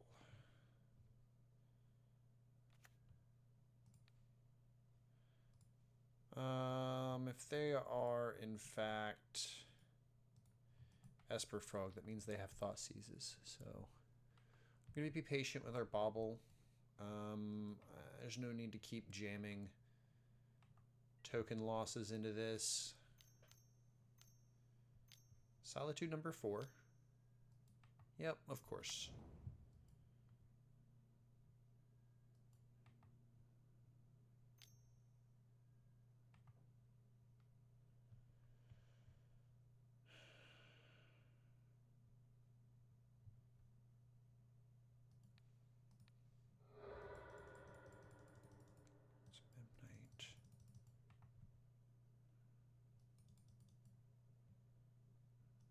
Nah.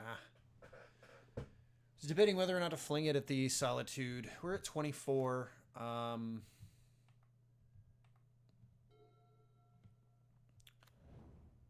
Even if they take 6, that's 2, 4, 6, 8, 10, 12, 14, 16, 18, 20. That's 10. I think we'll just take it.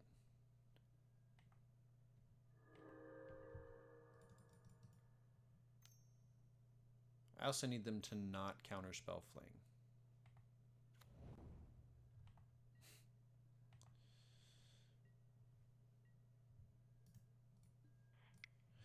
Cool. GG's. I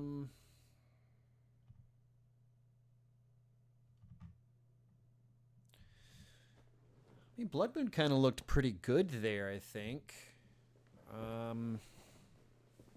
Limiting Esper's ability to get into the 3rd color. Pretty important, but...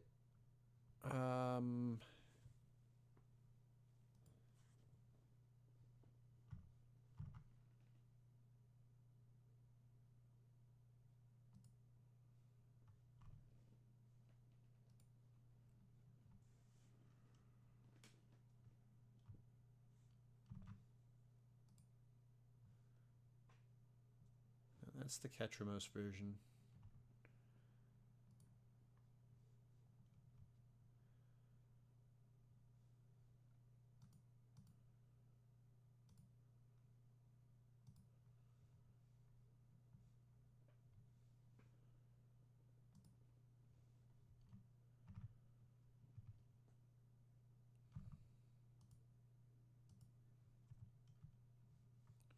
I'm not really seeing anything. As per mid-range, the deck that came up was not necessarily the deck that I'm looking at here.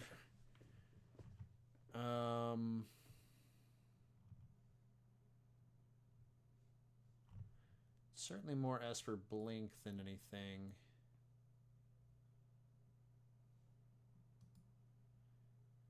But not exactly. All right. I don't need to stress it that much.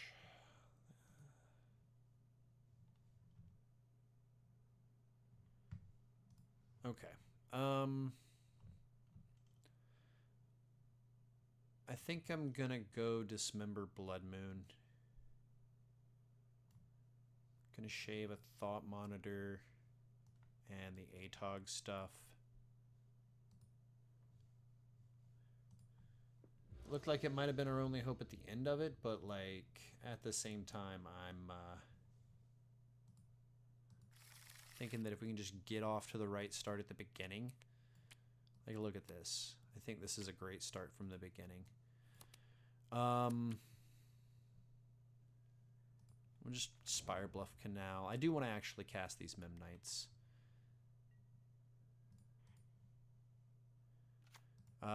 If we end up drawing Pinnacle Emissary, it's alright. I think it was kind of just important to get these guys out there to be able to turn them sideways and start getting that clock down as quickly as possible. Putting Urza's Saga out here allows us to cast this Thought Cast with these Memnites going. Bobble shows up even better.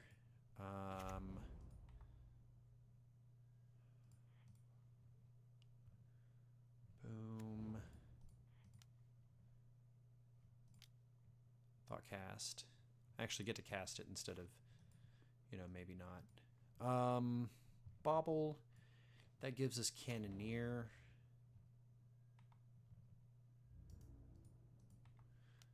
Don't think they play straight up Counterspell. They might, though. So I'm torn on what I want to do next turn. Hopefully we hit a land and can Blood Moon with Urza's Saga up and available.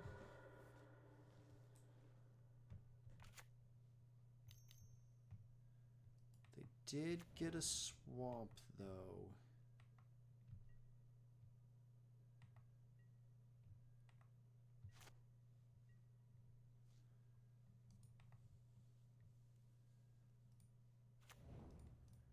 I think we try to jam it anyway here.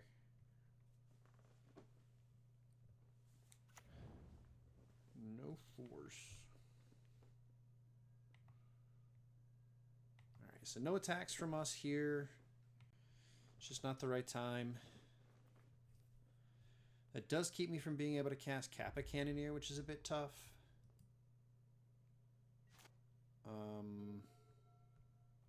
But now Urza's Saga can just start making...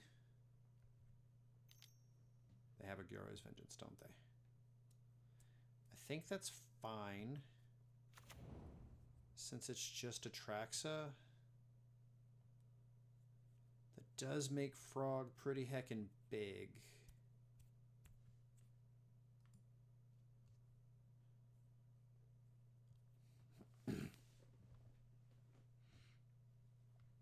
So they just found the Gyoro's Vengeance stuff this time instead of the So we got Shadowy Backstreet is the land. Prismatic Ending, Gyoro's Vengeance, and Atraxa.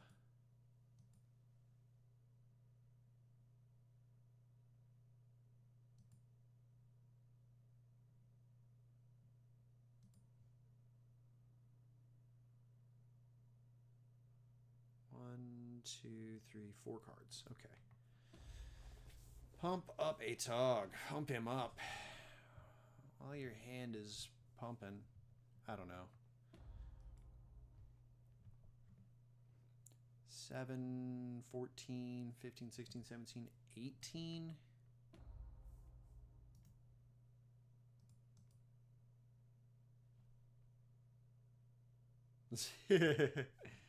And most of them run frogs, so like, you know, it is an Esper frog deck.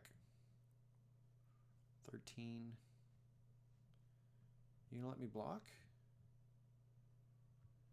Okay. They're not gonna let me block. Good. Good for them.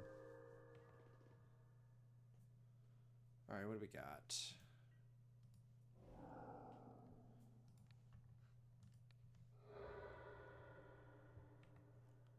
Ephemerate.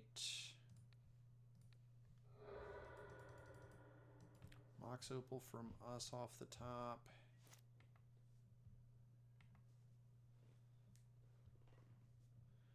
Two Metallic Rebukes.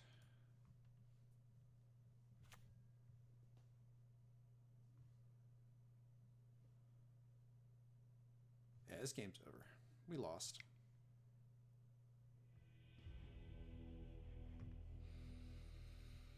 Can't put anything up in the air. I still have 6 cards.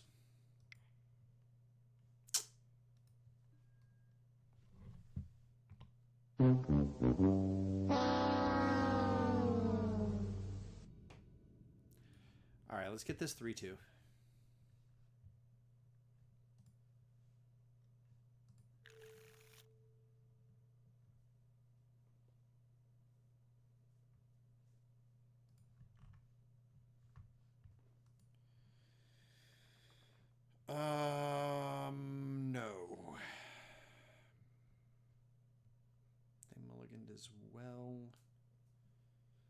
Springleaf Drum makes this keepable. 1, 2, 3, 4.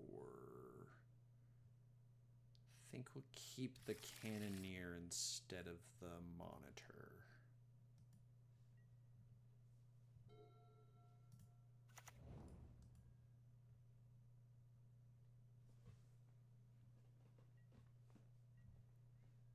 Okay.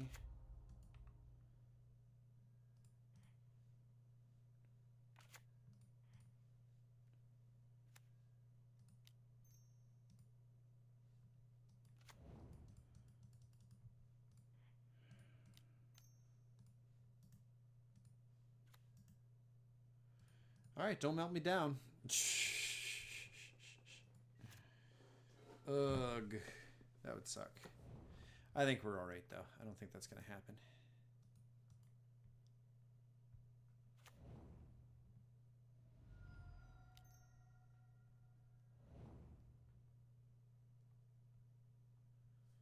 Thoughtseize maybe, but Meltdown, no.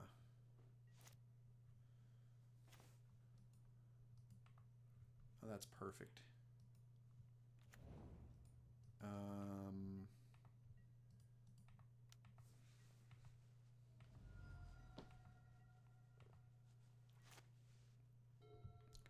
Could have Cannoneered, but I think Saga's more important. Fewer resources involved.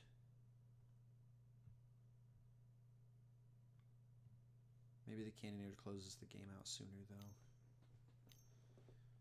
Main phase, black for an Emperor.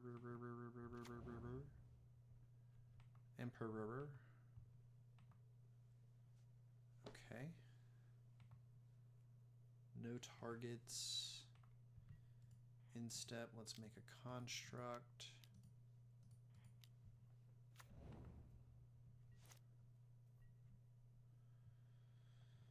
Metallic Rebuke, huh?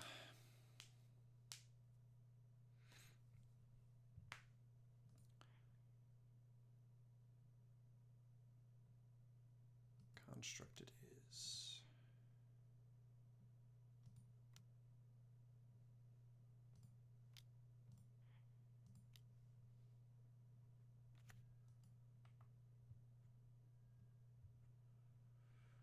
I'm gonna grab the other opal, or another opal. Okay. Sweet.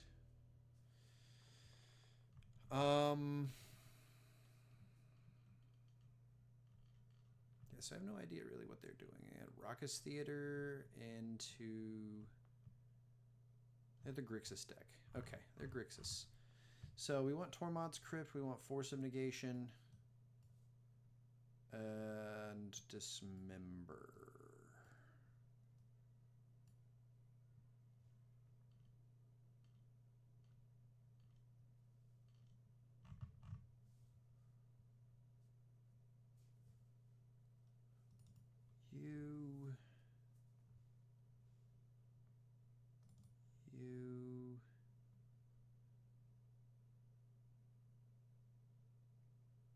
You...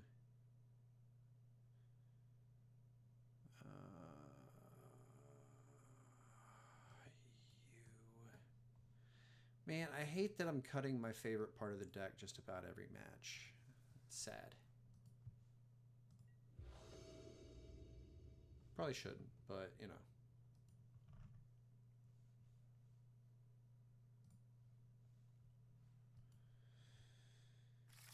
Oh, man, I wish I could keep this hand. 2 Pinnacle Emissaries. Again, really wish this hand was worth a doggone. I guess we'll keep this one, send 2 Springleaf Drums back, or a drum and a rebuke.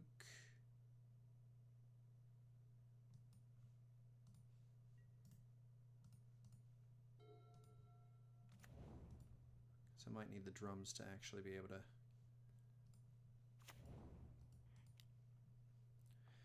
do things, because I'm not going to be able to opal until I have 3 artifacts. Don't. Spell Pierce. Consign. Rude. Rude.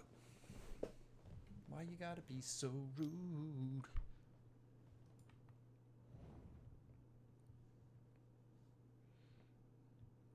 Didn't hit a second land drop. Okay. Did hit a second land drop. Probably scouring again or thought seizing. Oh, don't thought seize me, bro. Rude. By rebuke. The other one's on the bottom. Shoot, maybe they take the Springleaf Drum and like, hey, you can, good luck on that metalcraft there, bud. And then I draw Pinnacle Emissary and warp it. Okay, they take the opal.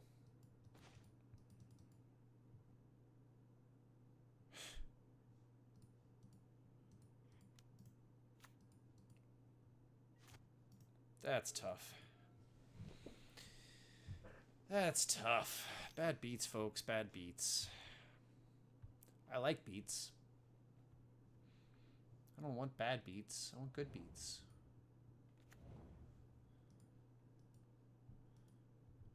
I want to feel confident when I yell out like Janet Jackson whenever she was screaming about, give me a beat. You know, to date myself a little bit there. Oh, son of a gun.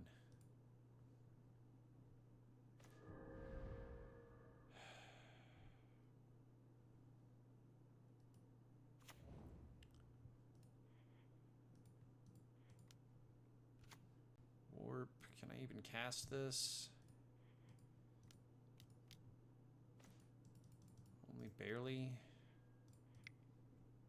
I'm not beating that. Not with the hand I had. Alright, let's see if we can get there this time. We gotta have the first hand. We gotta get the opener out there. We can't mulligan into oblivion. We gotta keep something nice and clean.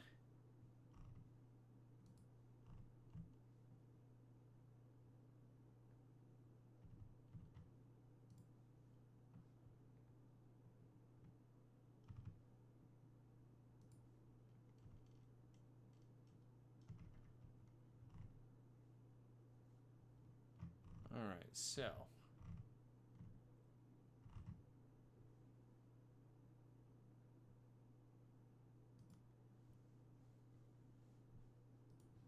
think we're just running it back with what we've got here.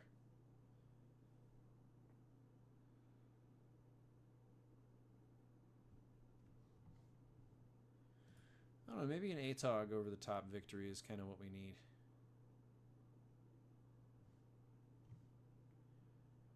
Dismember's really only hitting Oculus, and they really are doing the work with I can't ship this one.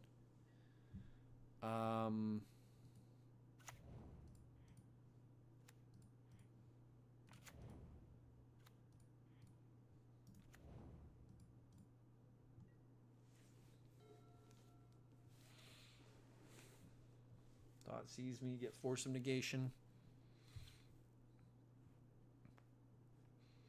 I think I can bobble.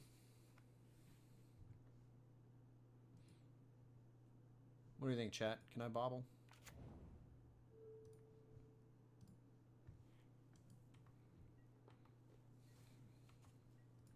I suppose it's pretty bold. Swamp on top. Draw 2 cards, Citadel and Ornithopter. So clutch. Alright, Ornithopter, attack for 2.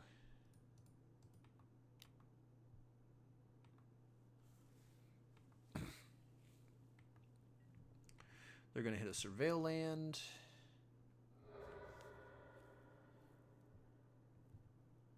They're going to put nothing into the bin. You don't bin nothing around me.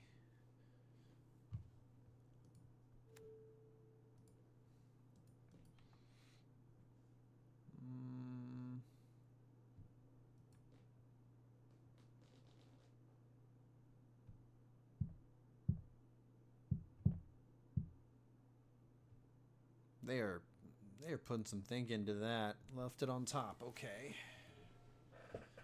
Left it on top, you say.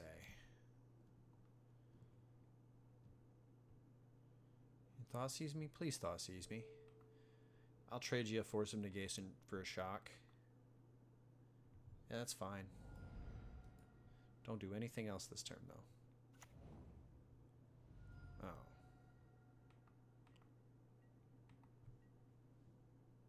Fine. They know the Citadel's there. So we're just going to play it. Oh, they've got a consign to memory. Boo. That's bogus. Fine, I'll play this.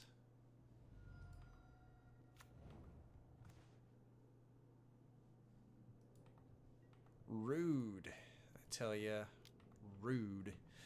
Can't even let me make constructs. What's a world coming to, Nugget? When I can't even put constructs into play with my Urza Saga.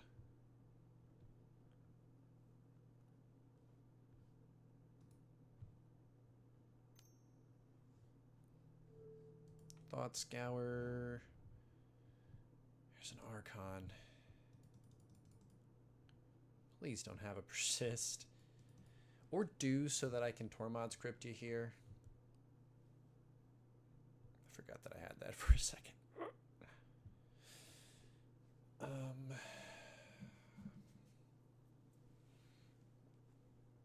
So I really need to put this W together to finish this off. Them not having... Yeah, fair world, whatever. Them not having a third land here is good for us.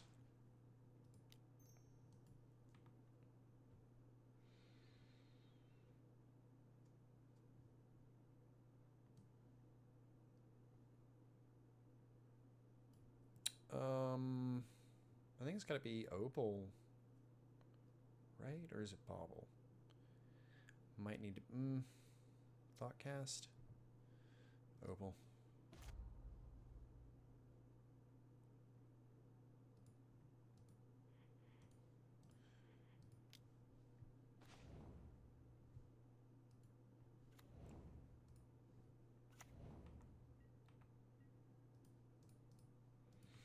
This gives me Force of Negation back up.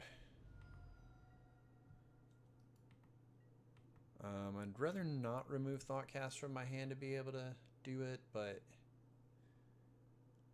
I think we sit here and protect ourselves from this. We are sitting across from 2 Archons in a graveyard.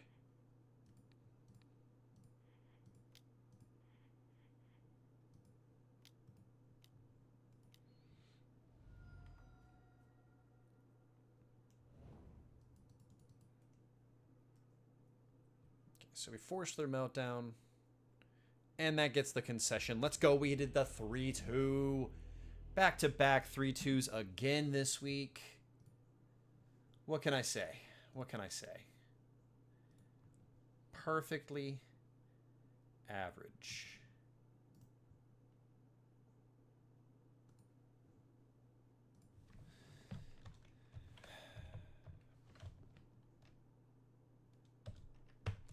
$12 and $8. 12 and 8. Let's crack open this treasure chest.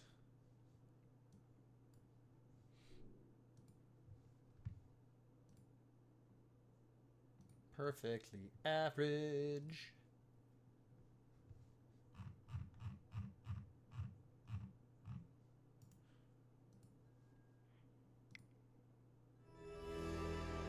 Play points, a Divinity Pride, and a Polymorph.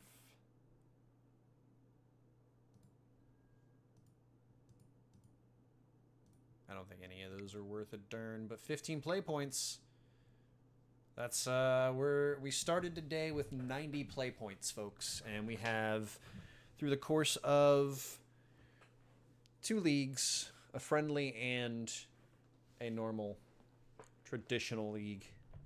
We have doubled our play points off of the back of Pinnacle Emissary and Atog. There's a couple of...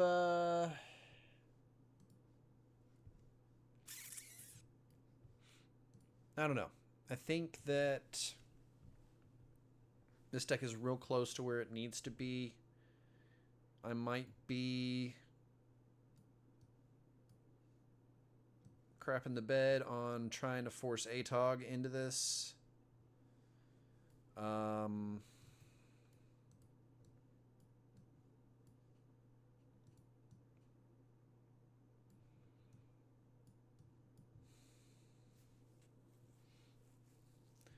don't know. I have faith in it, though. I have faith in it.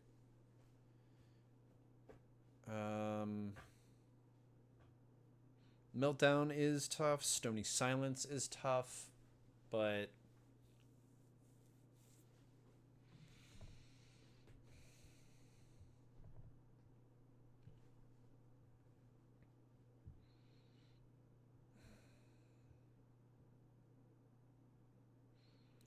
like maybe the third Atog instead of the fourth Kappa Cannoneer. And the second Fling over the third Metallic Rebuke. Is that too much?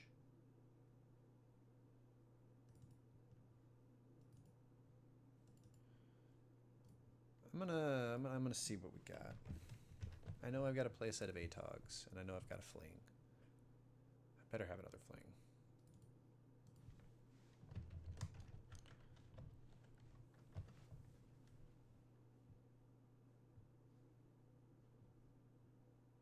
Okay. Yeah, I got like 11 Flings. Alright, we're gonna run a quick friendly game just to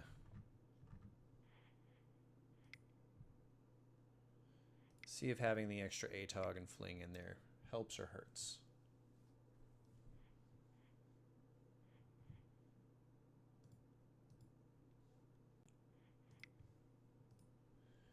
See if it helps or hurts.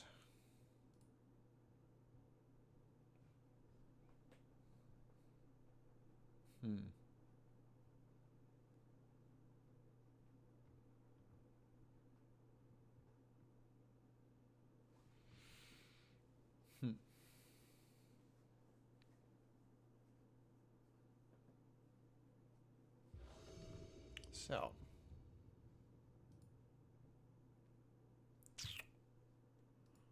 I'd love to play first.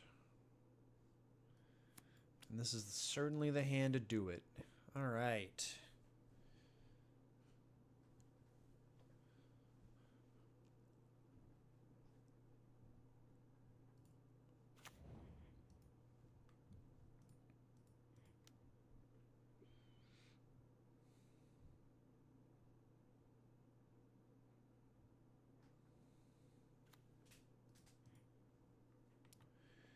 It's just 3/1/1 drones, but it is a lot of cards on the battlefield to start the game.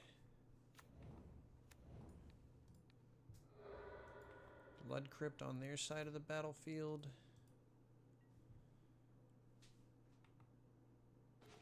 A second Opal.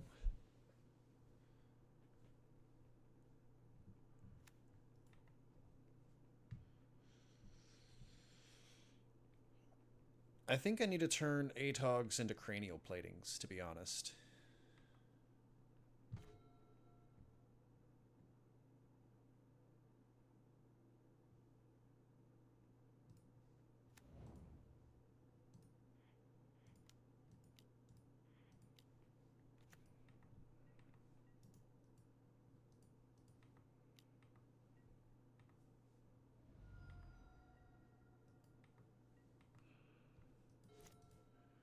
Because cranial plating seems pretty solid, and it turns the Ornithopters into actual threats. Archon of Cruelty, huh? So we're just looking at the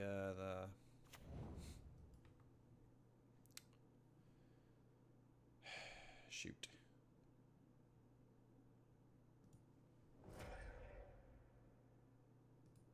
I gotta sacrifice the Pinnacle Emissary because I need the mana to be able to Otawara this Archon off of the battlefield.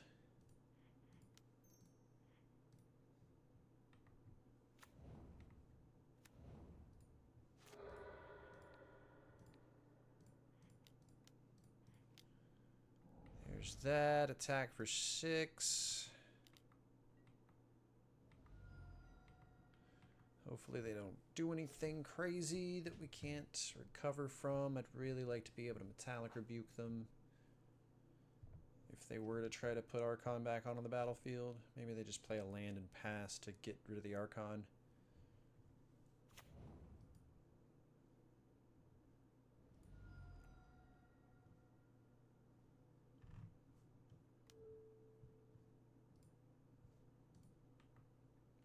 Alright, so there's Faithless Looting. Come on, don't have another Persist, please. Don't do it. Don't do it. Just untap. Just let me untap. Just, please. That's not better.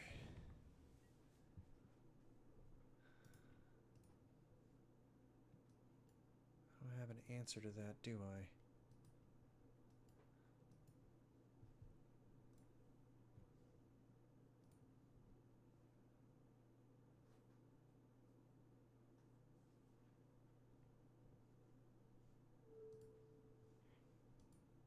Uh-huh.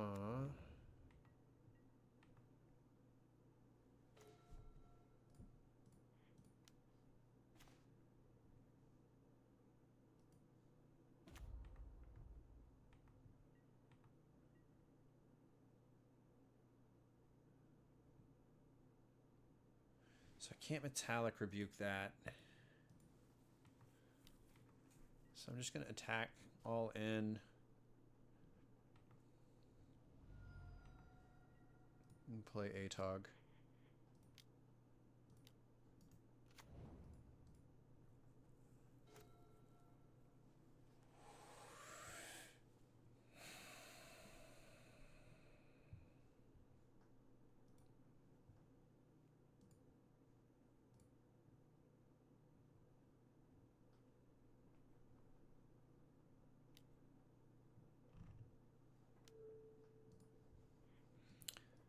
Yep, adapt, get the enter trigger, I'll sacrifice a drone, get the attack trigger, I'll sacrifice a drone, you go to 11. I still have 2, 4, 6, 8, 10, 11 points of damage. So unless they rip like a fatal push...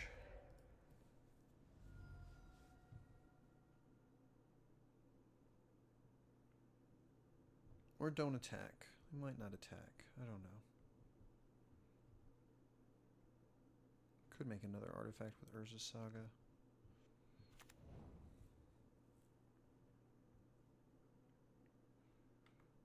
I don't know. It really depends on what they do here. Like, what are you doing, opponent? Come on. Hey, come on. I got a right to know, man. I got a right to know. What are you doing here?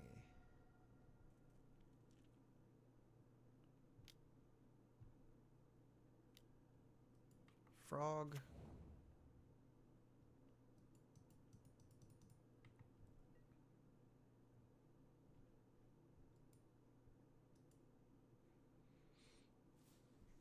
Yeah, they're still getting to exile cards.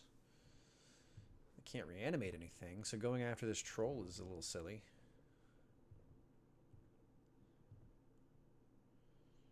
Just the Archon.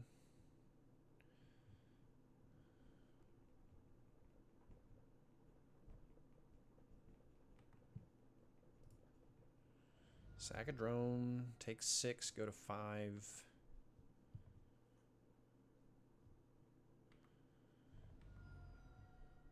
Cool. Exile the Archon. There's sacrifice. With a finale counter on it.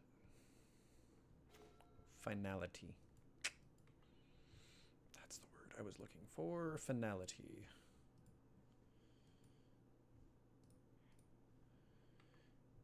Cast Memnite.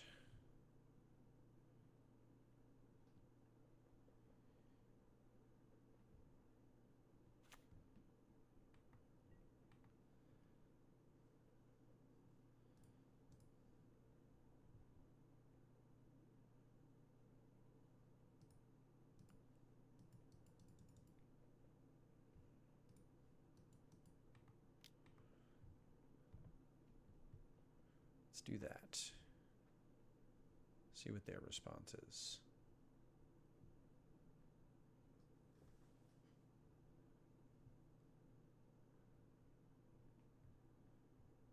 Frog on Atog action, eh?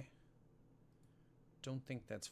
Is that finals? No, they're actively working on it.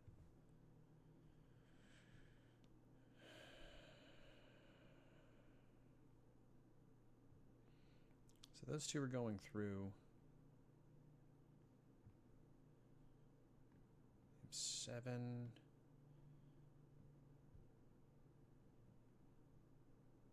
4, 6.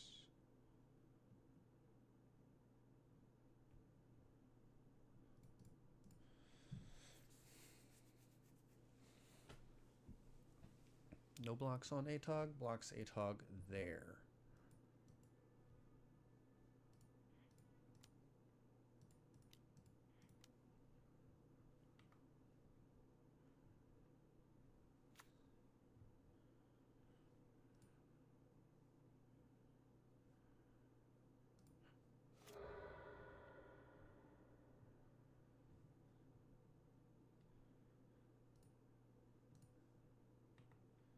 It's worth it to eat one of the drones, I think.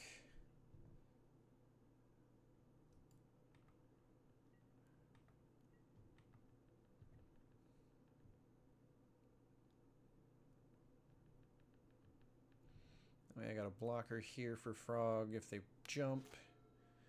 Blocker here for frog if they don't.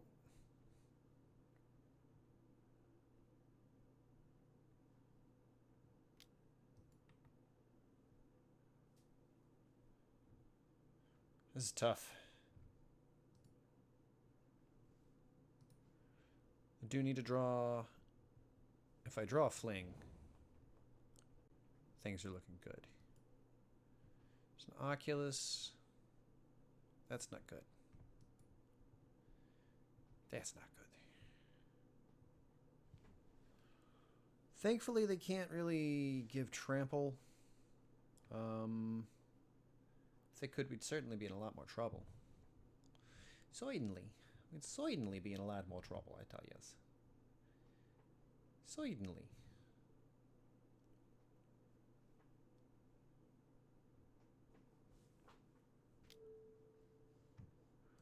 Unearth on the Emperor? Why would you do that instead of the Oculus? There's nothing in the graveyards worth hasting out? Oh no. That's actually genius. Because then they can jump the frog and pitch enough cards to... That's a good play. Damn it.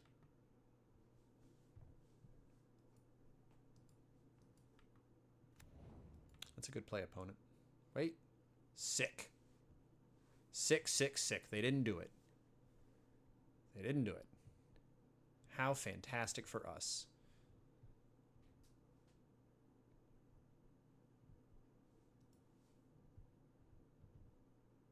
How absolutely fantastic for us.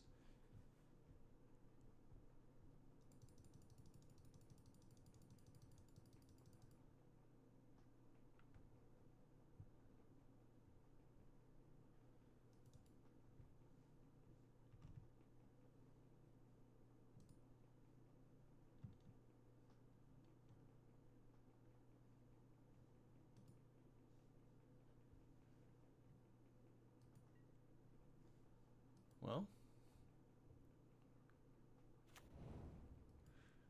Okay, so they skipped on through, got a Raucous Theater, second main phase, dumping a Psychic Frog into their graveyard. Alright, what's our card? Steam Vents.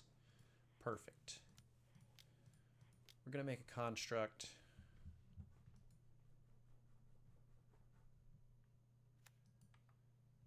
We're going to go get Lava Spur Boots.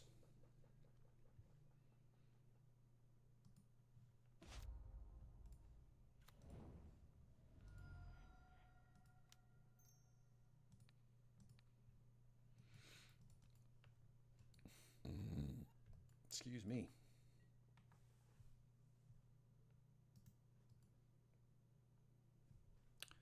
What do you have, opponent? The concession. They had us if they'd have been able to adapt, or if they'd have adapted. Consign, Tormods, not even consign, just Tormods, force. Blood Moons, I'm off. Galvanic Blast, Dismember for...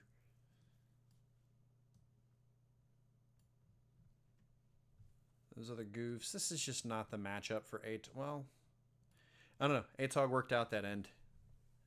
There at the end, if I'm being honest here. So, drum. Spear.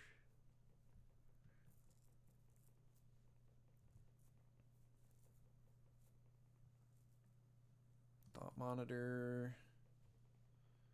One Atog, one Fling. A Bobble, and call it.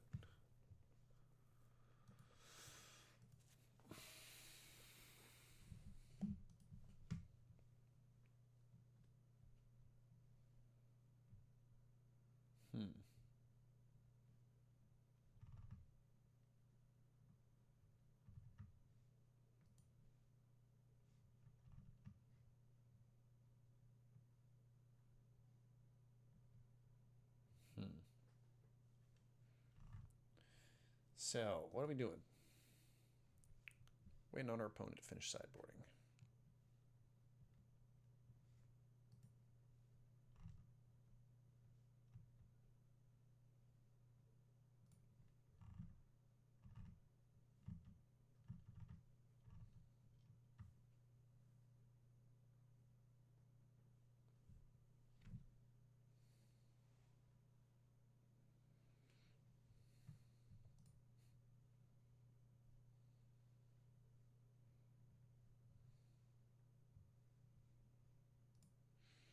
Oh boy, wrestling internet drama is funny.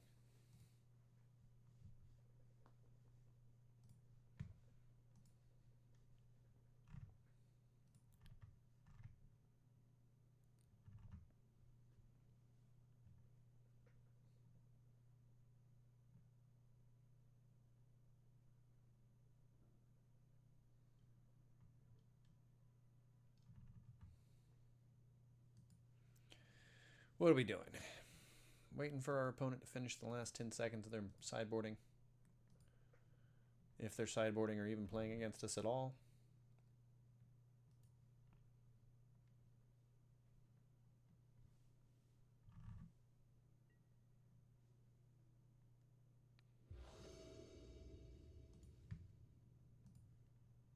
All right, so.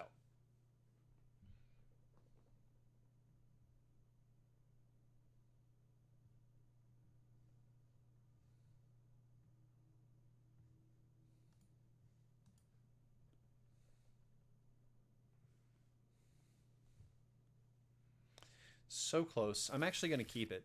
This is a terrible hand to keep. If we draw a land, think about that, guys. If we draw a land, how gassed this is going to be.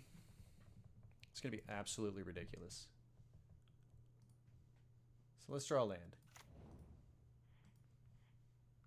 Oh, don't Thoughtseize me. Don't do it. Faithless Looting. Faithless Looting. Damn it. I can't force because, man, if I force... Alright, this is bad. This is bad. I shouldn't have done this.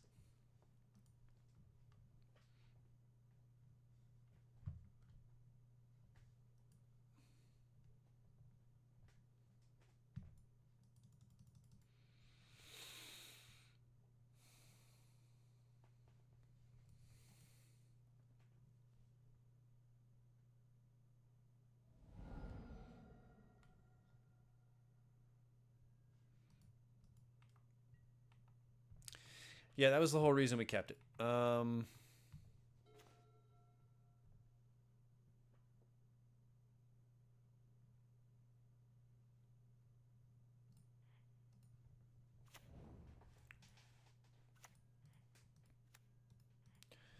No Thoughtseize bug for us.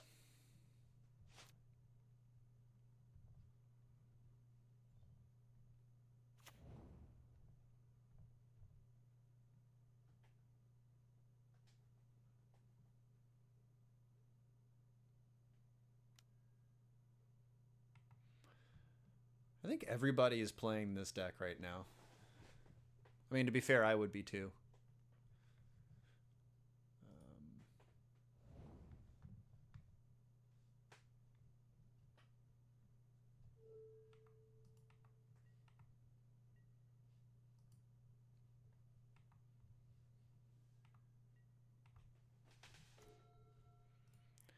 Perfect.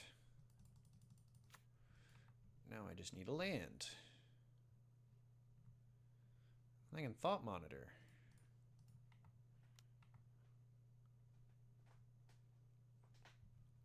Unless I need a Force of Negation. I'm going to need a Force of Negation instead of casting Thought Monitor.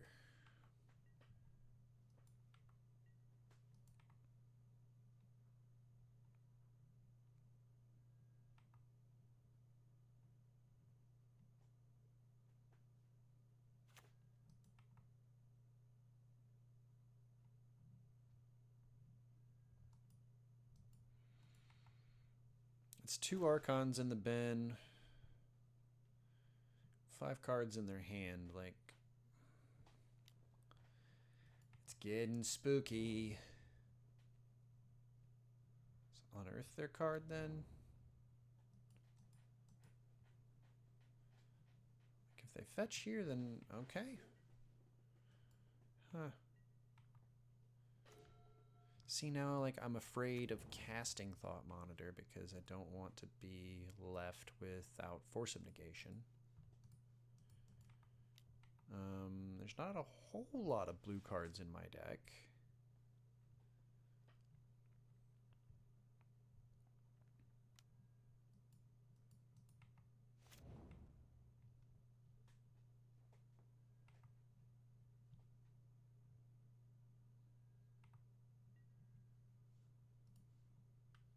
Well, now I can't.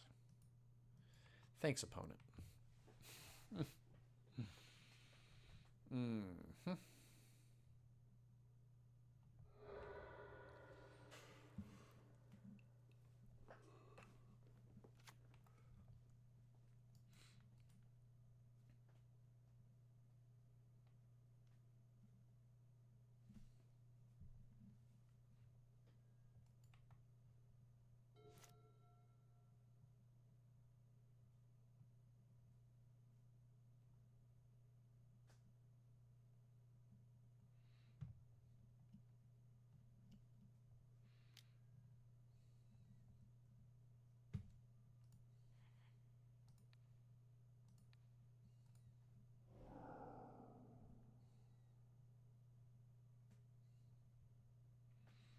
Then they're going to cast Unearth, and I'm just going to be like,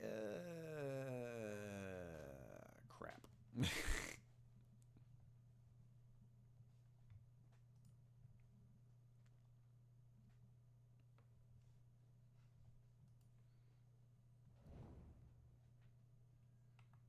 All right, sweet.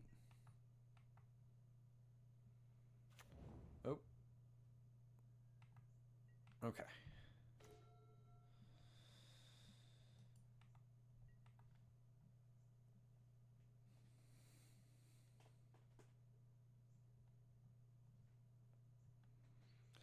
Still got nothing to do. I'm going to cast this Springleaf Drum off of the Spirebluff Canal. Mox Opal's still making mana. I'm attacking for 1. I've got Galvanic Blast in the hopper. So if I can find 6 damage out of nowhere, then we're good.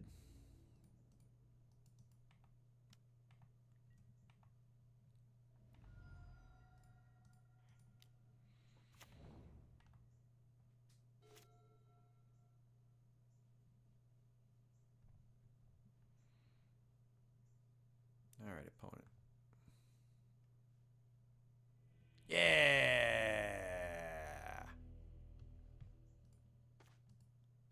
We got there, folks. I don't know how, but we did. I'm going to call the stream there, folks. I got some fucking cooking to do. because, you know, being broke and poor sucks. So I got meal prep and stuff I got to do. I absolutely adore that all y'all came by, hung out, and watched the stream as we flung Atogs that we never actually got to fling. I think, honestly, that instead of Fling, this card needs to be the double-faced card that does that. So that I have lands a little few extra, just in case. I think that would be super helpful. Other than that, I'm kind of liking where we're at. I kind of want the extra Atogs.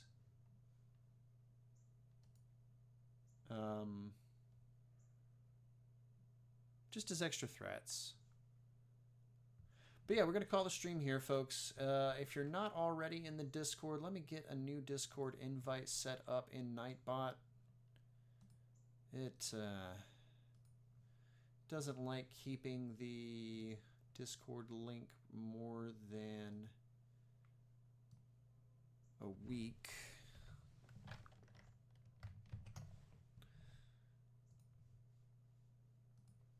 So yeah, I appreciate everybody. If you're not already a member of the Discord, hop on in, join us. We talk about Magic, we talk about food, we talk about wrestling, we talk about all sorts of gaming stuff. So yeah, join us, hang out.